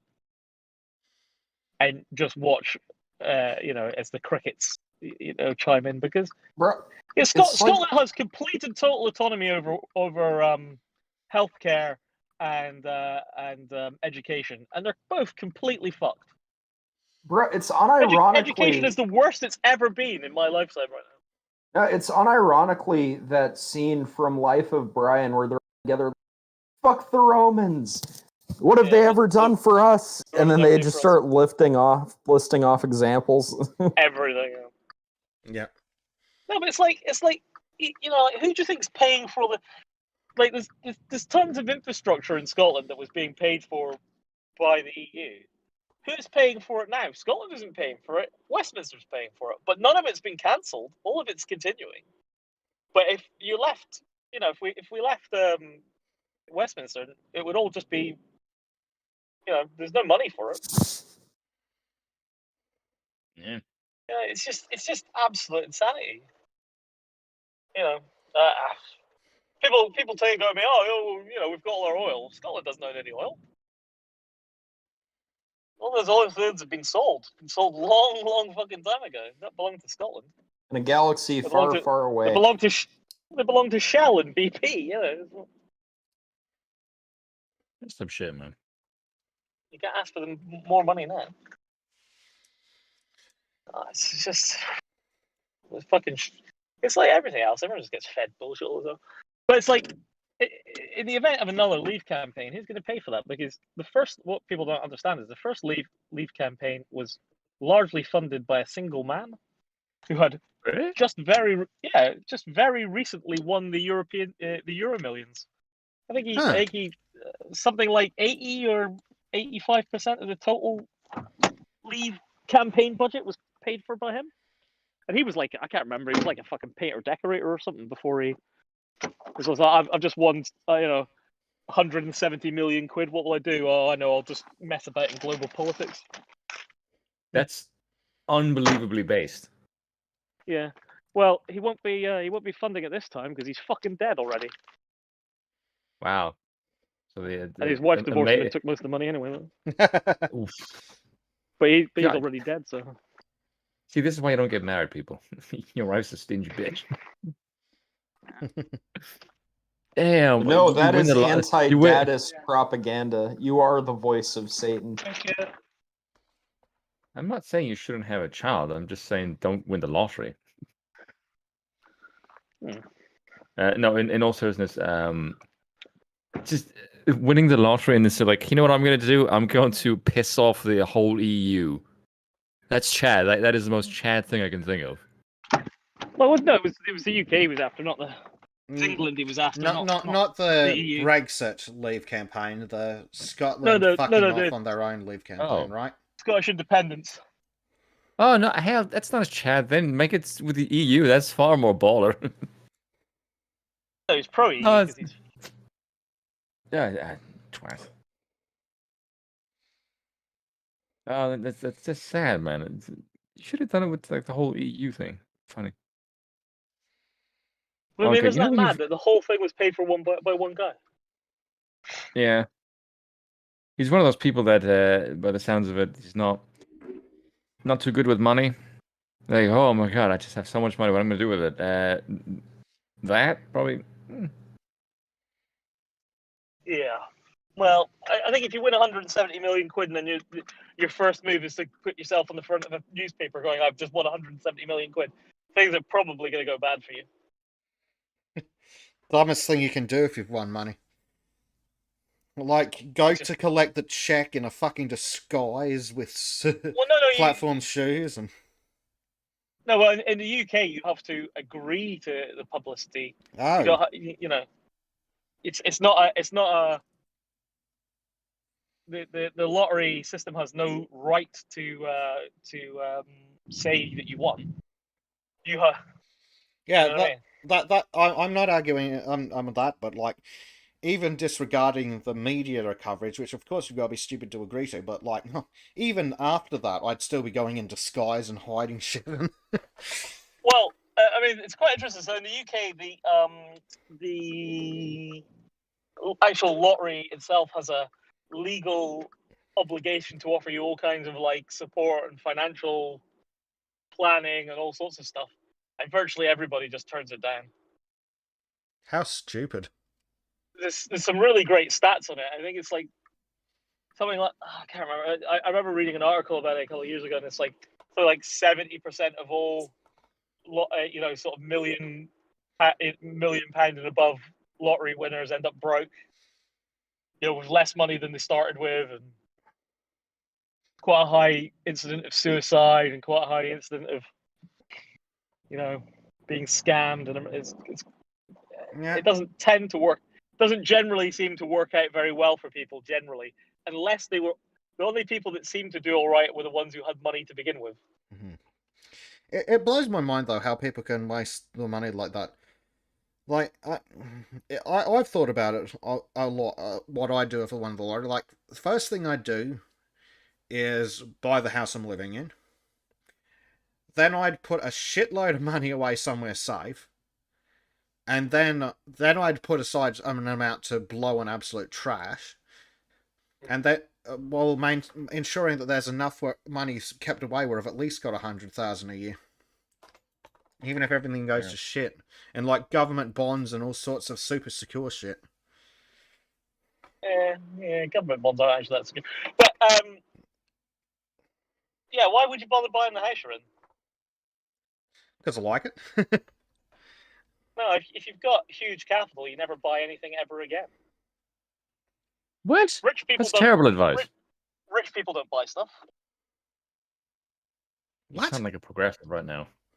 That's not how. No. Rich people don't buy anything. Not with their own money. Don't be so stupid. Not all rich people are politicians, sir. No, what you do is you put your money in inflation beating investments, and then you just spend the I'll spend the income from it. You interest. don't. You never ever spend capital. Well, how do you think rich people become rich in the first place? Getting a small you want me loan to of $1 answer million. that? You never spend your own. It was a money. small loan, okay. But most of the really rich people I know, like old money, it's because the family never spends anything. That's how you get fucking rich. You don't spend any money. The people that I know that that are uber wealthy, they spend a shitload of money with risky investments, but they were baller enough to take the risky investment in the first place. They lost a lot of money, but they also gained a lot of money. Yeah. Yeah, I mean, like if you look at like sort of super wealthy businessmen, like of the old style, not the current sort of tech generation, but you take your Richard Bransons and your Dan Pena, all those kind of guys. Even Alan Sugar and stuff like that. Most of them have been bankrupt at least 2 or 3 times. I mean, Donald Trump. Yeah. Most of them have been bankrupt. Yeah, but that's what like times. all the people that I've heard from that class of elite businessmen, all of them say the conventional wisdom of saving doesn't do shit. People who have massive money are risky. They are balls to the wall and they go nuts. They don't play safe. They play hard and they play loose with the rules and they will go for the big bucks. They take risks. You don't win big by playing safe. It's great because like if you look at their history when it comes to the trading and stocks and everything, it's not like I invested a bit. It's like no, I went like all in. It's like a risky poker game. They don't win bit by bit. They get massive. Like they go hard or go home. Sometimes one then the other, but yeah. So I get the impression that it isn't a. It isn't the let's go to like a seminar and listen to this person and give me this little piece of advice. Like, no, they do insane shit that most people will not do. Yeah, it's the reason why they're 1%ers. So there was a guy who trained with me when I was an apprentice years ago, and he's probably, I would say, actually sort of marginally smarter than I am. You're so humble. Maybe a bit more than marginally actually, but he's super risk averse, right? Really? Super risk averse, and I'm super risk positive. And we have another friend who was doing psychology, and he actually wrote his thesis on the two of us. Oh, nice. Because we had very comparable lives up until a point where I went sort of like consulty, and he sort of stayed staff. And and he had every opportunity that I had. But all he can see is the negative parts of things. And what he's saying is like, you guys are like polar opposites because he's really negative and you're really positive. He says when shit things happen to you all the time, talking about me. So shit things happen to me all the time. It's just you don't see them as shit. That you just shrug them off and get on with it. You don't dwell. You forget. And you're resistant. But he said within days you've forgotten that shit thing even happened. You're not even, But all he does is dwell on the shit things. And when a good and he has the opposite effect. When something good happens to him, he sees it as a negative. He sees the negative side. He goes, oh well, this will be a pain. And when something shit happens to you, you see like the positive, like the coming out of it. The positive things that are on the other side of it. He said it's really fucking interesting because you're actually both like very similar. Except for this one thing. In almost all sort of ways, sort of upbringing and education and competencies and everything. It's purely outlook that is different. And the differences it's had on your lives is, dramatic. Because I just assume everything will work out for me all the time. That's how I roll. It's not even a conscious thing. I just always have the assumption that everything will be fine, and it always is. Hey, you got that Chad energy. That's all it is, though, isn't it? It's all perspective, isn't it? It's like, what do you actually want as well? That's the other thing that people don't seem to fucking grasp. There's a Somebody to be really more good resistant to stress. there's a really good book called The Subtle Art of Not Giving a Fuck. Have you heard of it? Oh yeah, my best friend read that. Yeah, I've heard of it. It's a really good book. So what it talks about, like one of the main sort of themes of it, is that actually when you're young, you set these levels of you set really unrealistic levels of expectation for yourself, and then you spend the rest of your life trying to attain those. And what it's saying is actually all you really need to do in your life is to consistently redraw those expectations. You know, to set them to achievable, to realistic levels for your own life. I can't remember. It goes on about this guy. Is it like the lead guitarist of like, I can't remember if it's Metallica or one of the other. And basically, he's really pissed off because he was never the best in the world. He was only the second best in the world. The second best in the world's still pretty fucking amazing, you know. Yeah. But he's never been pleased with his career because of it, because he'd been in that band and got kicked out or something. And it's just like, if you've been in a band and you get kicked out and you go on to make the second best of that sort of thing, it's still pretty fucking Chad. But he's incapable of seeing it like that. You know, and so you just have to. Yeah, Michael Malice said something recently the same thing. Like he said, like for example, being a writer, like you don't have to be the best writer ever, but you can still be pretty good. And for a lot of people, that should be enough. You don't have to be a New York Times bestseller to still make money from that venture. Yeah. So But yeah, I mean, it's just weird. People have these really ridiculous expectations. I mean, like, yeah, really, really ludicrous expectations. And I never actually had very high expectations for my life, really. Like, I've done really well, but I wasn't really planning to. It wasn't, you know, you didn't I set never out. It just set kind out. of happened. Well, I didn't even set out to have the job I have. This was never, ever part of the plan. Ever. I literally fell into it. I was at college, and a guy came round and went, "Oh, any of you fancy doing this? Come into this other room and do an aptitude test." You know, and I did this aptitude test and just absolutely fucking annihilated it. Well done. No, but like to my complete surprise, to the point where they accused me of cheating, and Again, well done. Made me do it again with them watching. And and then it was like, well, I suppose after we've accused you of cheating, we sort of have to offer you a job, I suppose. And I went, that doesn't make it. I kind of want to know what the test sounds is. about right, yeah. I kind of know what the test is, that you did the test and then said do it again so we know you're not cheating. Well, I'm. Yeah, well, well, because loads of people had been through it already, and so they were like thought maybe like someone had marked the paper or something. I don't know exactly. I can't remember. It was long fucking time ago. Yeah, because I would imagine like if you did a test and you were told this is really good, you are cheating.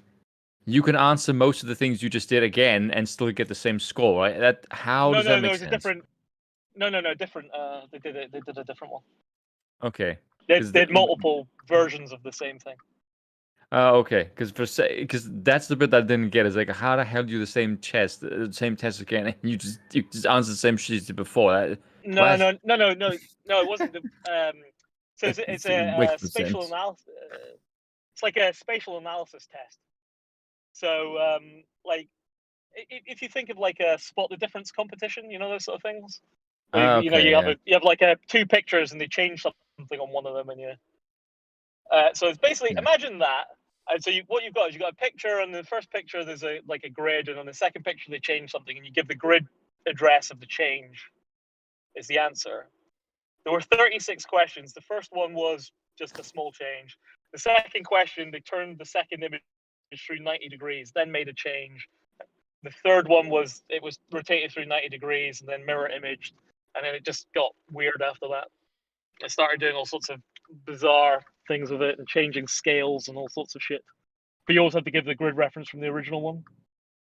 And I managed to answer all 36 of them on both tests, and I was going like, this is just not normally possible. There's something wrong with your brain, and we would like to harness that to make money. Which is basically Nice. what happened. No, but I mean that's the thing. Like my ability to do my job is largely innate. It's not a learnt skill. It is a I'm sort of gifted and a built-in. genius. And a No, very I'm stable genius. You No, you I can say have that here. Our ego is big enough for both of us. I have a weird I have just the right amount of Asperger's and the right mix to make it useful to them. Oh, nice. Basically, what it boils down to. So yeah, and I'm just incredibly fortunate that I found something which is weaponized. You know, because most likely otherwise I'd be working in some shit job somewhere. Yeah. Ah, yes, of course. Just super duper lucky. And done. Because it's not something I would have sought out, you know. Because I think that's half of life, isn't it? Most of it's fucking dumb luck. Mm. Well, it fucking is, right? Well, you know, the biggest predictors of economic success are IQ and trait conscientiousness. And disagreeableness. Well, yes, I'm that's pretty- a pretty big one, too. And I'm pretty fucking disagreeable. You know, I've trained plenty of women in my advanced disagreeability. Oh, and that's helped them. Why are you happy about them helping them? Well, of course I'm happy about them. Kathy Newman is. Oh God, she's an idiot. Well, that's the thing, though. I always thought she got too much shit because, like, comparatively speaking, she treated him much better than like most other like lefty journos who have interviewed. Who's this? Kathy Newman, like when she interviewed Jordan Peterson, Oh, yeah, God. it was like kind of but it was still like so much better than the ways like so many other like people who have interviewed him have treated him. So her hatred is kind of like disproportionate to the standard, I guess. Yeah, but she was I so just- fucking obnoxious about it. Yeah. So you're And just saying yeah. something You have racist. got me. I'm trying to work that out. Took a while. And his answers are just so obvious. It just amazes me. You listen to interview like, yeah, that's just a normal, sane answer, and the woman is looking just, and you could see the longer the interview went on, the more she realized that I'm being painted into a corner here by my own stupidity, and I'm trying to make this guy look bad, and I'm getting At owned. least she admitted it at one point, though. Yeah, and so like, yeah, have got me. Like, yeah, this has been like the last 45 minutes of your life, honey. You've been getting your ass kicked by a freaking clinical psychologist who's been in the clinical psychology for about half the time you've been alive. He might be a bit smarter than you when it comes to this. I'll drink to that. Now, that to me was just like if someone said to me, hey, look, you're going to do an interview with a clinical psychologist of like 40 years and you're going to try and make him look bad. My instant reaction would be, why am I doing this? He's a clinical psychologist. He's obviously smarter than I am. Like, I'm a TV presenter. He will school the shit out of me when it comes to anything psychological. It's his job for 4 decades. Duh. Oh, fuck. The self-awareness is lacking. My good lord.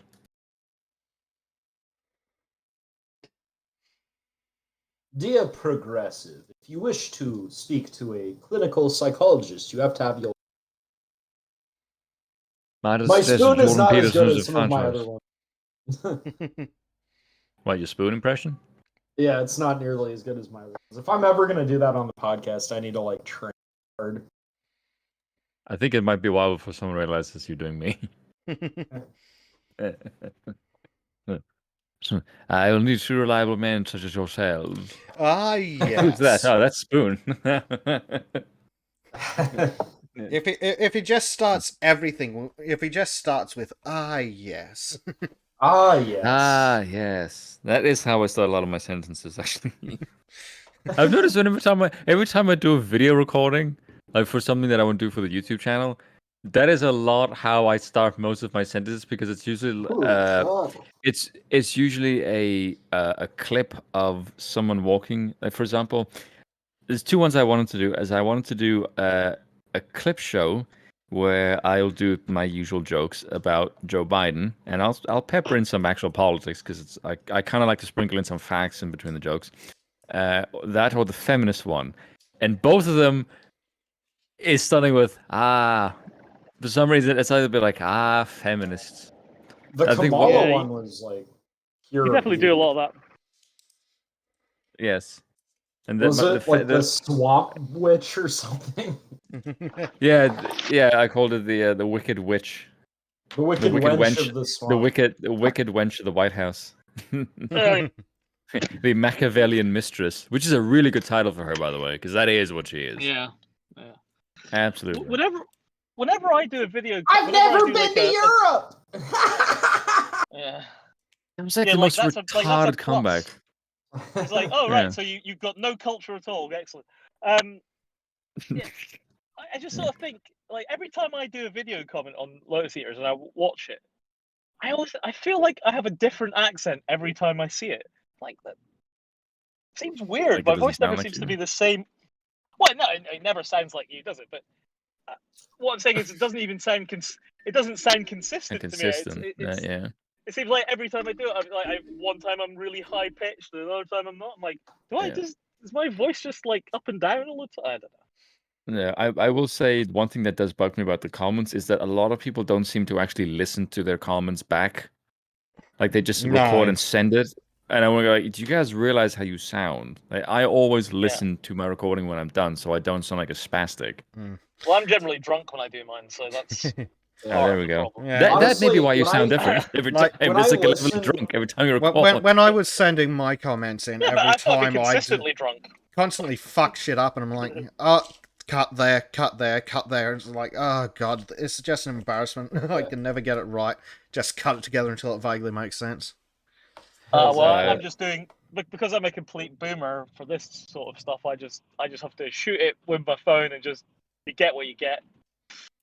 You know. Well, yeah. But I have a I still think I did script a for what I do. reasonably good fat video today. So Yeah, that's Yeah, very I'll funny. always like whenever I don't do an imitation, I do like an actual serious in-depth thing. I always have to like type it out so I can like go through it fast enough to get everything I want in.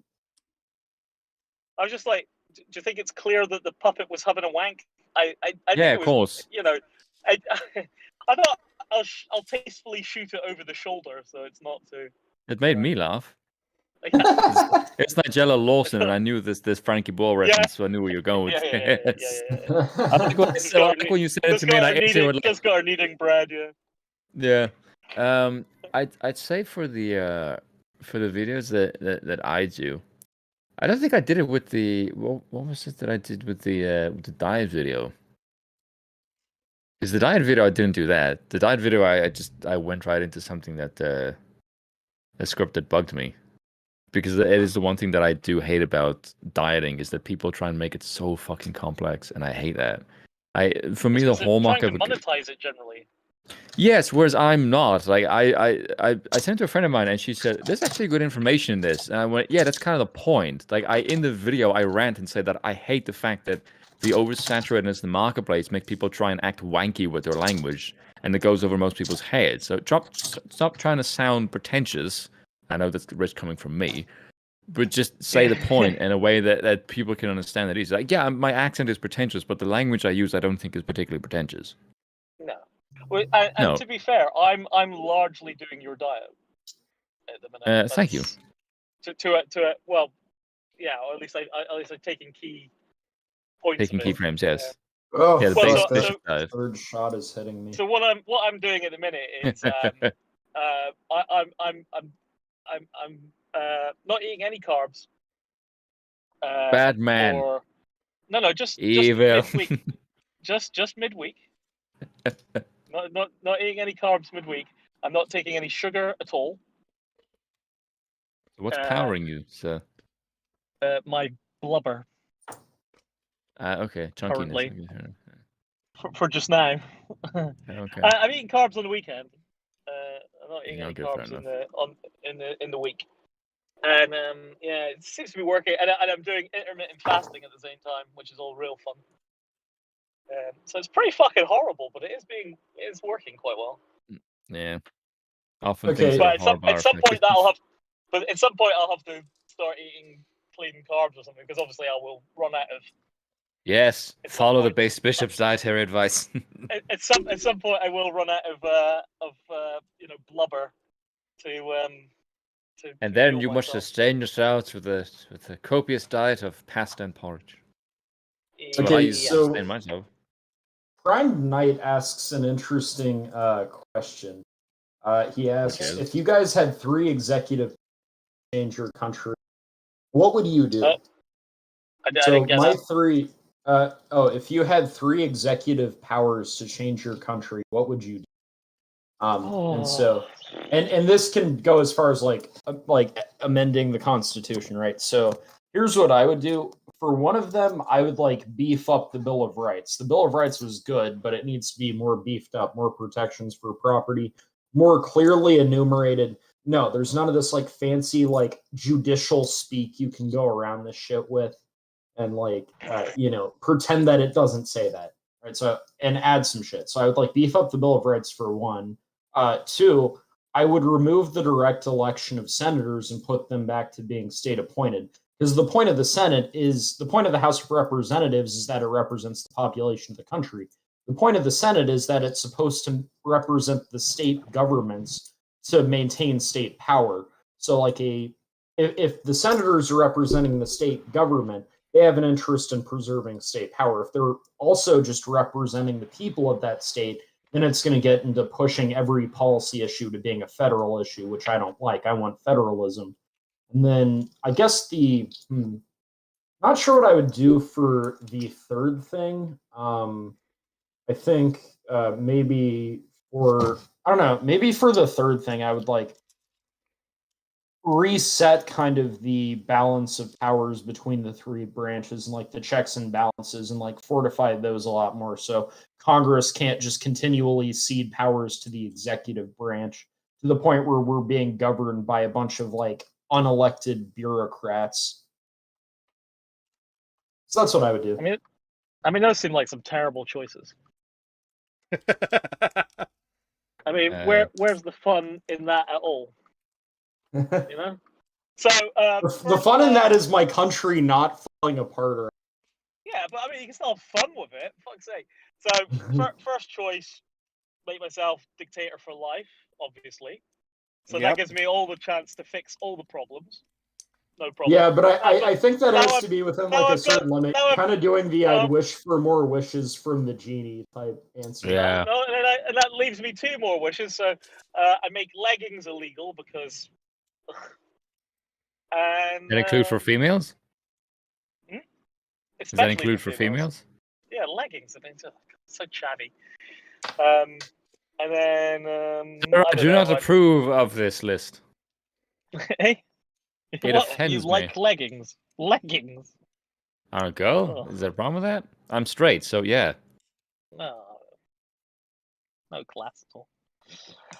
I want to see them in a bustle. Oh God.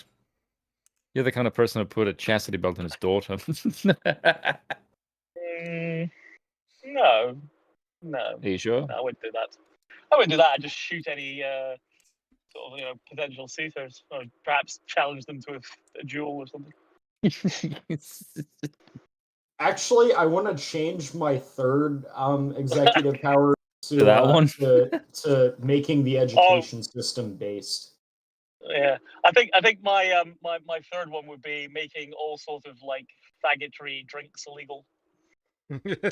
So basically, and anything with color and sugar. Yeah, or fruit, or No, because there's some ciders that I like. Well, my favorite bar won't serve a lager top because that would be a cocktail. Bro, like I said, you and I need to go there.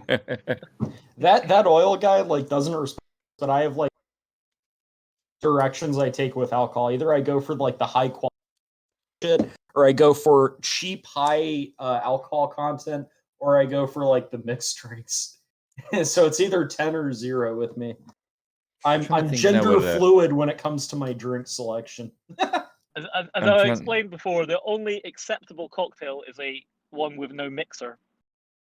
You can mix alcohol, but nothing else.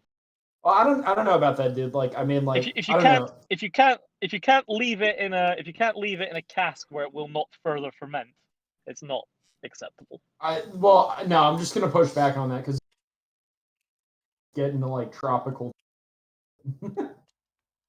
I'd say my one would be, first of all, the state is never allowed to shut off commerce ever. Yeah, well, yeah. That to me is rule number 1. So that's I think that may come in time actually, when the true fallout of these lockdowns is accounted for. I think you may well find that they become illegal for the future. You non-Americans might want a First Amendment. I mean, I would actually think at this point. I mean, I don't want to interrupt too much, but right, me as a business owner, if I do something with, I mean, I have £100 million worth of personal indemnity insurance, right? Because I design bits of oil rigs. If one of them explodes, I will be liable for that, right?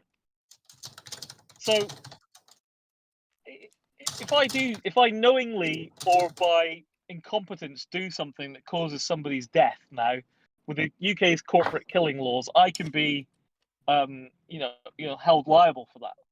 So, if it turns out that these lockdowns have caused more deaths through, NHS inaction or whatever, and it can be proven, I know. Well, of course it has. But if it can be proven that they knew that was likely to be the case, then Johnson, and all these people should go to jail for it. Yeah, but that never will. Well, they should be. If there was any morality in the world, they'd be hanged. No, but the laws exist to punish. Yeah, but laws don't mean shit without someone enforcing them. Yeah, but I mean, there should be. The next government should be doing it.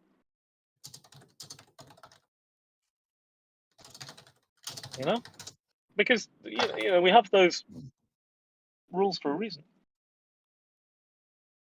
It's interesting. So, Spoon, something I mentioned earlier was some. Oh shit! It's doing it again. 1 second. Yeah. So, Spoon, something I mentioned before. Yeah. So, was that with the lockdowns? The excuse for them originally was we have to keep our healthcare system from getting overloaded, right? Like, does anyone remember that? And then, like, our healthcare systems have been way out from being any risk of being overloaded for a long ass time now, and now the excuse is, oh fuck, sorry, hiccups from drinking 151 proof shit. Now the excuse is we need to keep the lockdown so nobody ever gets COVID.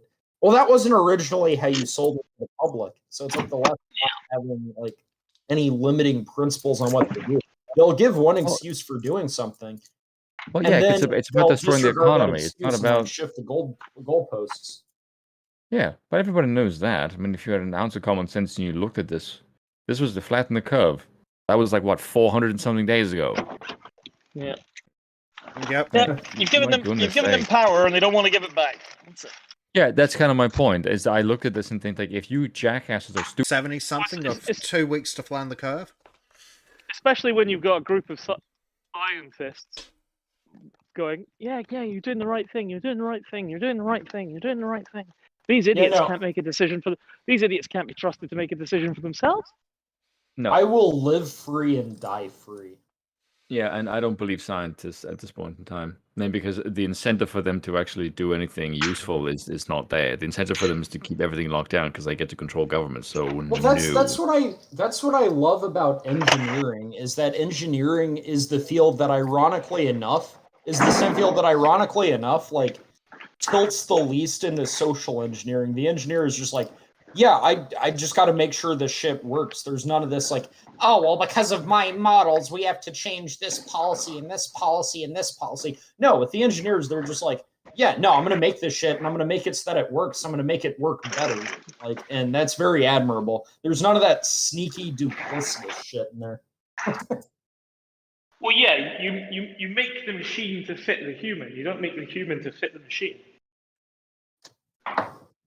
Sabbath was made for man, not man for the Sabbath. Base Jesus.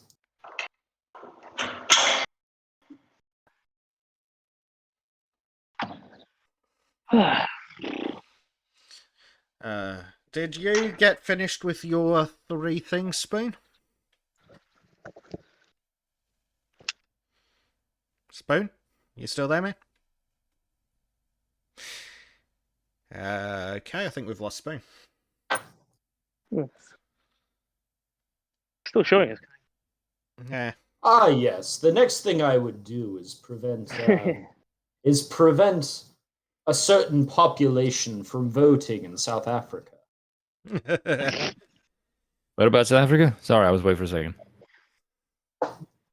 Did you Oh, he finish asked if- your 3 executive powers? Mine? Yes. Yeah, I interrupted you during yours.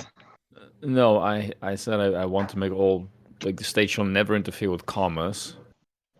Executive power. Guns, and more guns. Free yeah, speech? and whites only in Europe. I know I'm not a joke. I'm serious. That is not a joke. I would seriously have only white people in Europe. Like, screw, I don't give a crap about your, like, oh no, we should all hold hands and sing Kumbaya. No. You have whites in Europe, and the rest of you go to Asia for Asians, India for Indians, whites for Europe. And screw the rest of you who disagree with me. I don't care if you call me racist. I would rather be racist and safe than let's have everyone else and they burn my house down. Okay, that's a bit spicy. I'm gonna need another shot. I mean, I wouldn't quite go as far as that, but I do think multiculturalism is a failed experiment. Yes, multiculturalism sucks, asshole. I don't think that it can work. Like, genuinely, No, I don't think multiculturalism can work. Can I say something kind of hypocritical, though? It can maybe make it work for a generation or two, but it can't work in the long term. No, I think I'm going to sound screwed up saying this. I think if you're going to do it, you need to be like the Americans, where you need to kill everyone and take the land, and then build it with an idea, which is not something that. This is the thing. You need to do it fresh with people that you bring in voluntarily. You can't do what the Soviets did, which is just kill everyone who disagrees with us and like install new humans. Well, I mean, that's the base thing. Like rewire their software. That doesn't work. You're saying that Britain's mistake with empire wasn't purging the people out of it? Yes. Well, it's the same thing with my country. Well, that's the base thing with like the Cubans and Venezuelans who come to America, is that they understand why they came to America, which is why they're so based. This is the same thing with but they're African. not multicultural, are they? They arrive and absorb the American culture. I mean, right. You can come from another country, retain cultural aspects of your country, but you have to adopt the integrate core, assimilate. culture. Yeah. Adopt the core. So you can basically bring a flavor, be a good Jew. You bring a flavor of your country with you, but you don't try. Well, be more Jewish.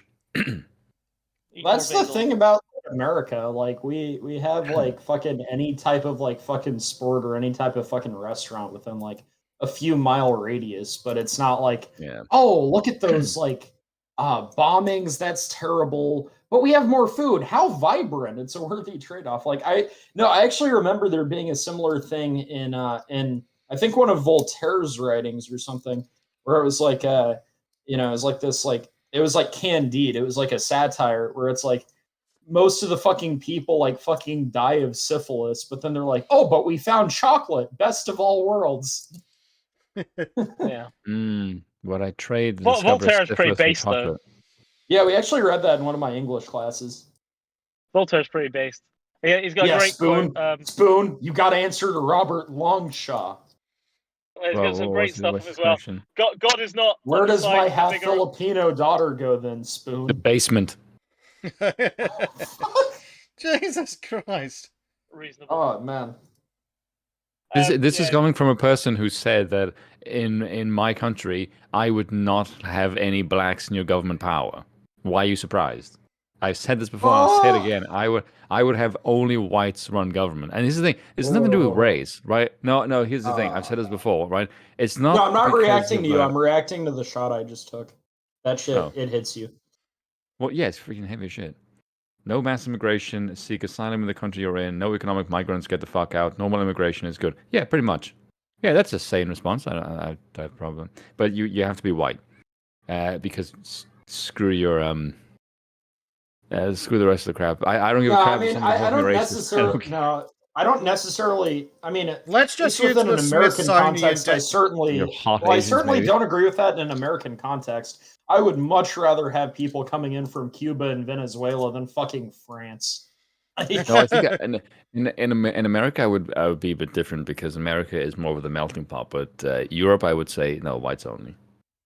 Because it's Europe. Like white people need a place of their own, and that's what Europe is for. Like all of you Yeah. foreigners with your darker skin, get the hell out I mean, of Europe.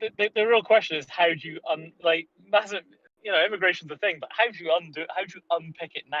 That's the problem. It's a bit of a- That is you an can't answer really- that is an answer I'm not going to say on YouTube. Yeah, exactly. It's too based. Oh my god. Jesus fucking Christ, Wayne. Oh, we're gonna get shut down. Okay, moving rapidly away from Spoon before we get Oh my before God. Oil gets Oh, we have a arrested. permanent ban. Before Oil gets arrested just for listening. I There's just wanna this say to guy, any right? His future initials were employers- AH. I want to say to Yeah. any future employers, I do not endorse the message that was just sent out. Yes, disavow. Cowards, all of you. So, my three. Go. Step one. Rights. Just any would be an excellent start. So, Bill of Rights, basically. Yes, but just a Bill of Rights in general. Nothing specific, just some rights would be nice. We don't have I just thought of a any. good one I would have. Well, you're not allowed. Screw you. No, this is a good one. And I think all you guys would agree with this. What was I going to say now? Ban OnlyFans. Yeah, maybe. Yeah. And all things like it. Thou shalt not simp. That'll be Get my the Bill of thoughts Rights. off Twitch. Thou shalt not sin. Pottery, be gone! Yeah. Yeah, I don't think that's bad. Yeah. Seems reasonable. So, step one. I put that down as I include that in the banning of leggings. To be fair. Yeah, What? I'm not a no, fan that's of not, banning no, shit. that's rubbish. I wouldn't. That is I not wouldn't real. ban shit, but if I had to ban anything, it'd be like pornography. What? Good thing Trim isn't here. No. Yeah, Spoon. Yeah, Spoon. I'm like 1/32nd Native American. Do I make the cut? I'm like 31/32 white, Spoon. No, I will No, we're purge using you the one- and Elizabeth we're using the Warren. We're using the one drop rule. Wait, but Elizabeth Warren is whiter than Richard Spencer, so you'd have to purge almost everyone. Yes, I shall have only the pure race. I shall fulfill Spoon, Hitler's for ideal. fuck's No. sake! No! YouTube! No, Hitler's ideas were crap. You can have some good ideas, but your implementation is crap. The lack of medicine, I think, is probably probably the bad thing. I think. Wait, I don't Hitler think that- had a lack of medicine? Yeah, his ideas That's were really surprising. shit. That's fucking surprising considering how much of Yeah. a germaphobe he was. No, like a lot of his regime. Like if you look at who was it? Was it Joseph? They were like, Mengele? That what, was fine. hooking like their soldiers up on meth and shit? Yeah, Perverton. I actually I have a book on that called Blitzed. That's quite a great name actually. And it's about the pharmaceutical industry and during like the Third Reich and some of the shit that was going on. And okay, so here's something I'll tell the chat that I'd like to do. I'd like to do a documentary on my channel, which I will obviously write and narrate. And two, I want to do it on bizarrely to actually the same time frame as I want to do one on the pharmaceutical industry of the Third Reich, because for some reason I think the Nazis and drugs is a fascinating combination. I have no idea why. And the other one I want to do it on is FDR. Because FDR, there's so much propaganda sucking his dick, and I want to debunk that because for some reason that really pisses me off. Because I think most of the horridness of progressivism you can trace back to that fucker. Trace back to There who? we I was go. kind of distracted. FDR. Oh yeah. He was a What? horrible president. Who was it again? There was that one.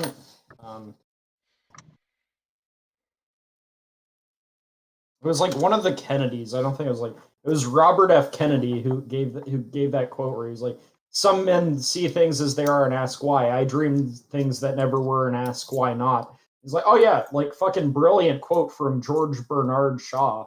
He like quotes that, but then like people point out, wait a minute. In George Bernard Shaw's work, that was like the serpent in the Garden of Eden that said that. So that's kind of like a massive fail where you're like quoting Satan at that point. Yeah, I don't like this idea of looking at society and like, how can we remake people into what we want them Yeah. to be? That's the vision of the anointed.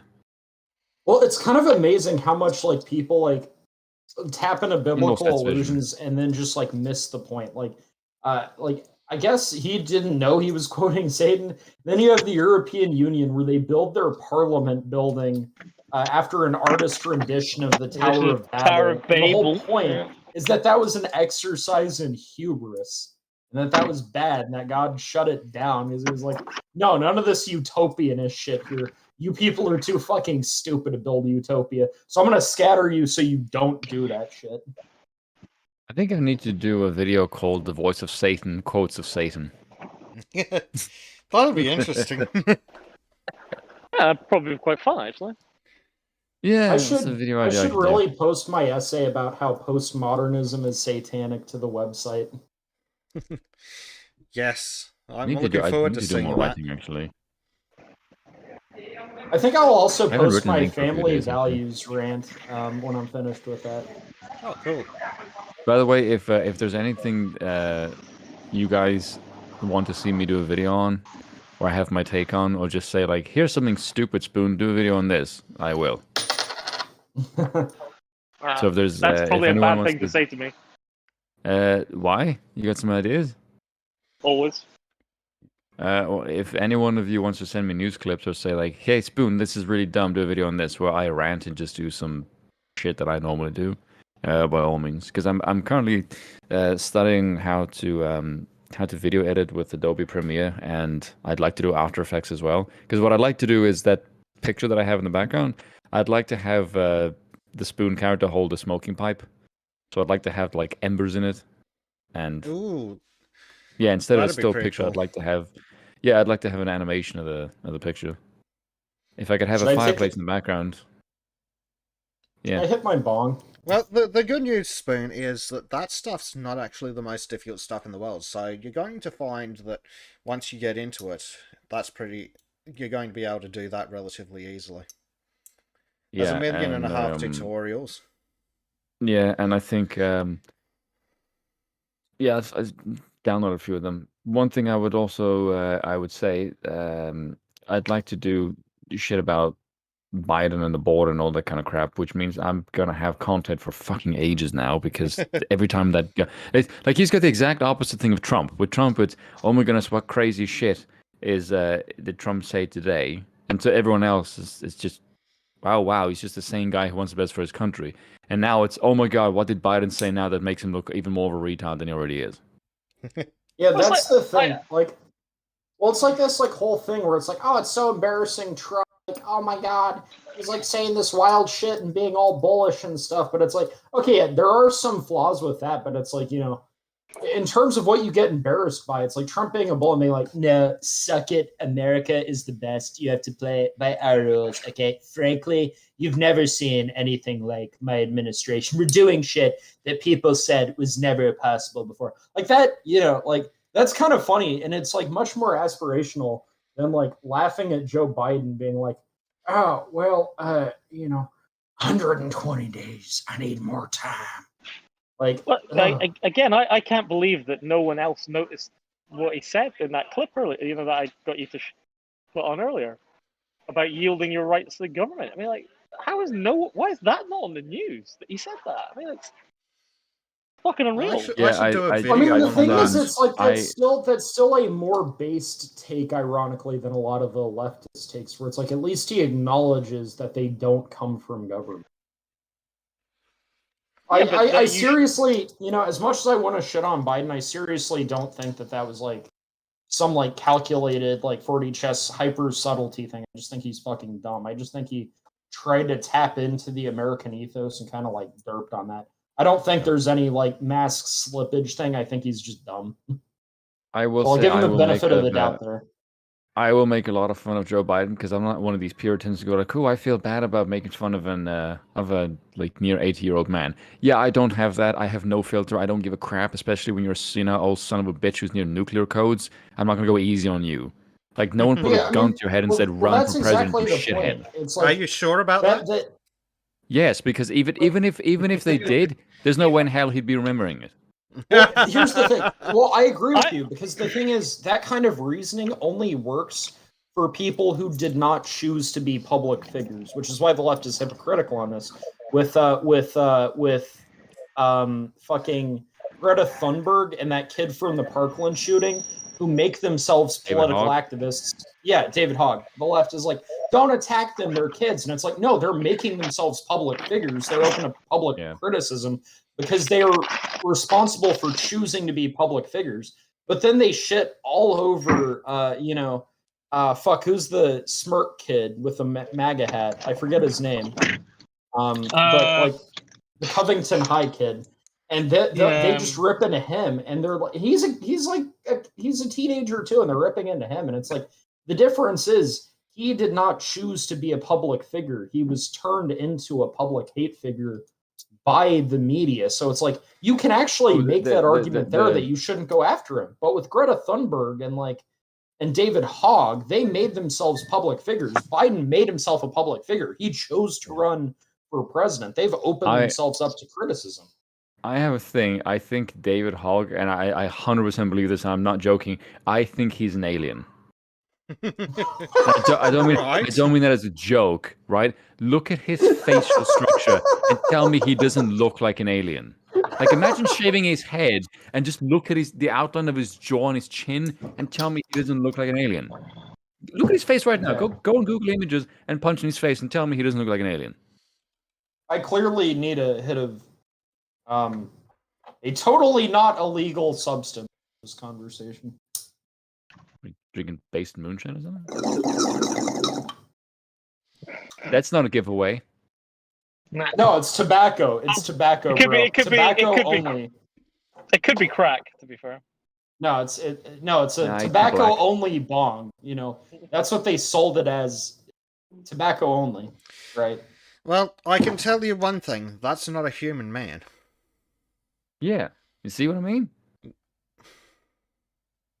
Yeah, I mean, like... I remember the first time I saw his... The first time I saw his face, I looked at him and went, "You're not human. Your chin is way too sharp." Say no more! Okay, Prime Night, it's actually this, like, bong where there's a percolator that's like a three-eyed, like, goldfish from The Simpsons. Yeah, you were talking about it last week, yeah, exactly. And, like, certain parts of the bong that are, like, colored glass, like, shine differently under UV light, but used bong water shines green, like, glows green under UV light. So it's literally the three-eyed fish from The Simpsons, the mutant fish, swimming in like green radioactive water if you put it under a UV light, so it's pretty fucking cool.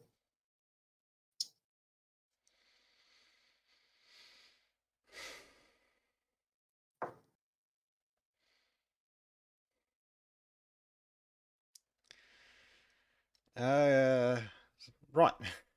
Now, I never got to finish my three things. Step 1 was, of course, a Bill of Rights. Step 2, unfuck welfare. Step 3, unfuck immigration. My 3-step plan to fixing Australia. Don't you unfuck immigration by fucking immigrants? No, then you're just diluting the white pool. Well, you know what South Park says, right? No, you unfuck fuck immigration. them all to death. by going, "Where'd you come from? Oh, okay, here's a free plane ride back. No, you don't get a choice in the matter." Yeah, I mean, I think that what the UK should do is, because I think it's terrible, absolutely terrible, that people attempting immigration sometimes die in the Channel. So, you know, Switzerland are famous for having the St. Bernards, you know, with the whiskey barrel around their neck, that go up and save you know, people in the mountains. I think the UK should do something similar to that, but for the Channel. So I think what we do is we get a relatively intelligent, sort of decent sized, you know, mammal. So sharks, right? And then we train them to very carefully pick up immigrants and bring them back to shore, very carefully, because that'll be fine, right? We'll be humane. I would have Yeah, thought the port had where all the boats come in, you should station some trebuchets.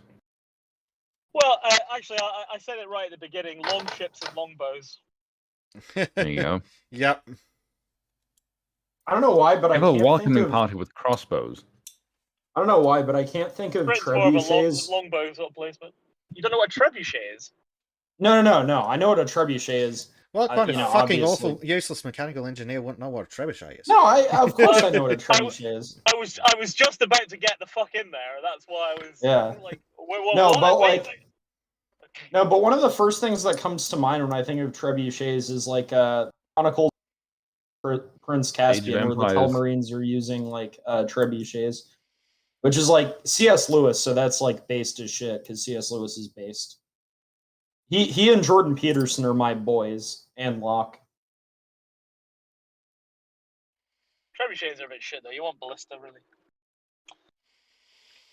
I guess also I can think of them in like terms of Lord of the Rings, right, where Gondor is using trebuchets against the Orc army.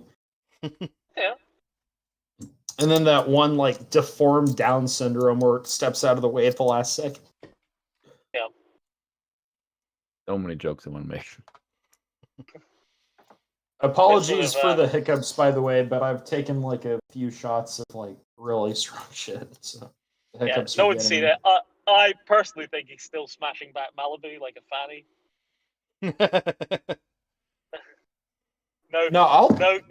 video evidence. Bro, like I will turn my camera on for you, that oil guy. I can't You see see- it, so there's no point. Oh shit. Okay, whatever. Free speech extremist, nice. Yeah, I'm wearing my free speech extremist shirt. So Spoon, will you take Spoon's word for? Well, how could you not believe something that comes in that voice? Exactly. So Aw. Spoon, you see 151 right there, right? I'm sure many a young naive woman has fallen prey to it.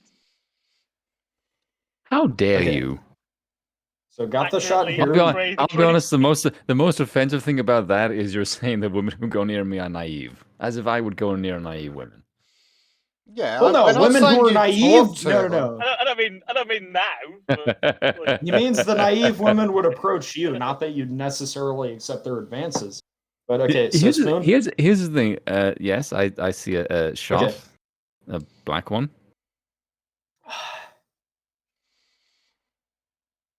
Oh, That's like 70%, isn't it? 75.5. something. Ooh, you took that pretty well, actually. Yeah. Without coughing, actually, is pretty impressive. That's high proof as shit. Yeah. Yeah. It I've makes had, your face numb for like a minute after. Yeah, I can see that. Oral guy, I think the highest percentage I've ever had was a cask strength 12-year-old redbreast. Oh shit, that I've was- had that too. My it was like best friend what you want- Thomas. 50%. Yeah, my So best what you- friend what- Thomas got that for one of his birthdays actually, and we drank that together. I've That's got a strong as few. I've got a few remaining bottles of Pusser's Navy. So Oh my god, what's that like? yeah, awesome. So when the British I want to Navy buy that, actually. up until like the 70s, was it the 70s? I can't remember exactly when the British Navy stopped serving rum on ship. But basically, when that happened, a guy bought all the extant remaining rum they had, and I think it's 3 plantations that they used to make it from. I think he bought the 3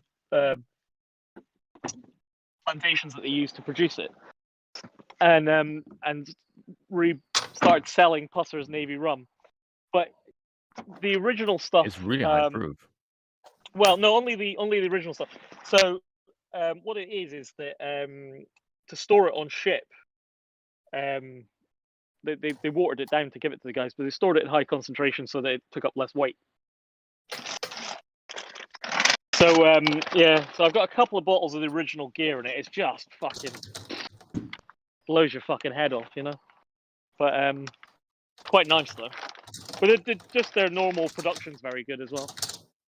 They're not adding sugar and shit like that into the rum. Which is I saw a bottle of that important. on a website called Masters of Malt, which Oh, I yeah. can't use anymore because of Brexit.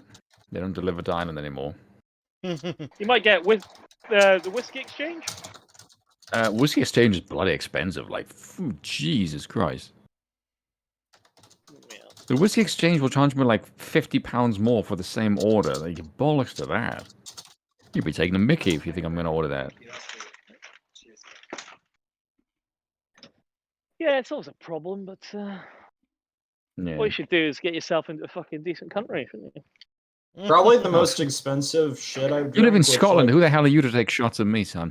I don't live in Scotland. I know that I live in Scotland. I'm in Scotland. Those are 2 very different fucking things. I know that oil guy doesn't like respect this, but the most like expensive scotch I've drank was Johnny Walker Blue Label. Jesus. No, Christ, man. no. Okay, I agree with you on the lower quality Johnny Walker stuff, but Blue Label is like the top tier of that. It's like 280 Kurt, bucks it's just for go- 750 milliliters. Let's be 100% clear here. Johnny Walker is just garbage we sell to Americans. Bro, but Blue it. Label. No, I'm not I'm sure. gonna No, push back. I'm pushing back on the Blue Label though. There is no Yeah. Scotsman who's going down the shops and buying fucking Johnny Walker to drink himself. Never No, happened. like- Johnny Walker Blue has like 18-year-old scotch in it. That's not shit. Like, look at the distilleries where that comes from, and tell me you wouldn't drink from the independent distilleries. Listen to the word you're using. In it, not it's. It has 18-year-old in it. It's not an 18-year-old whiskey, though, is it? But a lot of them is like 15 to 18 years old, which is not cheap crap, which is why. It's just a blend. Yeah, but it's a blend of good scotch. Well, that's Like, saying look, this is the highest quality turds we can find, and we made it into No, the best. no, that oil guy. no. No, I've No. had that oil guy. I've had Lagavulin 16. I've had like 21-year-old scotch. I've tried quite a few scotches because my best friend Thomas is like a scotch connoisseur. He's really into that shit. He'll like swirl the glass around and like smell it. And like Johnny Walker Blue Label is high too. That is a guarantee of a connoisseur. Because one thing you know for sure, if a guy swirls a glass, he knows exactly what he's talking about. He watches a lot of like he's- channels that are dedicated to high quality alcohol. So I don't give a crap if you watch it. It's the actual doing it yourself is where you get the expertise. Any monkey can watch some knobhead on YouTube oh no, drink whiskey. and he's made Like, whiskey. do you have a himself collection? before. No, shut up. Then you are no connoisseur, my friend. Okay. This is what I'm gonna say. With all fair guys, enough. Connoisseur is connoisseur unless is you have your own whiskey overblown collection, label. you drink. Like no, If you no, haven't but spent- if you haven't- if- No, if you but haven't so I spent a use third the of your term expendable improperly, income but every year of your life, you're not. no, but I use the term improperly, but you get what I mean, Spoon. Like he like goes through a lot of Yeah, like somewhat. video content where it's like, oh, this is like high quality stuff. He's gone through a lot of it like himself, like and he like really takes the time to savor it and shit. So obviously he's not just some fucking normie. Connoisseur is an unfair title. I know there's like technical things around that where it's like to be really like high quality to be characterized as a connoisseur, but like he's not just some fucking dipshit, is the point I'm making. I feel like all Guy and I should do is sit down and we just drink whiskey and we should record it because we've both got bassy voices and cool stuff to talk about. I've got- We will I've do got religion and bassy politics voice. while drinking. If you had my well- microphone and you were like sitting as close to it as I have, you like. Here's the thing for me. I'm aware that I have a natural bassiness in my voice, but it also helps. It probably doesn't sound as good as it does in the booth because there's open room now. But I'm a fist away from my microphone, so I'm not eating the damn thing. You're not pulling a PewDiePie. AirPods. No, but it's the one person on the stream who keeps reading his text. I so want to say to him, like, dude, you're like this close to your microphone and doing this. Like, this is no. Just get like if you don't have bass in your voice, don't eat your microphone. It's not gonna change. Like, you either have it or you don't. I think there's an AirPods. exception to be made for PewDiePie deep throating his microphone at random because it's comedic. Yeah, but that's not what his voice sounds like when he's eating the damn Yeah. thing. Yeah, but he doesn't have a bad voice. Like I can listen to PewDiePie. Well, the crazy thing to me about PewDiePie is when he did his book club and he was like, "Yeah, I've read 72 books in the past year." It's like, holy shit, this dude's like well read. Yeah, PewDiePie's not stupid. Isn't that just a normal amount of books, isn't it? 72 is I a fair think few. the most endearing No, thing I get about through- PewDiePie, I get through 4 or 5 a week. Do you but actually? the most Yeah, easy. How big are your books though? Well, they're not very big at all because I use Audible. Ah, okay. See, that's the difference. I'm the person doing the audible recording, so I will read Yeah. stuff more than once. that oil guy, No, if you 'cause read a lot of books, that oil guy, I got a shill and simp for The Abolition of Man by C.S. Lewis. I've It read doesn't it, make yeah. any. Oh, okay, you've read it? Yeah, of course, yeah. I'm Nice. 40 something odd years old. Oh man. I don't think there's anything that C.S. Lewis has written that I haven't read. But do you agree with me that Sargon needs to like read The Abolition of Man? It touches on so much stuff Just he talks surprised about. he hasn't. That's all, you know. Yeah. No, what it is I a lot of the time when I'm working, I'm listening to audiobooks. I'm not listening to music and shit like that. I just have everything on audiobook and I just listen to it all the time. I'm gonna See, record something and send it to you then. I do a Okay. multitasking thing where I'll put on like a Lotus Eaters podcast or a podcast or something or like a conversation or something really interesting intellectually. I'll listen to that while gaming, and then between rounds I'll do like push-ups. So I'm getting entertainment, I'm getting intellectual stimulation, I'm getting physical workout. Oh, I've got a desk cycle. Quite good. Here's like- something. It's like a cycling there machine, but it is- actually sits under your desk. So you just like you sit in your normal Nice. chair and just cycle. It's quite good. I want to go hiking more, but I'm disincentivized from hiking as much as I was like because it's the summer in Texas now. Is there a book or something that you guys want me to read that I can probably post on the channel? Even if it's Well, a short okay. one. Well, you know my Or- answer. Let me have a think about that. Yeah. Let me have a think about that. Oh, by the way, if you want me to go and drink whiskey, there also has to be cigars, just as a important subheading. But yeah. Because Because I'm a cigar guy. Just but for you, I don't smoke. just for you Alright. Europeans. It'd be good for it your is- it'd be good for your voice. My voice is already perfect. It does not need improvement, especially not from a smoky cigar. Fuck you. It'd be deep as fuck. You're like My Nina voice is Simone, already like- pretty ballsy. Okay. Just for you Now we go on. Europeans, where I live right now, it's currently 33 degrees Celsius, and it's a mostly cloudy. Ooh. Oh, It is mostly cloudy. So This is a That's- cold day. yeah, that's a This cool is a guy. cold day for the week. I'd lose my Oh my natural gosh. blue hue. There are a few 33 days. degrees. There are a few days a year where it hits 42 Celsius in Texas. I used to live in Singapore. I used to live in Singapore, and it was like 28 degrees all day, every day. 2 a.m., 28 degrees. It's just like, oh, That's fuck. fantastic. I mean, it was nice, but it's humid as fuck. As a South African, I would kill people for that, quite literally. Yeah, no, I really loved Singapore. I mean, I'm so sad that I don't live in Singapore anymore. But like 6 weeks after the job was over, it was like, get the fuck out of our country. I was like, okay. You are no longer a welcome white man. You're no longer making us any money. Fuck off. Do you know how difficult it is to get a living employment pass for Singapore? They have two ways of getting it. They have this what they call value. Well, there's actually several ways, but the two easiest ways are through a thing called the value added system. So if you have a really high level of education, you can apply for a value added visa to live there. But you need a really high level of education to do it. And the other one is based on just on your income.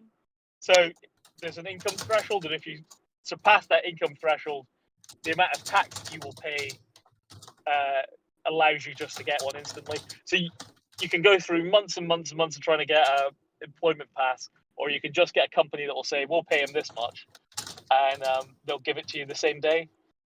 Because the onus is on the company. The onus is on the company to have done the due diligence on you that you're worth employing. But if you're going to pay enough tax, then you can just go. But the problem with it is the second you don't have the job anymore, get the fuck out. Yeah. Which is what happened to me. I'd been there for years. It was fucking awesome. Yeah. Next oil boom. If I can get back, I'll get back. Okay, She's a nice so butt. you know what actually is like neutral temperature at which I feel neither hot or cold, just nothing. I feel no temperature. For me, that's at like around 27 degrees Celsius. That means your skin Fuck is that. dead. Yeah, I mean, 27 degrees, I would be sweating my balls off. Well, I was born and raised in Texas, so that's just how I'm acclimated. And it's kind of funny because I hear like people talk about, oh, Texans, oh, like it snows and they're pussies. It's like, okay, why don't you come live in our summers, you northerners? Yeah, well, I mean, obviously, I've lived in a lot of different countries with my job. In my experience is most people can take about 5 degrees plus or minus their normal temperature. Anything more than that, people start to get real uncomfortable. You can get used to it again if you spend enough time in the country, you'll get used to it. Well, the other thing too, generally with, a 5 degree swing is about most anyone can take. Well, the other thing too with Texas is like northern countries talk down to us for not being able, but it's not, or they talk down to us for not being able to handle the cold, but it's a physiological thing. It is an equipment thing. So if like Texas freezes over, we don't have like the right tire gear to drive through snow because that like almost never fucking happens in Texas. Texans just shoot the snow away. Exactly, bro. Throw a grenade at it or something. Who the hell knows? But I'm not offended at people making jokes and banter is like all good. But it was funny because in my religious group in my college campus, there was this one dude who was like, "Never mind, this restaurant's closed because you don't know how to handle snow in Texas." And this one girl popped up like, "Don't make jokes about that. People have died." And in response to that, I gave a like to the guy's message on GroupMe. That's funny. Don't make fun. People have died. Yeah, but they're dead already, so who cares? May as well make fun of them now. They're corpses. Yeah. I'd make fun of them while they were alive, and make fun of them while they were dead. Who gives a shit? Well, that's actually an interesting thing, though, is that, are you familiar with Jonathan Haidt's 6 Moral Foundations? I'm familiar with Jonathan Haidt, it's not that one. So he makes the argument that a lot of morality goes into 6 primary moral foundations. There's care, fairness, freedom, authority, loyalty, and sanctity. And sanctity is the hardest one to explain to a non-religious person, but the point at which most people fall on the scale of sanctity is in the recognition of respect for the dead, right? Because, would you be pissed if somebody, like, fucked your dead grandmother? And it's like, of course you would be. But she's not getting hurt by it. Like, she's not inhabiting her body anymore. There's nothing bad that's being done to her. And it's like, if he uses protection, he's not going to get like a disease from it or whatever. And so it's like, so is yes, he will. He'll be haunted. Well, yeah, okay, but I mean, the point is the person's anger at that, are they going to view their anger as invalid and just something that prevents another person from doing something that brings net happiness? Or are they going to view their anger as justified because their dead grandmother is being defiled and disrespected in such a way, even if she doesn't take any negative impact from it? And that's kind of the point of sanctity. The idea of the moral foundation of sanctity is that there are certain things which, in and of themselves and within the context, deserve a certain level of respect or conductive treatment. And even secularists recognize that with dead people. And so it's just kind of like when people argue against the moral foundation of sanctity of like, oh, that's just superstitious nonsense. It's like, okay, I'll fuck your dead grandmother. See how you feel about that then. I won't actually, because I wouldn't even fuck someone's dead grandmother, but you get the point. Prime asks, how cold does it get at night in Texas? Depends on when you're talking. Let me look up the projection for tonight. Let's see. Okay, so at like the coldest it'll get in the next 24 hours is around 5 a.m.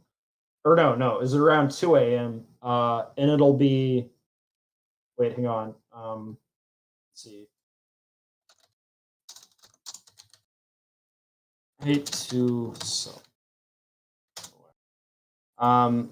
Let's see, 70. Yeah, 23 degrees Celsius is like what it will get to tonight at like 2 a.m.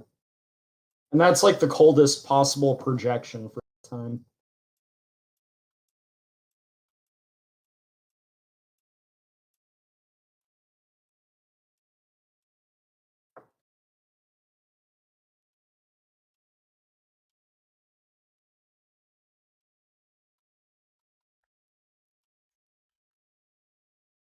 Okay, awkward silence moment. So, GB News. Anyone had a chance to watch any of it? I have seen bits of it, yes. What do you think? But it's Andrew Neil being Andrew Neil. So it's more just he seems to have a space where he can say the kind of stuff that he wants to say. It's still corporate news, so I'm skeptical. Like Sargon says, that he seems to want to be the Tucker Carlson of the UK, which I'm totally fine with. But yeah, based. I would still feel a bit skeptical of it because of the fact that it does look like a layer. It does look like the Death Star, if the Death Star did news. Bit boomerish, yeah. Cap Starship, yeah. That's the best phrase. It is a bit boomerish.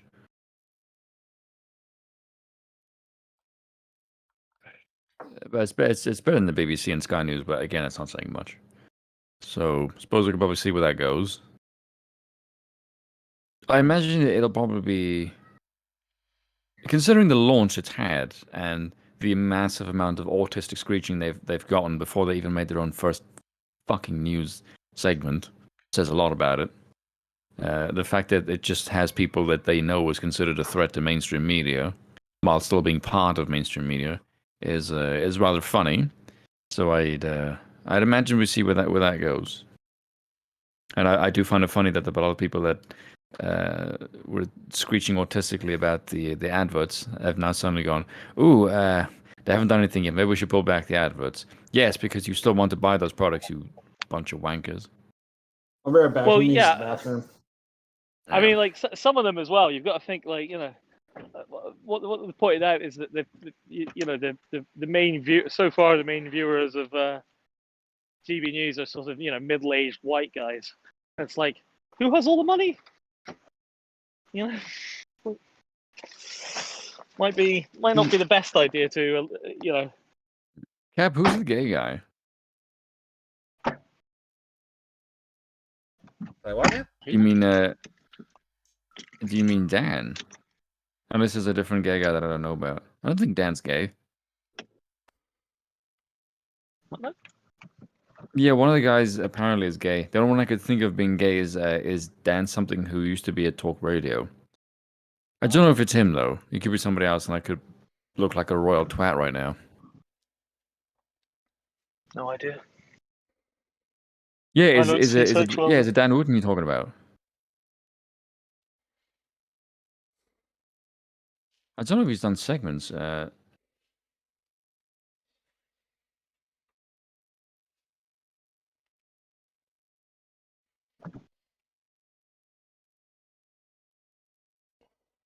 Is it Kiwi? Yeah, I don't know.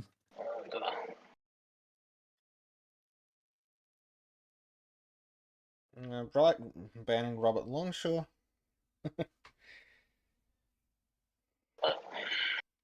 Yeah. I just think like it shouldn't really matter to these companies.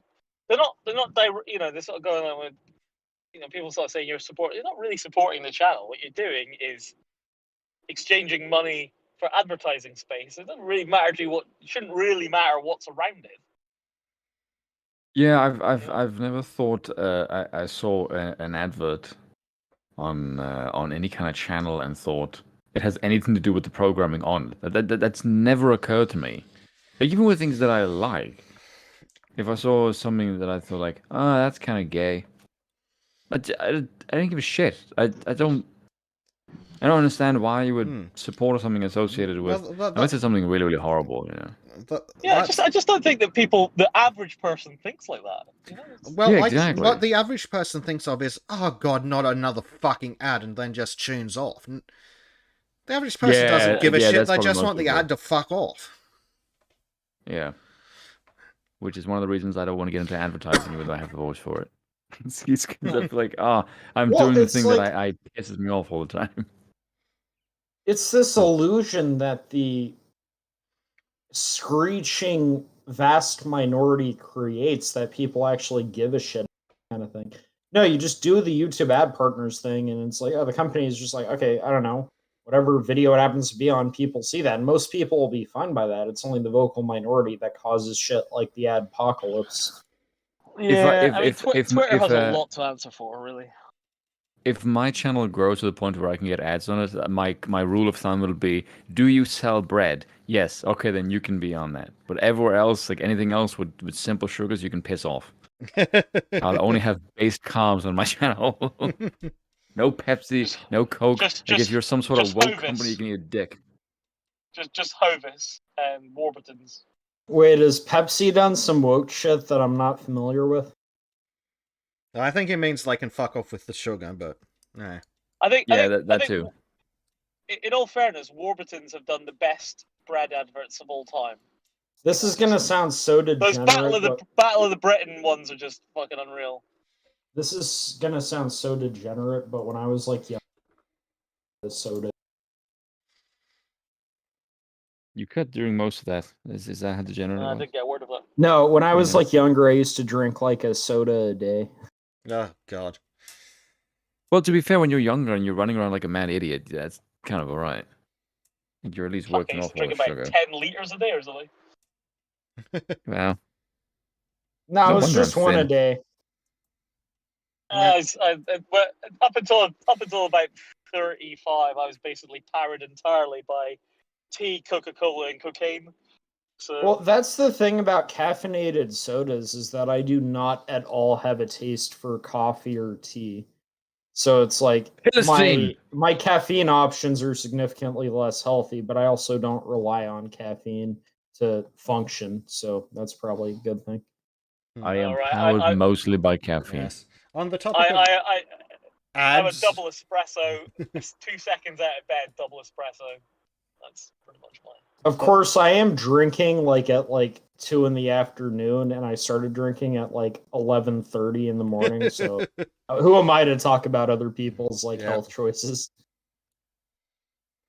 Alcohol doesn't count though. Yeah, it's always 5 o'clock somewhere. Yeah, usually 5 a.m. though. All right. Well, I mean, and for me, it's like it's also like I wouldn't. It's also like I wouldn't do this normally, but it just happens to fit into the European schedule of the other people I'm with, so it's like a social thing. Yeah, absolutely. Yeah. Speaking Just don't get addicted to opiates because that Yeah. shit's Hang on. nasty. Not many people on this are on the European schedule. I'm gonna read this. Each angry Only tweet or really me article and, just Spain. convinces them that they're martyrs on a burning pyre, even though that pyre is actually made of money and it's not actually on fire, because nobody thought to hire anyone who knew how fire works. Oh, This is a pretty wow. good take, actually.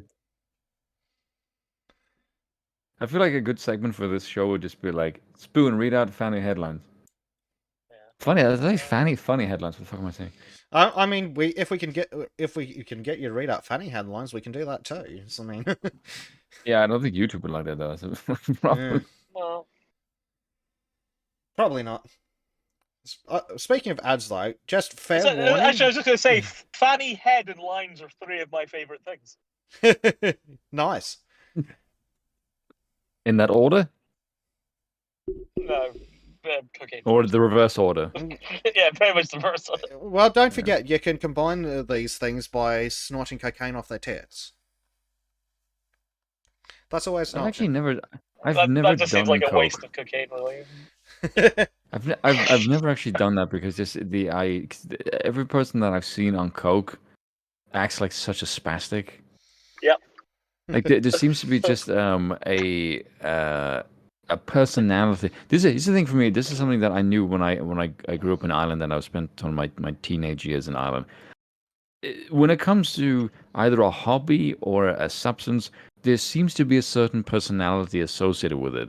And I will almost invariably go off it just because of the fuckwits associated with it. Like, I noticed in school, all the people that listened to, like, rap and EDM were just absolute twats. And the same thing with coke, is that every person I've seen who does coke is just an asshole I would never associate with. Yeah. And it sure. just But you get a lot of radically stuff put me done. off the thing. A lot of stuff done, though. I still don't know. I'm still looking back on myself. Miracle. Fuck, did I get addicted to fentanyl? Well, because it's That really was, fucking like- addictive. That's why. Exactly, but why did I do it? I was just being fucking stupid. Hey, I managed to get myself off of it, and I'm using the same strategy with nicotine right now. I'd say that's a win, right? Like, because that's the thing. Like, the left talks about lived experience, but they only do it from a position of defeat, let's say. So they're only about lived experience if someone is whining about something. Whereas someone like Mike Lindell makes a different argument. He makes the argument, oh yeah, I get former drug addicts to help people quit their addictions because they've been through it. And it's like, okay, or like Sargon, like all these like childless academics are talking about their theories on like raising children who have never had kids themselves. And it's kind of like the thing where it's like, yes, lived experience is useful when you've overcome something, not when you're like miserable with your life and you're coming up with excuses. And that's the ironic thing, is that the left cites lived experience when like it's just somebody whining about shit, but not when they've actually overcome something. And that's like the point where lived experience is useful. Well, that's because lived experience is useful when you've actually overcome something, because you have something valuable to give to someone. The left never have to overcome anything because people move stuff out of their way. Well, that's the thing, That's too. a good phrase. Having, like... I got immediate red flags, like, set off when I heard that George Floyd did fentanyl. It's like, I have experience with that myself, so with the effects of it. I'm familiar with the drug. So I'm like, yeah, I know it's like something where it's like opiates. Yeah, they fuck with your breathing. And that's actually why when I was in the hospital after getting run over, because I had like 18 shots that night or something, they had to put me on fentanyl for the pain-killing effect. Mixing alcohol with opiates, like, it fucks up your breathing. You'll stop breathing. So that's why they had me intubated when I woke up. I had like a breathing tube down my throat. Yeah. I mean, say what you like about opiates, though. They are moorish as fuck. No, what I will say is that, they are overprescribed in some ways, but if they like do anything, then they have to give you opiates. That's my standard. A lot of them don't work on me, apparently, which is... Well, okay, so you had that experience? You're powered by beer energy. Yeah, no, I had to get for a surgery they tried to give me before my last one. They gave me a fentanyl and had zero effect on me at all. And they started the surgery and went, "Oh, ow, that Well, guy I have sucks." to ask: is it that did they truly have zero effect, or is it just the sensitivity? No, completely nothing. Huge doses. Gave me a second huge dose. Went, okay, it's not safe to give you any more of this. No, because I can say from opiates, I had to spray a shower head after a surgery I underwent when I was on opiates, and that shit still hurt. But no, with the opiates, the pain went down significantly. But No. but when they had to I shouldn't- pull a catheter out, like my urethra was so sore that they had me constantly drugged up on opiates, but I couldn't pee without it like hurting a lot. I couldn't even get like an erection without it hurting. So like, no, I hold the standard. Pain. If they do anything with a man's junk, they have to give him opiates. I didn't get anything this time. They just put me under. But no, it was just completely ineffectual of me, the fentanyl. For whatever reason, I don't know. She said it's just occasionally happens. Some people get it. Whatever receptors or whatever you've got just went, no, not interested.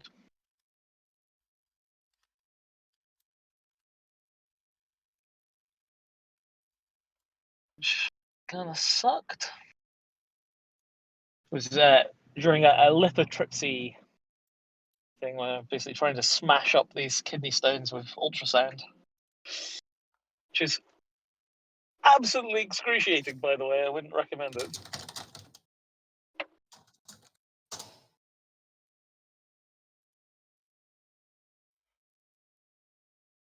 Yeah, ultrasounds are a thing. Definitely drink more water, guys. That's what I would say. Shit, yeah, that's good I advice. mean, I I was drinking a huge amount of water anyway, and apparently, still not enough. Well, Spoon, at least the thing though is that with cocaine, I can at least see the appeal of cocaine. But there are certain drugs where I just don't see the appeal. Like I wouldn't do cocaine, but I see the appeal. Whereas with something like meth, I'm like, why does anyone fucking do meth or crack? Because they're fucking idiots beforehand. The only drug Ketamine. I wanted to do was heroin. No. And if you're ketamine, wondering I mean, why, I read Slash's autobiography. Yeah. Here's Well, some I've cool done- stories in that. That was pretty cool, though. Well, the thing is, I've done opiates at least once for the past, like a year for the past few years. And the thing is, the first of those times was with the fentanyl. It was some stupid recreational shit. Then the other times was like purely prescribed. Either I had like surgery on my ass, or I had my wisdom teeth taken out, or I got run over by a car. But it's like, I'm hoping 2021 will be the year nothing like that happens. Yeah, in your Or dreams. if it runs you over, it finishes the job. Oh god. Bus. It'll be a No, I bus got system. lucky. Heroin. Apparently the tire missed my head by like 8. Also, no, I won't do heroin. Don't worry. Oh, That's We could do the that thing straight, with that'd be quite fun. well, that's the thing with opiates too. Like, I guess if you do too much of them, you start stumbling around the store like George Floyd was. But if you take like painkiller doses, let's say, of opiates, you feel really good emotionally and physically, but your thought is a lot more clearer than if you had been drinking or like, smoking weed or something. So it's like if you do opiates like recreationally, it sneaks up on you because there isn't the same disincentive to not do it. Like with alcohol and weed, if you enjoy that, it's still a thing where you don't do it all the time because it's like, oh, like I have to be sober and do shit. Whereas with opiates, like you can feel good and still be relatively functional mentally, so it sneaks up on you. Well, I mean, this is true of all drugs. If you use them in moderation, usually fine. Even down to the folk on coke. The folk being arseholes on coke is because they've taken loads of coke.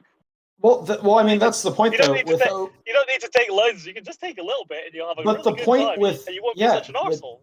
But the point with opiates isn't like just that they're hyper addictive, which they are.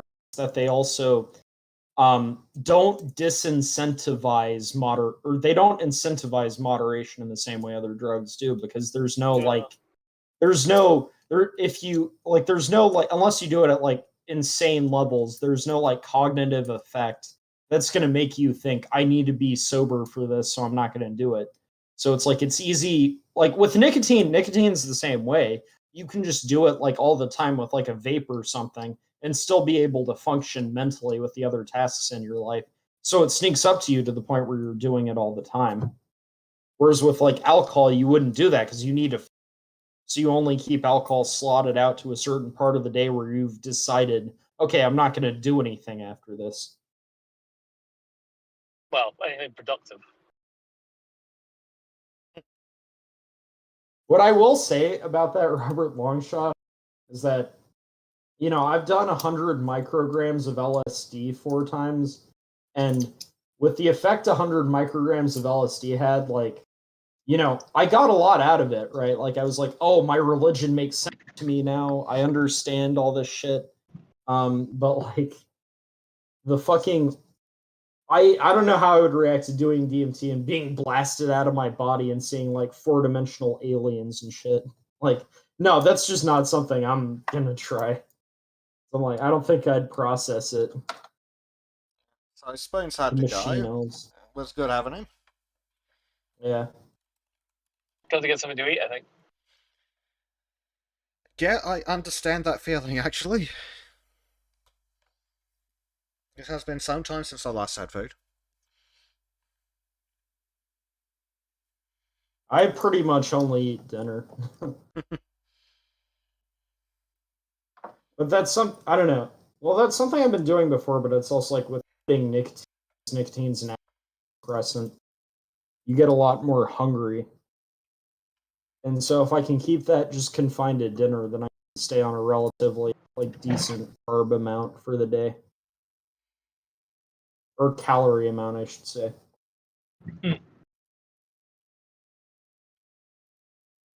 Yeah.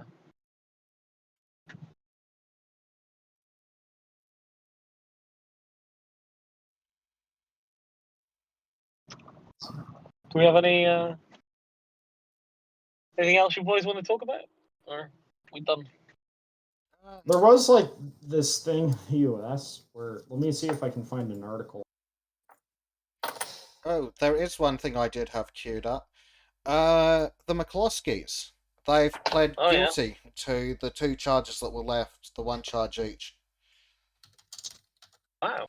So, obviously they went viral for defending themselves from a rampaging mob of terrorists.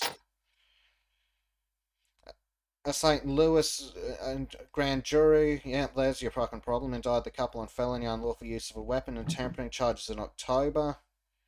Tampering charges? Tampering? Oh, who knows? What? On Thursday, Patricia McCloskey pled guilty to misdemeanor second-degree harassment, and her husband pleaded guilty to 1 count of misdemeanor 4th-degree assault. Are you fucking shitting me? Assault? Also, 4th degree?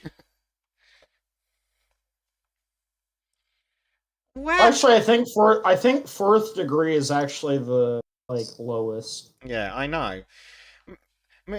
Patricia McCloskey, so she was charged. I mean, not that excuses it or anything. Like, yeah, so she was fined $2,000 and he was fined $750, and they were ordered to turn over the weapons used in the incident. Well, fuck me, Jesus fucking Christ! Wait, the weapons used on the innocent in the incident. Oh, okay, I thought you said on the innocent. I'm like, what? One, they weren't used on them too. The only innocent people there were them. Yeah. Jesus Christ. Oh. I love the freedom tunes of that where, like, Michael voices, like, the dude, Mike McCloskey. He's just like, get out of my neighborhood! Get out! And they all start... But they never should have pled guilty. No, fuck that shit. Take it to trial. Fuck that. And, of course, the ABC being the leftist cowards they are. McCloskey is doing something. Yeah. Well, that's also something where it's like there is like this double standard and leftist logic, right? Where it's like, oh, somebody is a criminal. They're not even a criminal, but they've been red flagged, so they shouldn't be able to own guns because they can't be trusted with force. Yeah. But also, violent felons who have served their time should be able to vote, which is an exercise of force. So I'm like, okay, I'm just kind of like fall on one end or the other. People who have served their prison sentence for violent crimes can vote and can own arms, or they can't do either. Do we trust them with force or do we not trust them with force? I just say have a consistent standard. Yeah, that seems reasonable. Have a consistent standard. So, Miss McCloskey apparently said the prosecutor dropped every charge except for alleging they purposely placed other people in imminent risk of physical injury. Right, and I sure as heck did. That's what the guns were there for, and I'd do it again anytime the mob approaches me. I'm base, but why the fuck would you plead guilty to that? No, screw the fucking government. And it's like, allegedly place other people in imminent risk of physical injury. I'm sorry, and what the fuck were they doing?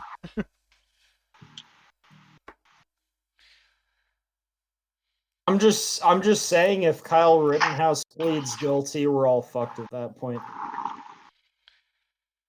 Yep. We are.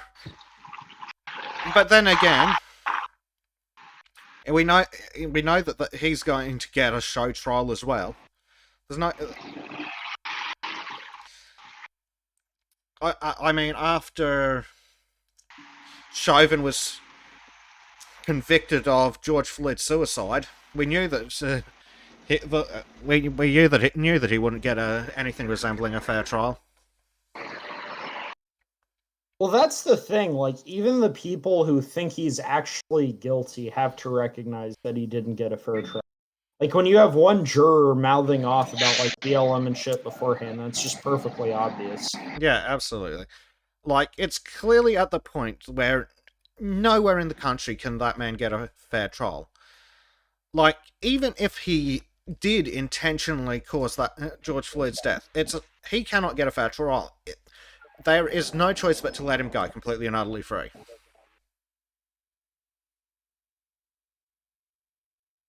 Honestly, I think that would have been the old rationale. Honestly, I think you'd have to like search for jurors, honestly, who based on their you'd have to like look through their conversations with others, have mixed feelings on it. You have to get a bunch of jurors who have mixed feelings on it. I feel like that's the only way you could actually get a fair trial. If you specifically found people who were like, I am not sure what to think about this, I'm not willing to come down one way or the other. I feel like that's the only way you could get a fair trial, is if you found people who were in that position specifically. I'd feel fucking sorry for those people, though, because it's like... Yeah, absolutely. I mean, imagine, like, the pressure of, like, making the wrong decision there. Yeah. I mean, it's clear to anyone who isn't politically motivated as well, is that there's sufficient reasonable doubt. But I still want to know if George Floyd was recorded as a COVID death. Yeah. Did he die with COVID or of COVID? He's like the one person the left will say, like, died with COVID, not from COVID. Exactly. But no, what's the group that hides out on their farms and has nothing to do with technology or the civilized world? The Amish? Yes, the Amish. They'd have to go fucking digging through the backwoods of the most annoyed at society Amish they could fucking find to stand any chance of getting a jury that could give a fair trial at this point. Like, it's... After the year of propaganda? Nah. Like, if he should be let free, and if the left has anyone to complain about it should be the bloody media. Honestly, at that point, what you want to do is, like... I don't know. Would that be possible? I don't know. At that point, you got to set the court date really soon, and as soon as it happens and you're aware it's becoming a thing, find the people who haven't heard of that and sequester them and get the trial as, like, reasonably fast as possible. Well, that's it. Like, they should have sequestered the jury, like, 2 days into it. As soon as they decided they were going to charge him with murder, they should have sequestered the jury on the spot. And, Yeah. I mean, it did not take 12 fucking months to find all this evidence. It's like bullshit. If they hadn't intentionally fuck-assed around, it would have taken a month. At the most. Yeah. Like, once the autopsy was out and the tox screen was back, like, what fucking more do you need? And they had, like, 20 million fucking lawyers on it. It's also like, since when does being on the back of someone's neck cause them to choke? Since he was the wrong skin color at the wrong time. Like, you've got, like, vertebrae back there. You've got a skeletal structure back there that keeps them from being constricted. I know they'd argue, like, blood choke, right, or whatever, but it's like, that wasn't the original argument. Well, the stupidest kind of... thing is anyone who's done 5 seconds of a decent martial art can tell you that in order to do a blood choke, you need to apply pressure to both sides of the neck. If you don't do that, it doesn't achieve jack shit. Just on the point about the lawyers, you know, what is the rationale? Explain to me why it's okay for the state to have X number of lawyers for this case specifically. If in another murder trial they wouldn't have, you know, a dozen lawyers from, you know, outside law firms and things like that. You know, the state's prosecution should be consistent across cases. Shouldn't be, we've decided that this one is high profile, and so we've hired a shitload of pro lawyers from other, you know, they weren't prosecution lawyers, were they? No, The they lawyers the weren't. prosecution had hired. And the best part was they got their asses kicked. Yeah, but what allows the state to do that in this particular circumstance and not in another one? You know, exactly. It's totally bullshit. A fair trial means that the prosecution should be, for you to get a fair trial, prosecution should be consistent across all cases. Yep. Well, last time a black man shot another black man in that city, did they have 12 lawyers prosecuting him? Exactly. That's what I'm saying.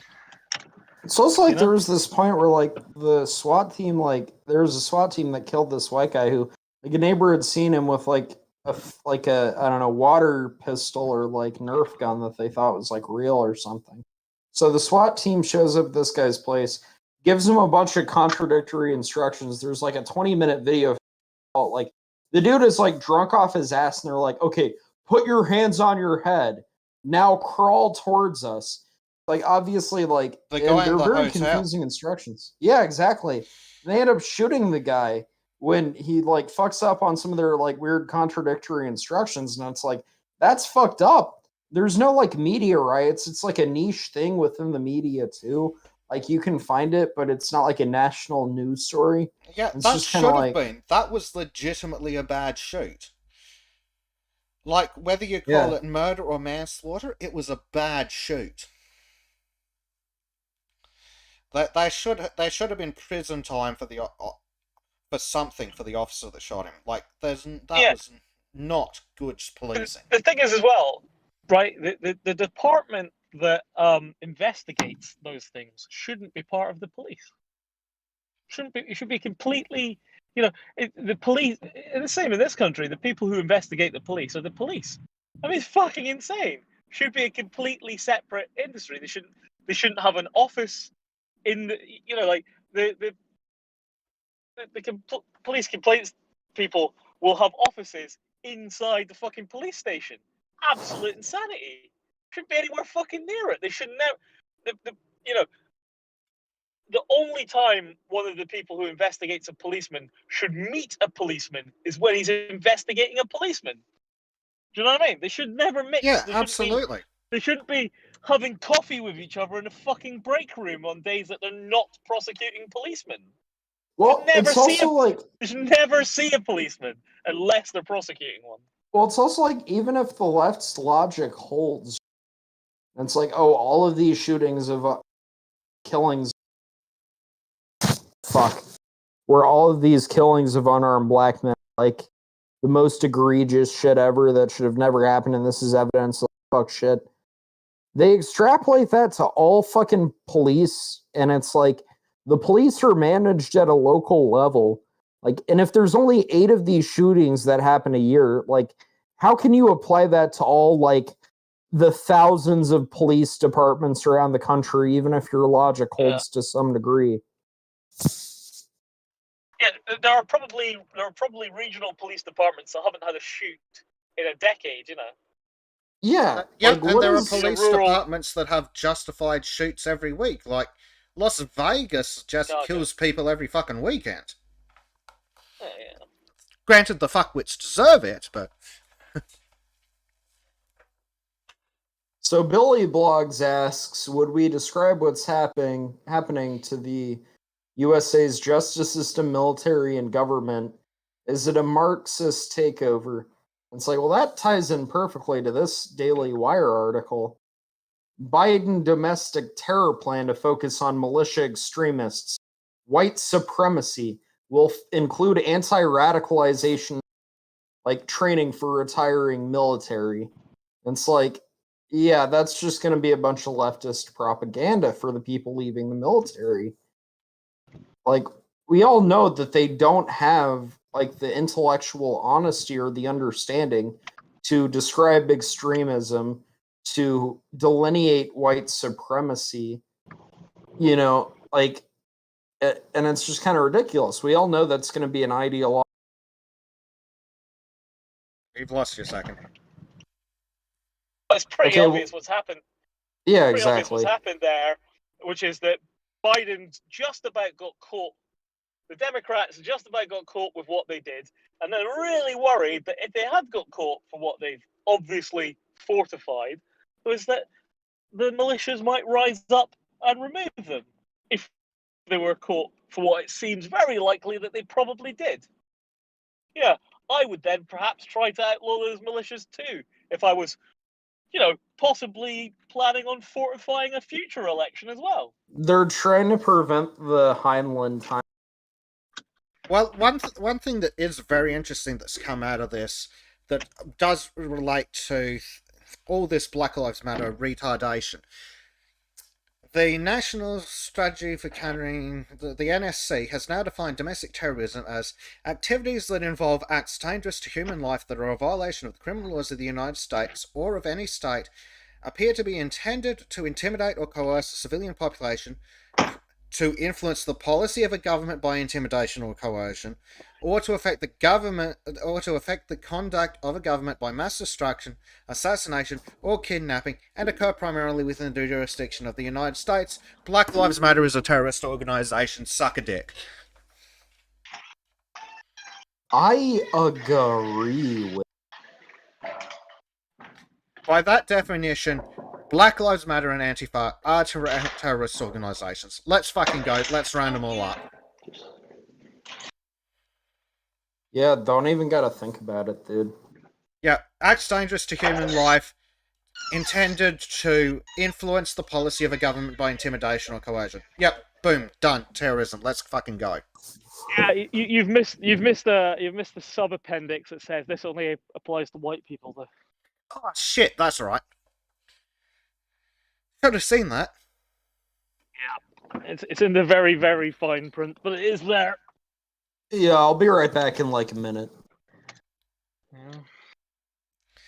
Yeah, although domestic terrorism can focus on a wide range of ideas, racially or ethnically motivated violent extremists, principally those who promote the superiority of the white race. Oh, there we go, you were actually dead set on the money. On the upshot, a lot of these racist problems will be sorted when China eventually wins against the West. You won't have to worry about white on black racism anymore because the Chinese will just get rid of them from the posters, from movie posters. I wonder if Biden has asked the Chinese Communist Party what their opinion on Black Lives Matter is. Yeah, I'd like to see that. I bet it's interesting.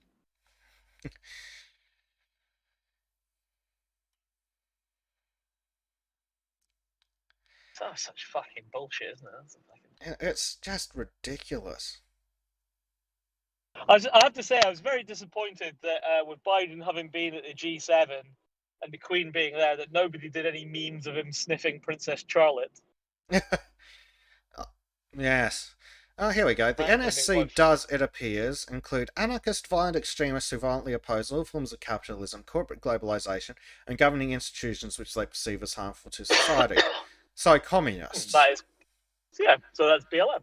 Yeah. And so, by their definitions, which is more dangerous? The white supremacists who have had, let's be generous and say, one incident in the last 2 years, compared to the one that's had how many thousands? Oh, yeah. Which results in Rick Moranis getting punched in the head. Yes. Yeah, because they describe the riot at the United States Capitol as a terrorist attack. Well, if that's a fucking terrorist attack, like we're saying, everything BLM's ever done is a terrorist incident. Oh, yeah. Yeah, of course it is. Of course. I mean, look, the Biden government the Democratic government knows very, very, very well that it was a terrorist attack because the terrorists were Democratic FBI agents. Well, this is true. So they should know. They know when they've done terrorism. Yep. Does it count as terrorism if the government's doing it to itself? I think probably. We're still trying to create terror. I mean, you know it's going to cut. You know, in time it's going to come out that was completely orchestrated. I mean, it's not even. I don't even think it's a conspiracy theory, is it? It just seems very, very likely that the people pushing down the people that that they've not been able to identify, and conveniently with only people that were. It's amazing that the only people that were wearing masks are the only people that turned haven't out been to charged. Yeah. Yeah, funny how that works out. Really interesting, isn't it? Yep.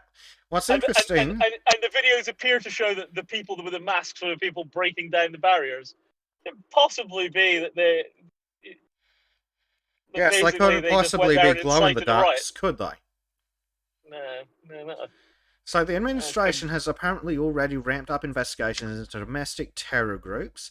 According to FBI Director Some Wanker, the total number of domestic terrorism investigations increased to 2,000 from 1,400 at the end of last year, per the Washington Post, including around 500 investigations into individuals who allegedly participated in the Capitol riot.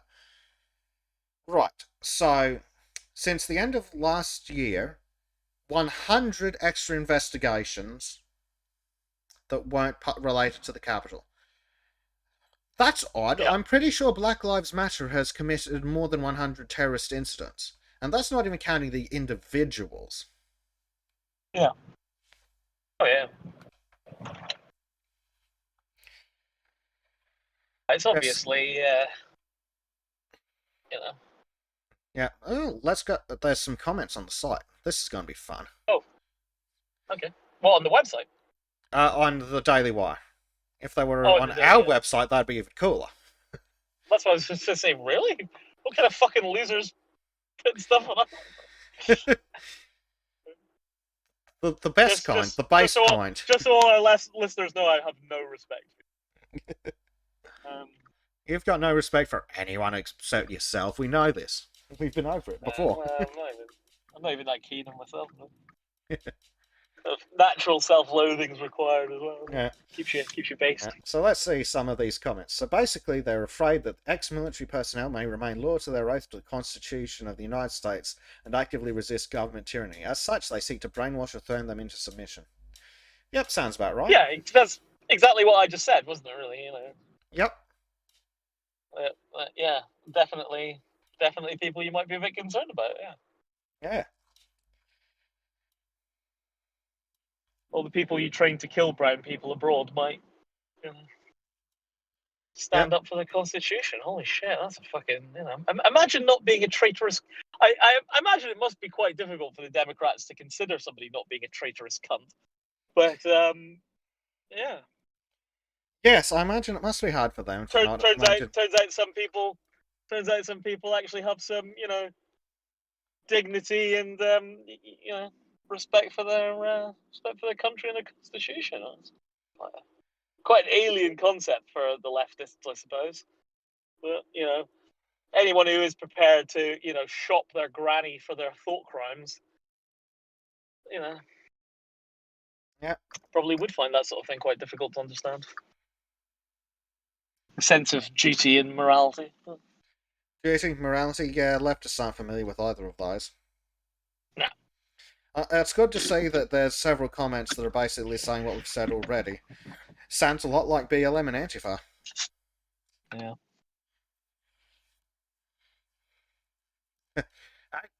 But yeah, like, has there actually been any domestic terrorism that hasn't just been the FBI in like the last 2 years?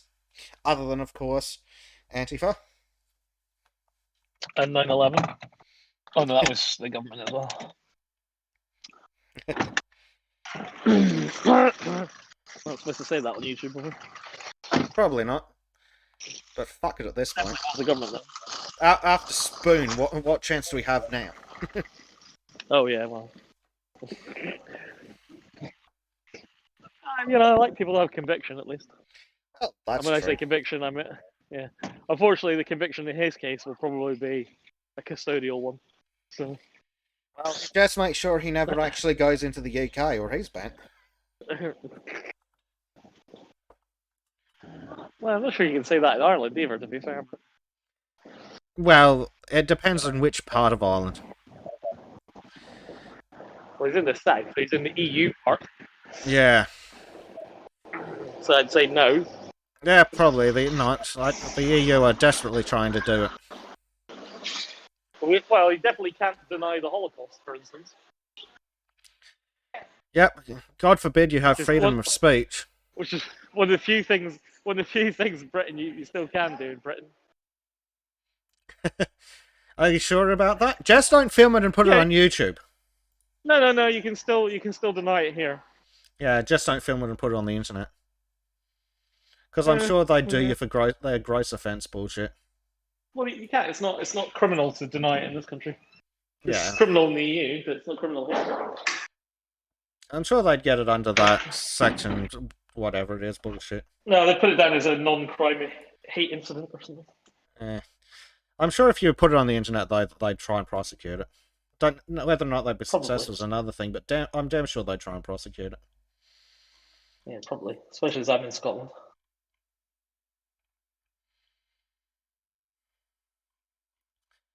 Scotland's a failed state. Yeah.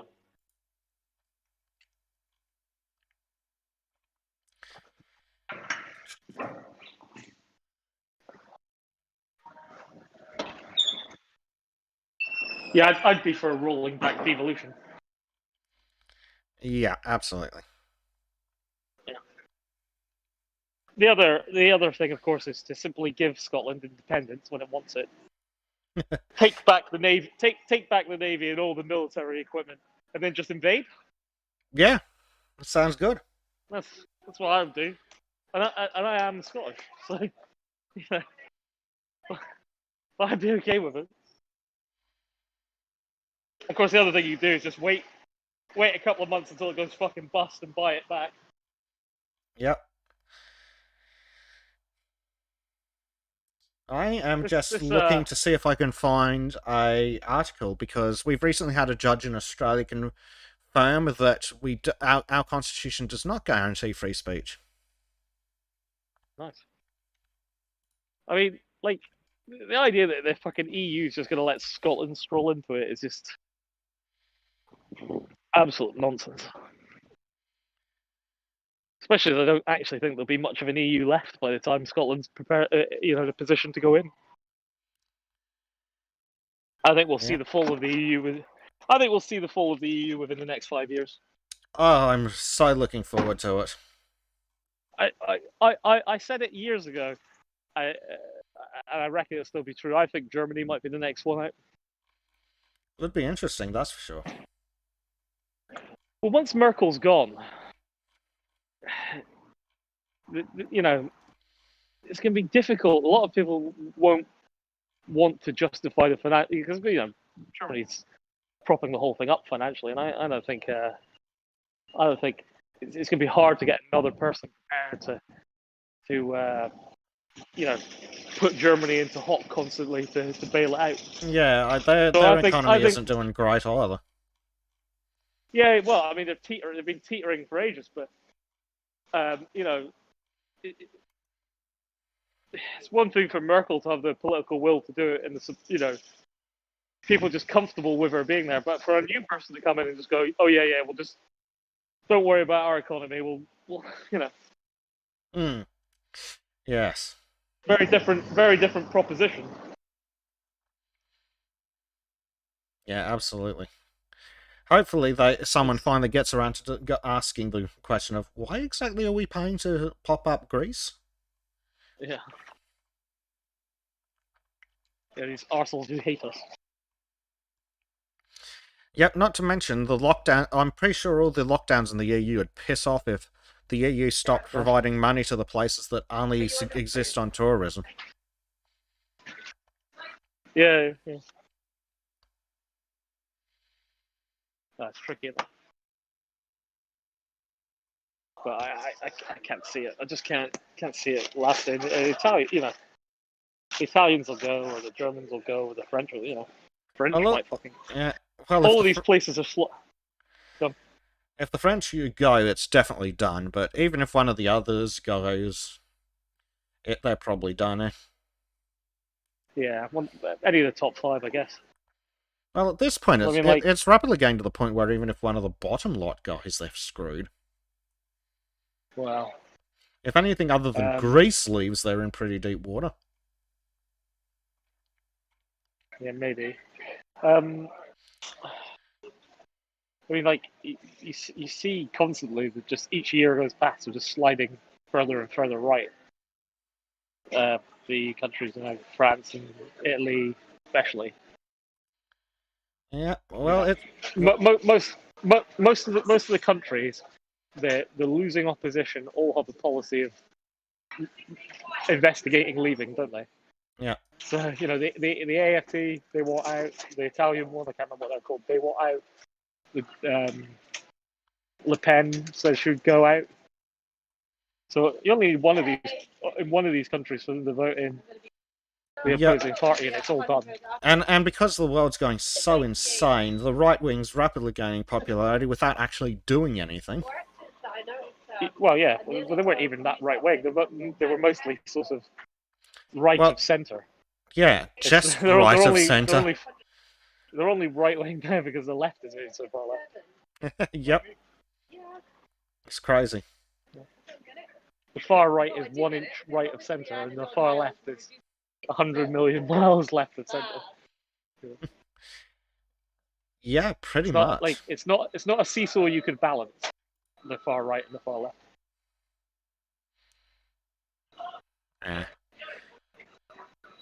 I don't think Flake's coming back, do you? He might not be. If he doesn't come back in 20 minutes, I might call it then. I'm rapidly getting hungry. Billy Blog says, I thought Australia is based. No, Sky News is based. Australia is a failed state. Is Billy just the only person listening to us? There's still a couple of the others, though. I think they're probably just got us on in the background. Yeah. He's the only one who seems to be ever asked anything. Yeah, the other guys do ask a few things. Billy's just the one that's hanging around. I don't see the chat, you see, because I'm just on my phone. I'm not watching it on YouTube. I'm not on YouTube. So Now we've got some good people in the chat. I have returned. Ah, there you are. There you go. Excellent. So BLM and Antifa confirmed as terrorist organisations. Based. By their own definition in that article you gave us.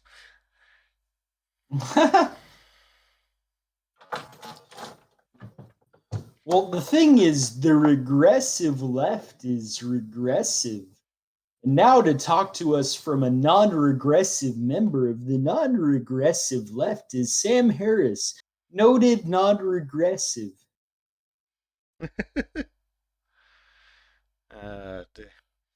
Solomon, Guthrie's, and Melancholy Poet have just popped in to say hi, Oil. Yep, Solomon has it on in the background. We're playing Factoria. Good game. Excellent Nice. taste. And Melancholy Poet says Australia's a freaking dictatorship at this point.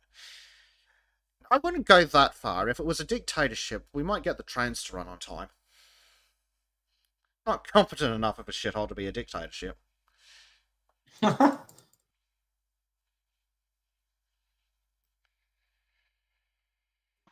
Yeah, I would like to point out. Yeah.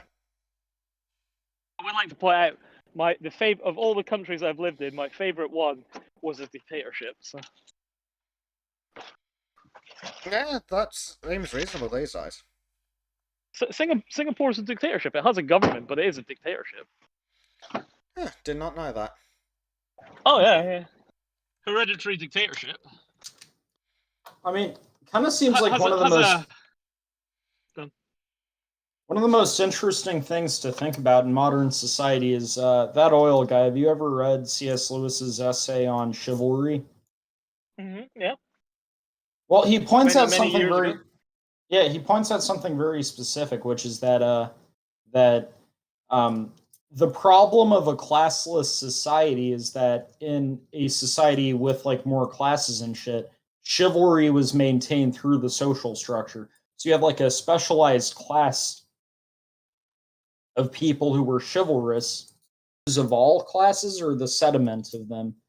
And it's kind of like you get that question in democracy in the modern day. It's like we're left with the consequence of, like, I'm not anti-democracy, but in the past it was kind of the thing where the government would make that decision and the people wouldn't have control over it. So they wouldn't be at each other's throats in the same way they are in the modern day.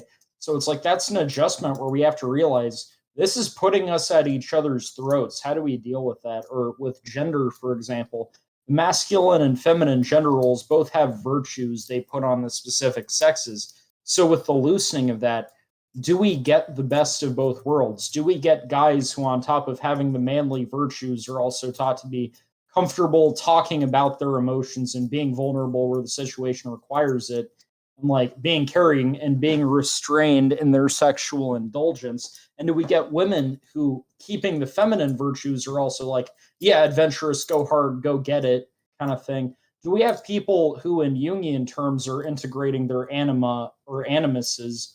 Or is more of what we see in the abolition of gender norms, people holding themselves to no standards? So like you have the male who isn't like who doesn't have the feminine virtues, but also abandons responsibility, stoicism and shit, and is like a coomer in his basement covered in Cheeto dust and has emotional breakdowns. Do we have women who, on top of being femininely, do they like adopt the masculine virtues, or do you have a bunch of women going on slut walks and doing OnlyFans?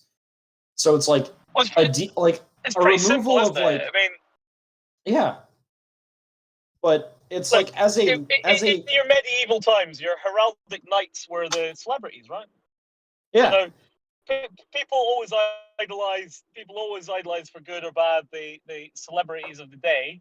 At the time, the celebrities, the common folk would have known the names of local knights, and they would have heard from heralds and things like that the deeds of those knights. Yeah, And now but the I mean, modern equivalent, and they would have espoused, manly traits and chivalry and good things like that. And your modern celebrities, just slut show their walks. fanny on TikTok and do slut Yeah. walks and tell you and spend all their day telling you that you're a bad person.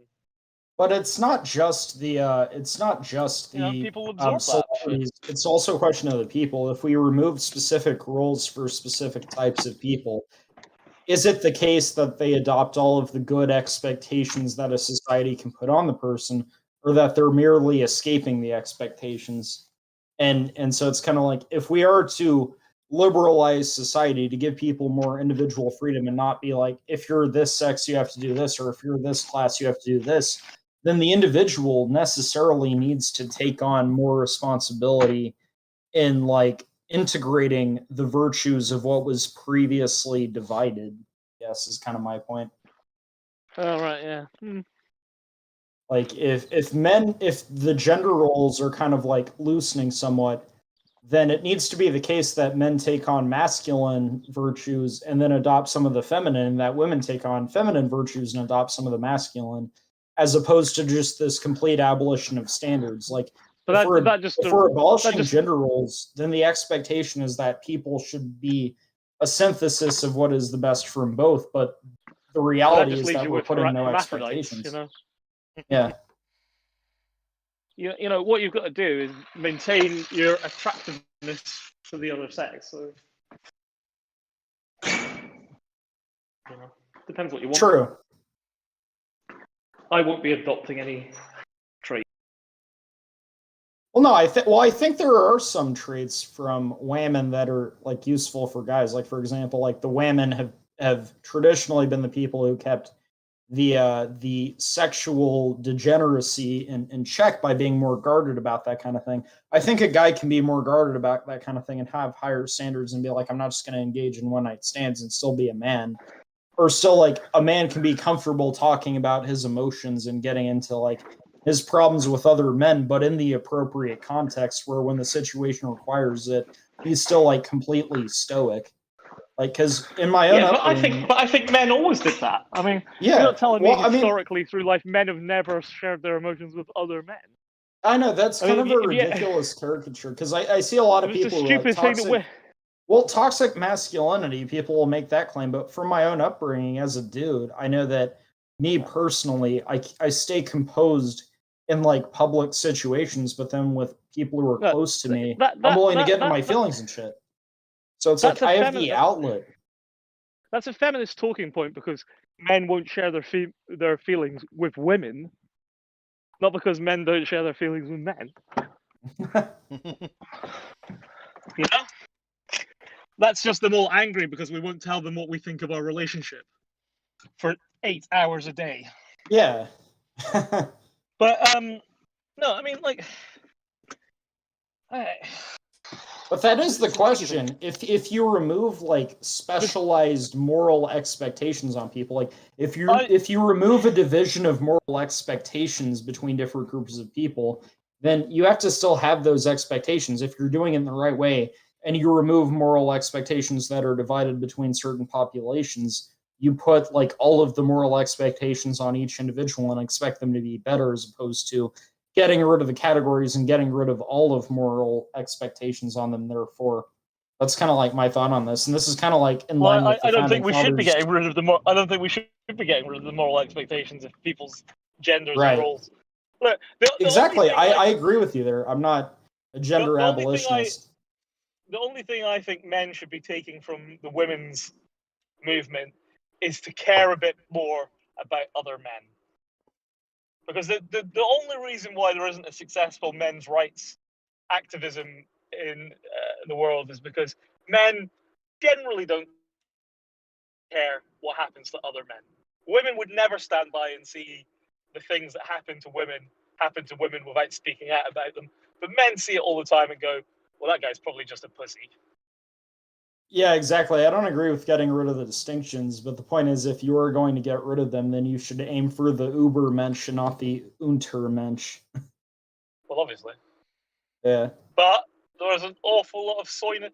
I think part of the problem is as well, like historically, a lot of these little fannies would have been eliminated through various means. They'd have talked some shit to another dude who'd have punched his head off, or they've been killed in a war, or died because they were sickly. Or, I think the problem is our modern society actually allows that which would normally have been killed off by natural selection to exist. That's an interesting question that one of my friends posed to me. I include pissing off another dude as part of natural selection. Well, one of the things one of my friends, I think one of the reasons people are so rude to each other now is because there is virtually no consequences to being rude to people. Right, and you're very unlikely to just get a casual slap anymore. Well, something one of my friends pointed out to me is like, is it the case that in World War II a sort of reverse eugenics happened, where we send like the most virtuous, the most courageous, the most manly of us, and a lot of them die in World War II. So is there like a reverse eugenic effect there? But because a lot of them would have already had children. Oh, I don't know. Not necessarily the 18-year-old storming Normandy. Yeah, of course. A lot of them were already married when they went. Yeah, I think. Oh yeah, but I mean, they might have had like more kids or whatever at that point. But like, point being, like, obviously, if they die in war, then their potential to spread their seed, even if they've spread it No, somewhat, is limited. I'm just saying, you know, like that generation wasn't, you know, that, you know, we didn't have a massive population shortfall afterwards. Sure, yeah. So it wasn't like, I know what you mean, but.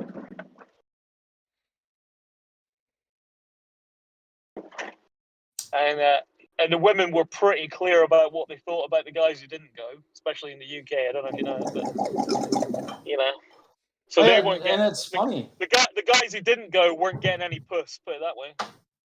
That's kind of funny because not necessarily on those same terms, but within Marvel, like Captain America is kind of like the same thing, where it's like it's not even that other people are putting that expectation on him.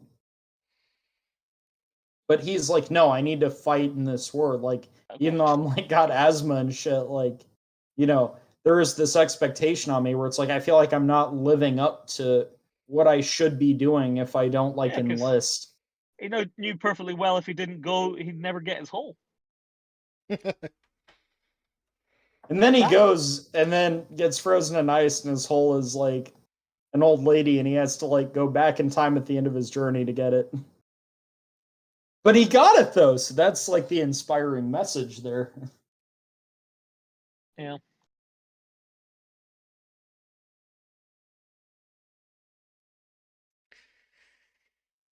It's all gone a bit quiet. What's going on here? Yeah. I think we're starting to run out of energy. Oh no, I wasn't even talking about this. Oh, okay. Something else. Yeah, I mean, it's just kind of like, well, I know that. Okay, I'm gonna go on a rant, and before I do, I'm gonna take one final shot. This will be the last shot of this 151. And roughly, how much of the bottle have you drunk? This will be like, I want to say my fifth shot. I've also smoked a decent amount of weed though, so I mean, no, tobacco, legal. I've smoked tobacco. Well, pipe weed. I've smoked pipe weed. Any plant can be a weed if it's in a place you don't want it. Yeah. Holy shit, apparently there's a heat wave in California, 54 degrees. Oh, nice. That should kill some Californians. Even terrible, as an awful. Australian, 54 degrees is a smidge much. Yeah. I mean, I've had like 48, 49 in like Dubai and stuff like that. Fuck me, I mean. Yeah, 54. but Dubai's got a dry heat, doesn't it? Not a humid heat. Yeah, Dubai's alright.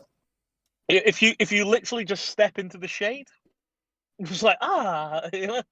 But yeah, because the air because there's no moisture in the air.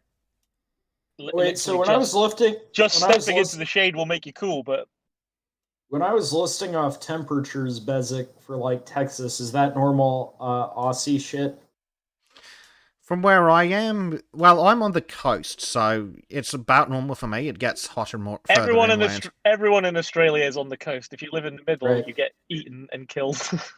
Yes, by the local population, and I am not referring to the four-legged or no-legged kind.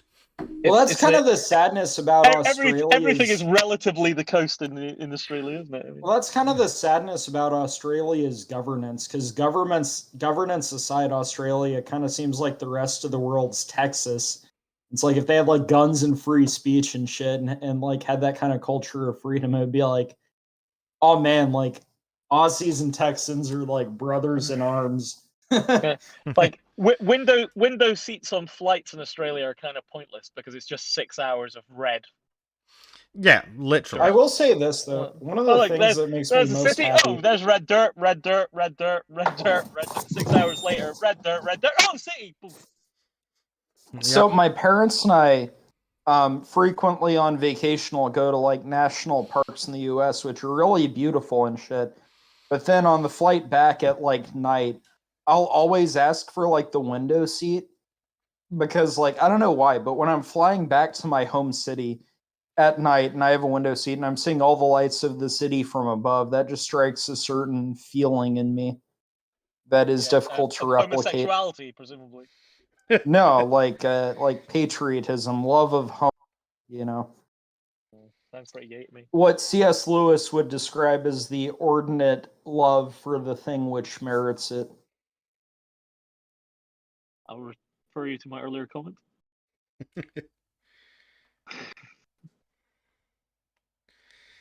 Yeah. We don't go for that sort of stuff in Scotland. Well, I mean, no, C.S. Lewis is based, so it's not what you're thinking. Everything's what we're thinking here. If it's not exactly in line with standards, it's gay. That's pretty much well. Yeah. We don't go in for high vocabulary in Scotland. I will say this. Oh my God, Bezic, I'll say this. If you know, this episode is fine staying up for now, but if I ever like don't get a job specifically because of what Spoon said on this one, you gotta take it down. I'm not gonna make you take it down now, but if that ever happens once, like I'm gonna put that expectation on you. To be honest, you've got bigger problems, just because of your, mechanical engineering degree, more than that. Ooh, ouch. Never letting that one go. I don't know. As a backup, I could always do voice acting. Yeah. But that puts you in direct competition with Spoon. Yeah. So. Spoon has a better baseline voice, but I feel like I have more variance in the amount of voices that I can do. I'd say that's true. But I'm gonna get Spoon to record a very special audiobook for me to jerk off. Well, with me, if I were a voice actor, it would be about the range. And with Spoon, it would be like if you were a voice actor, it'd be like one of those voice actors or actors who just does almost the exact same thing every time with some variation, and it's just charismatic on its own enough that it like works. That when you see it in one thing and then you see the same hear the same voice in another thing, you're like, yes, I want more of it. I think I might offer Spoon enough money to do a reading of 50 Shades of Grey that he can't really talking on there. So that he can't so that he can't refuse doing it. Largely just to expose him to the hacky writing. Well, that's the thing. Like, I know some people who just make bad fucking decisions with money. And, I'm not immune to that. I'd say I probably spend maybe slightly above my living level, but certain shit comes in that saves me from that, like graduation presents. But it's like I'm getting $1,000 a month from like my parents for, college and shit. So it's like I get my own job, I'm making like $70,000 a year or higher. It's like I am not going to be spending even like half of that.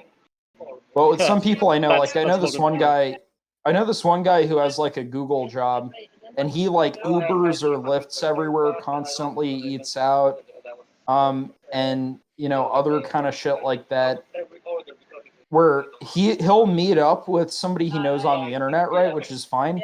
I'll get a plane ticket to return home, and then he'll just not go on the flight because he doesn't want to wake up that early, and he'll just burn the money for that plane ticket, buy another one, sleep in again, not use it, and then buy a third one and then use it. That's just kind of like, I'm never going to make those kinds of decisions with the money I make. No. Like, if I'm making like 70,000 or higher a year, I'm saving most of that for when I get a wham and I want to propose to and like start a life with. I'm not a materialistic guy, but I want to be able to like give my family a bright future.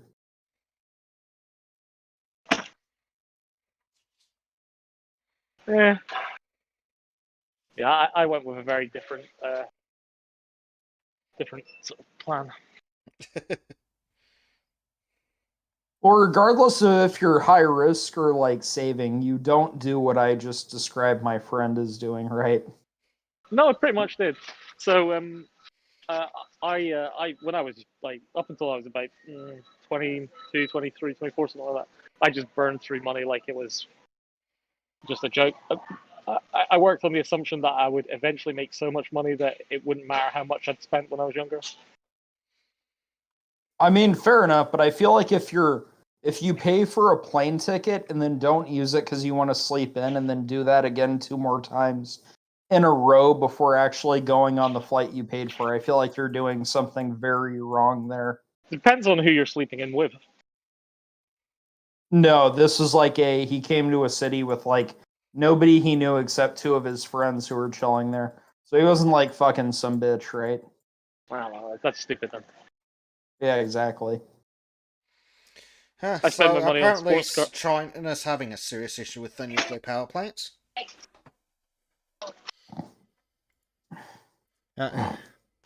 Fucking Is China. that going to cause fallout, and are we going to have to go into another fucking lockdown thing because of it?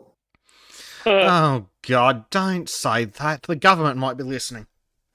They might take it as a challenge. I mean, Oh, honestly, at that point, just nuke China. Well, it couldn't, not like it'd do much more damage. Nuking China would be completely ineffective. You realize that? It's too spread out. It's not. Nukes are not particularly good or useful weapons. Yeah. But it's good for the I memes. just want the Chinese government to not be a thing.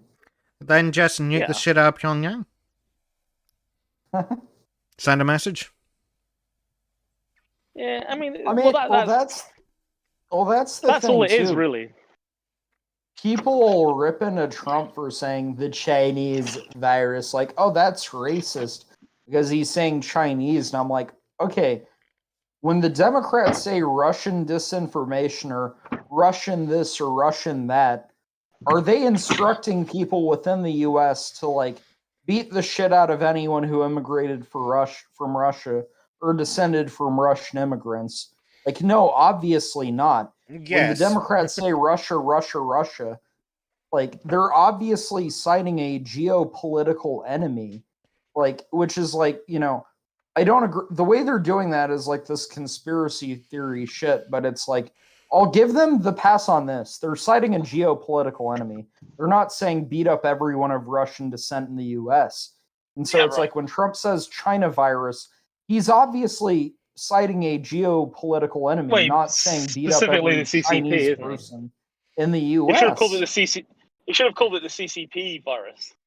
Oh yeah, Well- exactly. Like I got like a memo from my university my last year there where it was like, don't say stuff like the China virus or the Chinese virus. I'm like, and I resolved immediately. I'm like, okay, I'm gonna call it CCP virus then.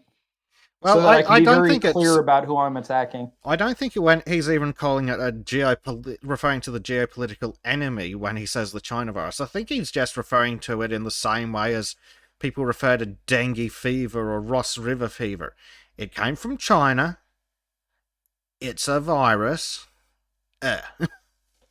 No, but based on the fact that it's Trump, he's referring to more than that. He's also referring to China being a geopolitical enemy, which is like, I mean, that context is there, but it's also like that's a completely fair context because fuck China. Yeah, absolutely. Like, so it's not anything nefarious, but it is definitely referencing a geopolitical But it's enemy definitely. as I well. mean, I think anyone who doesn't think there's going to be a war with China now is just an idiot. There's going to be some kind of legitimate conflict with China in the next. And honestly, whatever. my wondering is why are we waiting for China to be more ready about that? Well, exactly, but I mean that is what's happening at the minute. But it's. I Like, mean, I it's don't want obvious to that declare China, World War III, but like, come on. get it over with. Like, we can't like fucking wait for China to eclipse the US and then like do that shit. Like, why? Lack of will. Yeah, politicians don't have spines. Like They're a- not interested.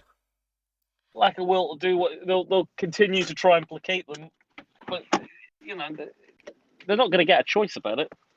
Yeah, as Ricky Gervais said, like, Once China's if taken ISIS- Taiwan, I mean, if where else are they going to go? ISIS- If, as Ricky Gervais said, if ISIS had a streaming platform, you'd call your agent.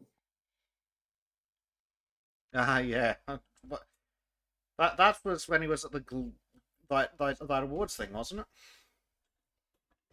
Yeah, that was fucking beautiful. My favorite part of that was like, this guy wanted to kill himself in the series. Spoiler alert, there's a season 2. So obviously he didn't kill himself, just like Jeffrey Epstein. Oh, come on, I know he's your friend, but I don't care. That was a Yeah. piss poor Ricky Gervais, but I'll pass that off on the fact that I'm drunk off my ass off that 151 shit. I mean, it was. He was on point that night. Yeah. Well, he was also one of the Yeah. people who came out in defense of Dankula, right? Yeah, I think he was. Yeah. Another few. Not. I mean, he came out a little bit. He could have done a lot more. Yeah.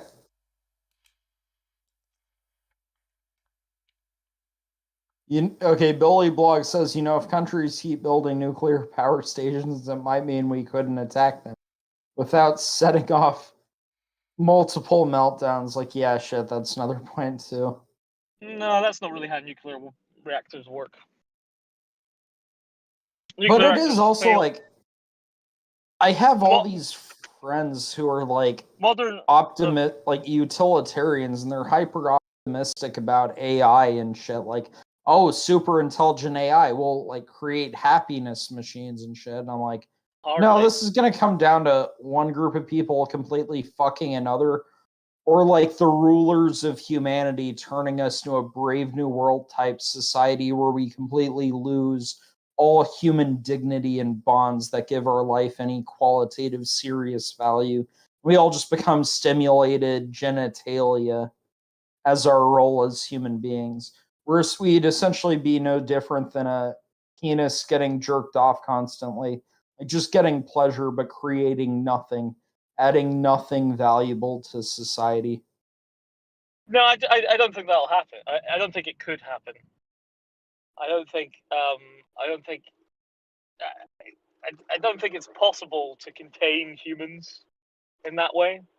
I mean, if you think there aren't constant, like in North Korea, if you think there aren't constant rebellion and stuff that just gets squashed, that you're not No, but I'm talking about them having having fantasies about like when technology advances to the point where you can reliably fuck with human psychology in such an intimate way. You can already reliably fuck with human psychology.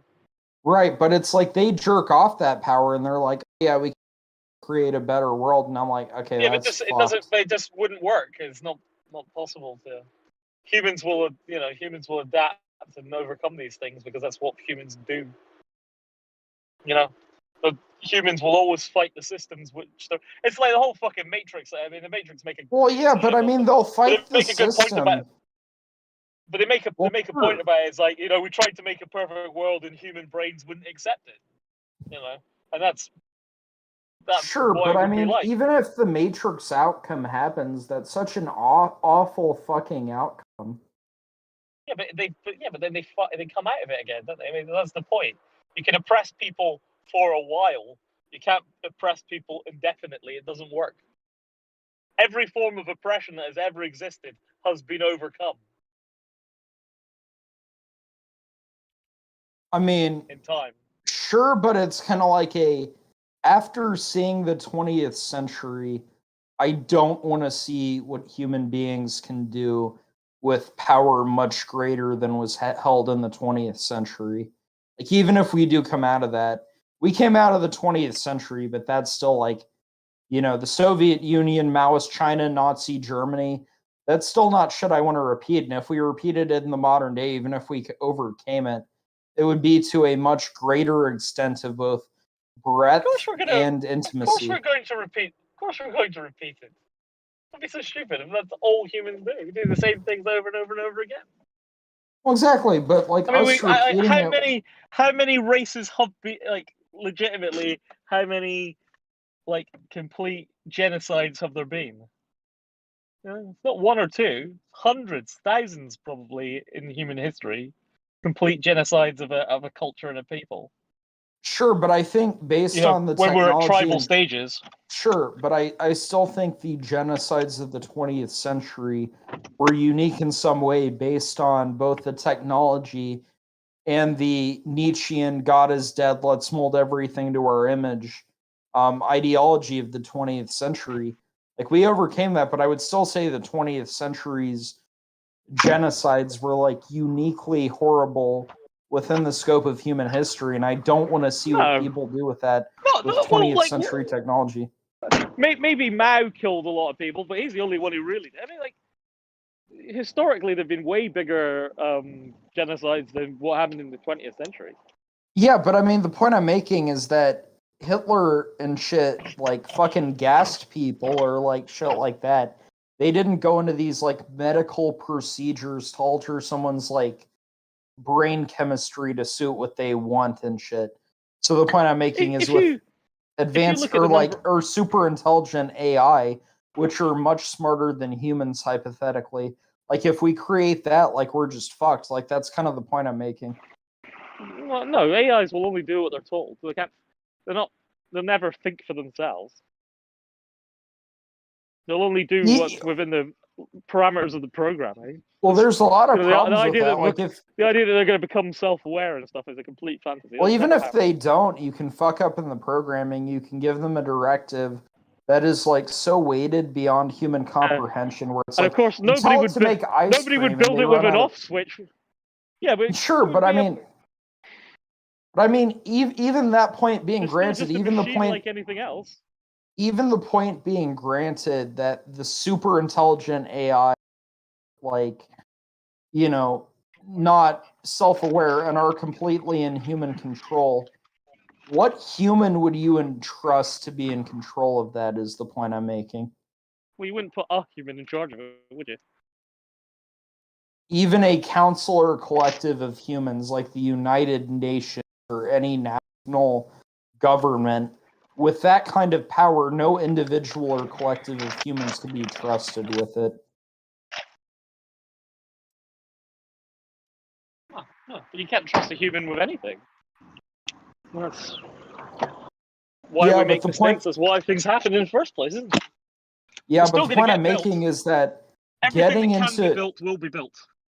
the point I'm making is just that getting into futuristic technology, the consequences of humans not being trusted with power are going to be magnified. Whether or not we get through that or not, it's still going to carry like disastrous consequences. And we obviously because have our to look ability into to that. deal with it will also because whenever a new piece of technology comes, the ability to also defend against it or to repair from it is also invented. Yeah, like if you had destroyed a village 100 years ago, could have taken generations to recover from it. Now we'd rebuild it in a fucking afternoon. You know, it's not the same thing. Sure, but like, I mean, well, with nuclear weapons, the only reason we don't use them is Nuclear because weapons of mutually aren't a assured. thing. I keep telling you. There's not going to ever be a nuclear war. It's not going to happen. They're an Well, that's ineffective because of like 90 mutually assured destruction. because they're a completely ineffective 1950s piece of technology. You cannot launch an ICBM from China and hit a first world country. It's a fantasy. And I'm not saying that that's the threat. I'm just saying, like, what happens after that? What are we going to develop in the 2000s before the 2100s that is going to be that much more intense existentially? Will they? And what human would you trust with that? Where it's like technology gets to the point where even if you trusted what humans being trusted with them now? I mean, humans that don't want to get wiped out. Yeah, but I'm super saying devastating with like technology does exist. It's just not nuclear weapons. yeah, but it's also like when you get past the point where it's just like mass obliteration and where it gets more subtle, where it gets like where you can Not really. affect things very reliably on a much smaller scale, but still of that magnitude that I get concerned. Actually, the weapons aren't mass obliteration because they're ineffective. That's not how you do it. That's not what they're designed. No one's trying to kill mass populations. Well, yeah. Well, I mean, that's the point, though. But it's like I'm It's talking much about easier what to comes destroy next from that. infrastructure. It's much easier Like- to cripple countries with damaging infrastructure than it is killing people. Killing people is actually time-consuming and tedious activity. It's not Yeah. a good way of achieving things. They're much better off just destroying their infrastructure so they can't do anything. Yeah, I'm saying we have the right checks Then let against them them now, but what kill each happens other. next? Well, and you're saying we can trust the checks that come next, but like Well, the checks are humanity is already in advancing at a much faster rate than it had previously. I'm just a Yeah, bit more. But those things are all currently in check, aren't they? Right? No one's. There isn't anybody. Well, except for possibly China releasing a. Well, no, you already have social media technology where it's like it has a significant effect on the elections within countries. What happens if you can fuck with people's minds directly and not just in terms of the input that their minds receive? Yeah, you can already do that. Yeah, but if that becomes like more easily applicable to larger segments of the US population, or just the world it's already there. population in general. It already exists, to be honest. Okay, I'm just saying that I'm much more black-pilled about the the escalation of that kind of thing.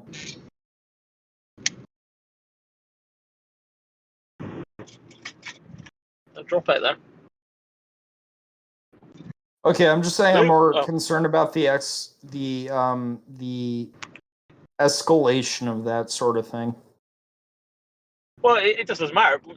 This is a really simple thing about humanity. Everything that can be built will be built. That's it. End of story. Somebody will make it. It'll happen. There's no restraining technology. It's not possible. Billy Blog Has- says that oil guy, what do you think happens to the population once all the infrastructure destroyed, combined with the fallout and man-made plagues being released? Yeah, well, that's the point, isn't it? You don't have to bother doing it yourself. You just destroy their infrastructure and watch them cannibalize themselves.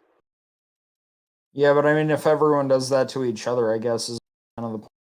Yeah, but you can't. You gotta understand. Only some countries can do it to some countries. Not everybody can do it to everyone. There will be, in the event of this sort of thing happening, there will be very definite winners and losers, and we already know who they will be. Okay, I guess one way of wording it is I think certain There's a powers, it's not. I think with certain powers, it's not just the question of on an international scale, right?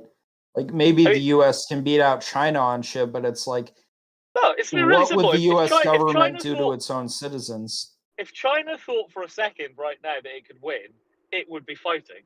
It knows for a fact that it can't win right now but it's building. They're building shit like fuck. Right, but I'm Yeah? saying I'm also concerned about It's the not that they treatment don't. of. It's not that they don't have the will to do it. They definitely have the will to be at war. They're just choosing not to be because they know that they'll likely lose at the minute. Right, but I'm if also Europe talking. But I'm not just talking about internationally, though. I'm talking about the will of a government towards its own citizens, which is a much different position than China versus the US. governments change constantly, so it doesn't really matter. And then the point of the government's changing is that nobody really has the time to do that sort of stuff. That's why we change. That's why we have elections and things like that. Right, but I'm saying if a So government that a had like. person cannot do the sort of things that Xi Jinping has done. Right, but I'm saying like if a government had like late 21st century technology, Well, it does have late to like 21st fuck with century. its own population. No, I mean It like the does. point being that governments already quote unquote fortify their elections. It's like when technology gets like even more intense than that, like. But you're missing the point. They've already got technology 20 years in advance of what you're thinking about anyway. You don't know what is available because, oddly enough, the military don't advertise what they've got for strange, inexplicable reasons. So you have to assume that most of what you think might be made in the late 21st century already exists. Okay, well then the I mean- question remains: what the will military's had actually laser- exist in the late 20th The century? military's had laser weapons for about the last 35 years. Ghost technology exists. These are not, the point is, it's not being used, is it? No military's ever deployed any ghost technology, but it definitely exists. But is that a question of backlash? No, it's because you don't use your good shit until you absolutely need to. The military has a huge history of developing technology that is becomes obsolete and is superseded before it's ever deployed because Yeah, but what happens at the deploy point? But what happens at the point where you get good shit where if you use it, there's no like retaliation that is sufficient to counter it?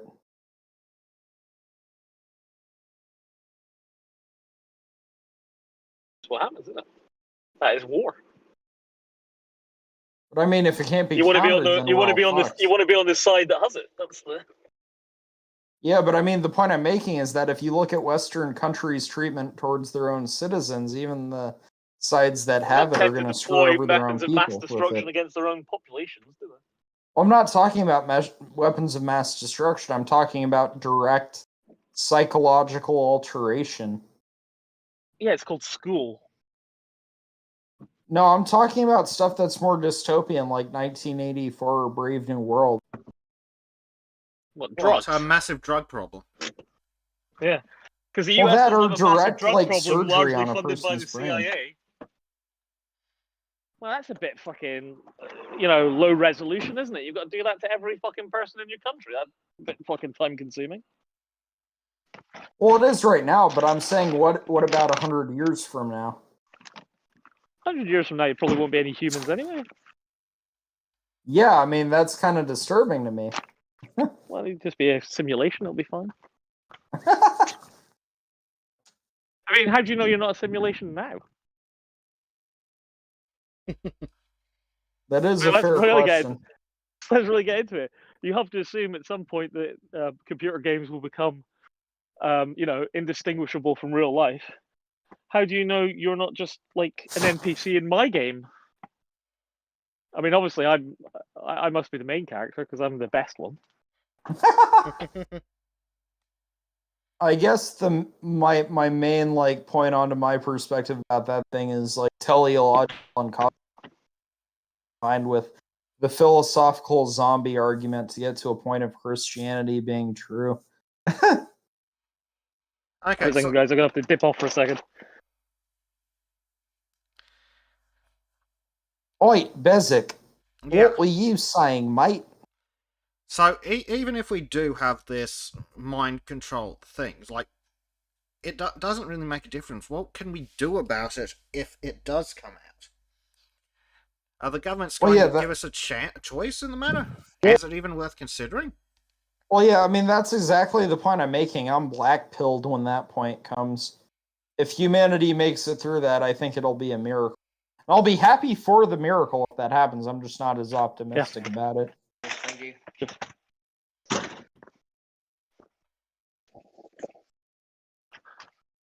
I think the chances of the government coming up with either a mind control ray or some kind of surgery that they can shove people through like cattle in a meat processing factory, you got to think that at some point people will just say no, even if the alternative What about is like death.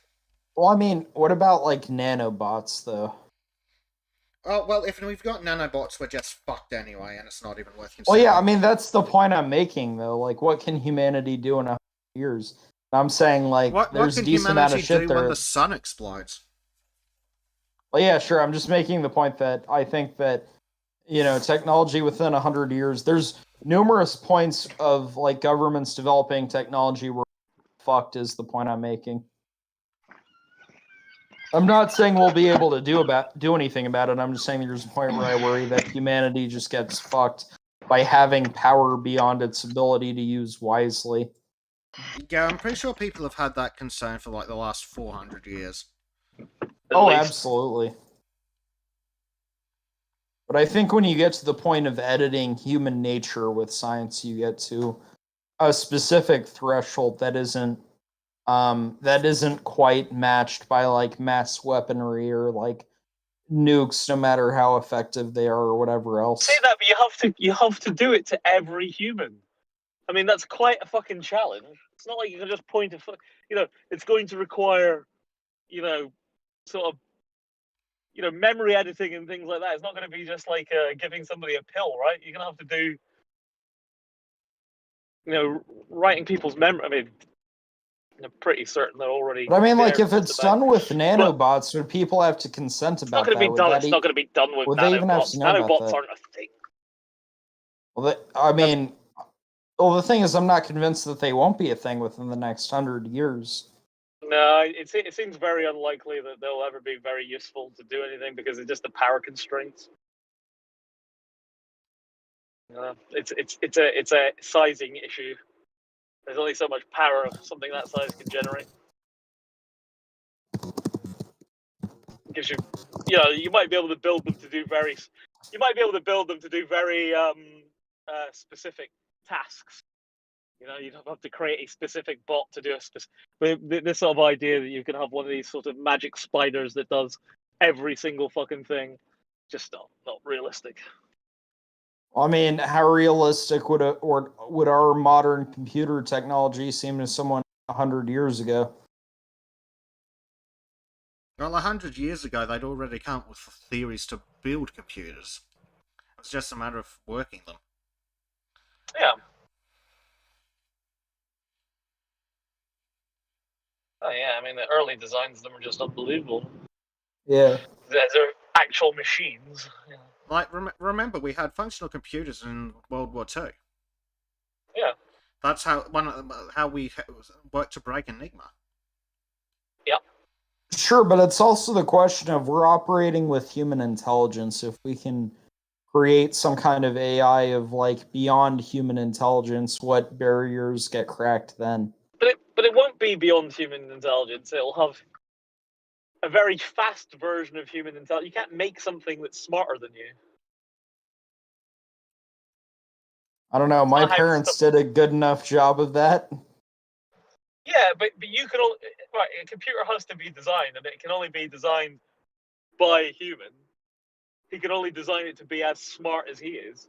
I can only design it with the limits of thought that he has himself, the programming. The computers aren't going to become self-aware and start programming themselves. It's not going to. You got. There has to be a distinction between what is science fiction and what is science fact. Oh AIs are yeah, not I going mean, to absolutely. and certainly not in our lifetimes to be doing the sort of things that people are suggesting. Right, but within like the next 100 or 200 years, man, that's the point And where I'm kind of like, Also, people will build them with off switches. They will. yeah, but the point I'm making, yeah, but do you And they're not trust just. your They're not just government? going to be. They're not just going to be randomly What tethered to the internet. what does it available matter to go if we and do whatever trust they want. our governments with any of this stuff we're even talking about? I don't trust the government with any of the governments don't shit we've got now. Yeah. Yeah, well, I mean, Also, that's the point I'm making. If also- the government is the one with the off switch to it, Also, and they're not willing to pull it so long as it corresponds to their agenda, then we're fucked, Yeah. is the point I'm making. but it's sort Okay, of It doesn't have so to we're be like fucked, work, so be what like does a it government. matter? No, but it's sort of irrelevant because do you know what? Governments don't make anything. The governments don't make stuff. People like me make stuff. Government doesn't tell me what I can and cannot fucking make. We make stuff, and then we go to the government. Do you want to buy this shit? Yeah, so You know? somebody It's sells not the that gov- shit to the it's not the government, government. Yeah, and then they but have the off switch. But the guy is still the guy who can make it still exists. He can make another. It's not like these are coding and stuff can be replicated. It's not like it's not the government you have to worry about. Is my point. I mean, I'd It's like worry when they- about the government or private actors. It's like when I have sort of secrets. I have to sign for the secrets and stuff like that. And they're like, "Oh, you can't take any of this paper out of here." And it's like, I don't need that. I'm the guy who designed it. I don't need the fucking paper. I can just draw it again. It's not that fucking difficult. Yeah, but how many people out of a concern for profit would sell that shit to the government, and then the government has the off switch on that kind of thing? But also, the guy who designed it will also know how to switch it off. The hypothetical you're giving second is, everything, it's impossible to do anything about it. Okay, so it's not even worth considering. It's exactly the same as contemplating the heat death of the universe. It's ridiculously far in the future, nothing we can do about it. It doesn't bear contemplation. Yeah, but I'm saying, like, if it's a point where, like, the government, private individuals are getting their hands on, like, future technology and, like, fucking over humanity with it, wouldn't we want to, like, consider that here and the now? Like, not talking about the abstract death of humans, like, millions of years from now. I'm talking about, like, human individuals or governments with, like, super intelligent AI within the next 100 or 200 years. And it's like, yeah, we might all be fucked at that point, but it's like, should we not take the consideration now for Okay, where that leads what to? is the consideration now, though? What steps do we take that stops these things definitively without the CIA doing shit behind our backs? And I'm not necessarily arguing we could do something about that. I'm making the that oil guy is being too optimistic with shit where it's like humans will just adapt to this and like overcome this, where I think at that point, like, maybe we can't do anything about it, but if the government's doing that to its own citizens or hostile governments are doing it, I just kind of think humanity's fucked at that point. Well, humanity will either be fine or humanity will either be fucked. It's not exactly a great deal that we can do if we end up in the Matrix.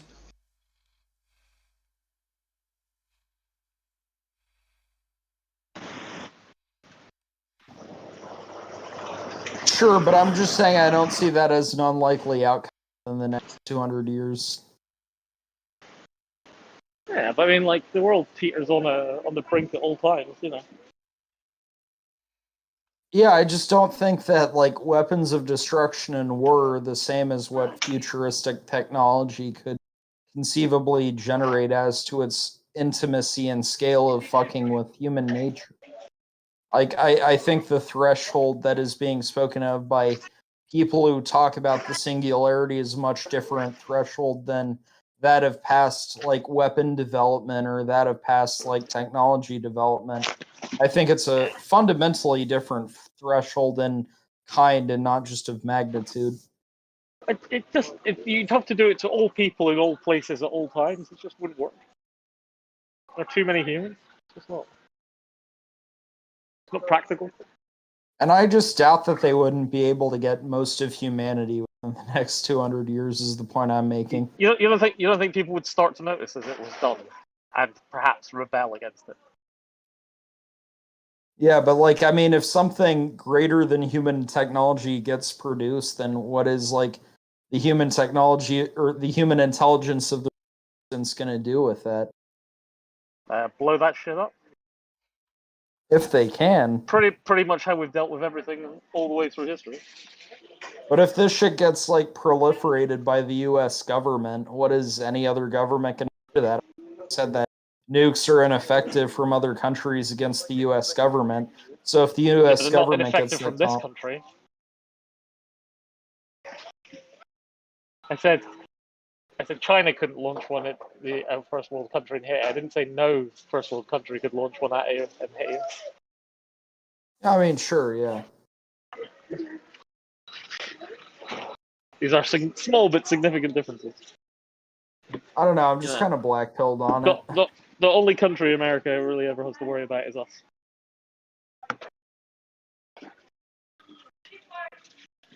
For a reason.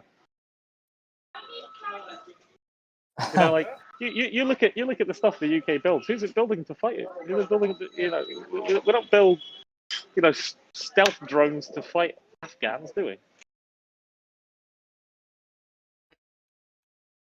Okay, so I have a friend who really wants in. He's a part of the Discord already. Do you mind, Bezic, or would that be like?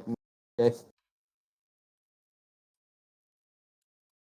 If it had been like an hour ago, it wouldn't have been an issue, but I was hoping to wind things up. Okay. I got you off my phone, please. Phone number to read, number 7. I was actually trying to wind things up like half an hour ago, but we got all weird and existential.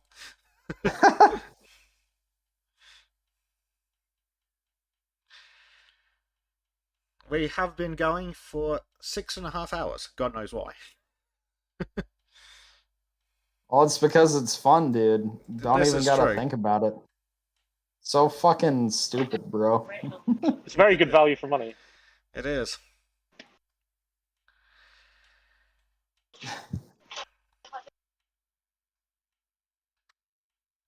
I wouldn't call it premium content, but it's content.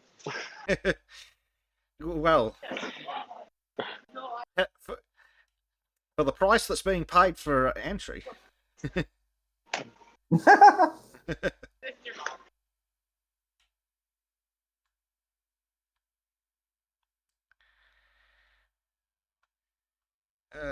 Crikey, mate. Yeah, but we've also got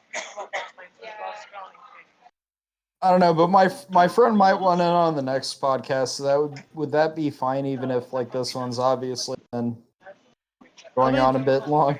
That probably won't be much of a problem. I don't see why it'd be an issue. Where's that put my box? Oh yeah, that sounds good. I think we should go Yeah, find it. we can bring your friend in on the next Yeah, one. well, my- Don't see why we can't. Like 9:30. No, my dad's But yeah, does anyone have anything they desperately want to add, or can I start wrapping things up? Yeah, I'm good. I guess I would say as one last thing real quick, because I'm writing the family values sections of my book. And it is that a major problem I see with humanity is the deterioration of relationships.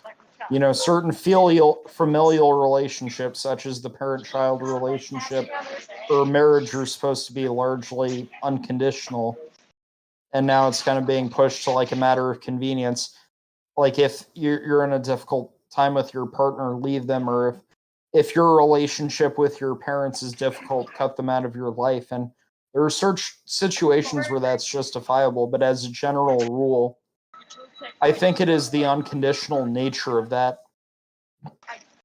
that benefits the moral character of man, of being pushed to push on even when it doesn't benefit you directly. I think it transforms the human spirit, you know, within familial or friendship relationships. And I see too many people abandoning that nowadays and just taking the relationships that are convenient to them. And I think that makes people a lot more selfish and a lot more morally degraded. And so that's all I'm saying. When you have family, when you have friends, be loyal to the point where the edge case happens and you're like, okay, I can't do anything here. Loyalty amongst personal relationships is one of the most sacred and valuable things a human being can have. And don't throw that away. Fight for it. And where it fails, shrug it off and maintain that with your other relationships. I agree 100%. In fact, I'd expand it even further if it was to do anything. Even to the friendship level relationships. People are so willing to throw away any relationship that isn't 100% perfect for them.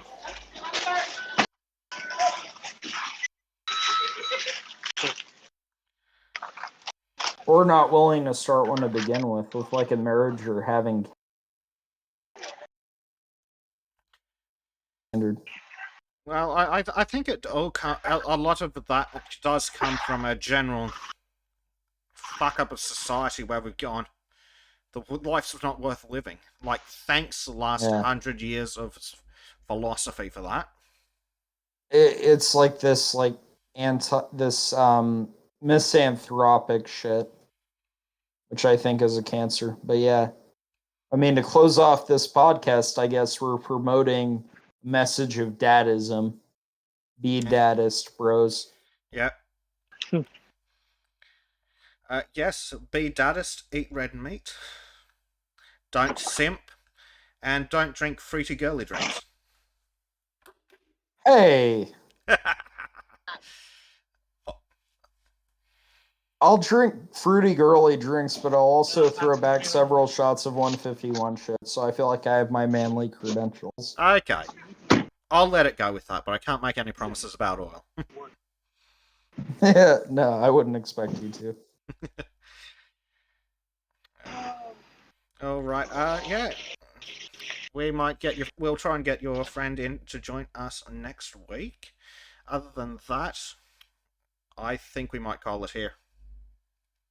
Oh yeah, sounds good with me. I need food. It's been like 13 hours since I ate.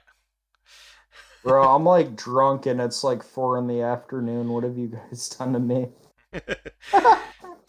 We've educated No, I made you. the choice. I'm not a leftist. I'm responsible for my own actions. Based and what is it? Whiskey pilled. Yeah. Yeah, so we'll call it here, folks, in the chat. Thanks once again for joining us for God knows how way too long. It's been another awesome night, and it's been good to have you all. Look forward to seeing you all next week for some more of this insanity. Alright, peace, my dudes. Shadilay, everyone. Good night, all.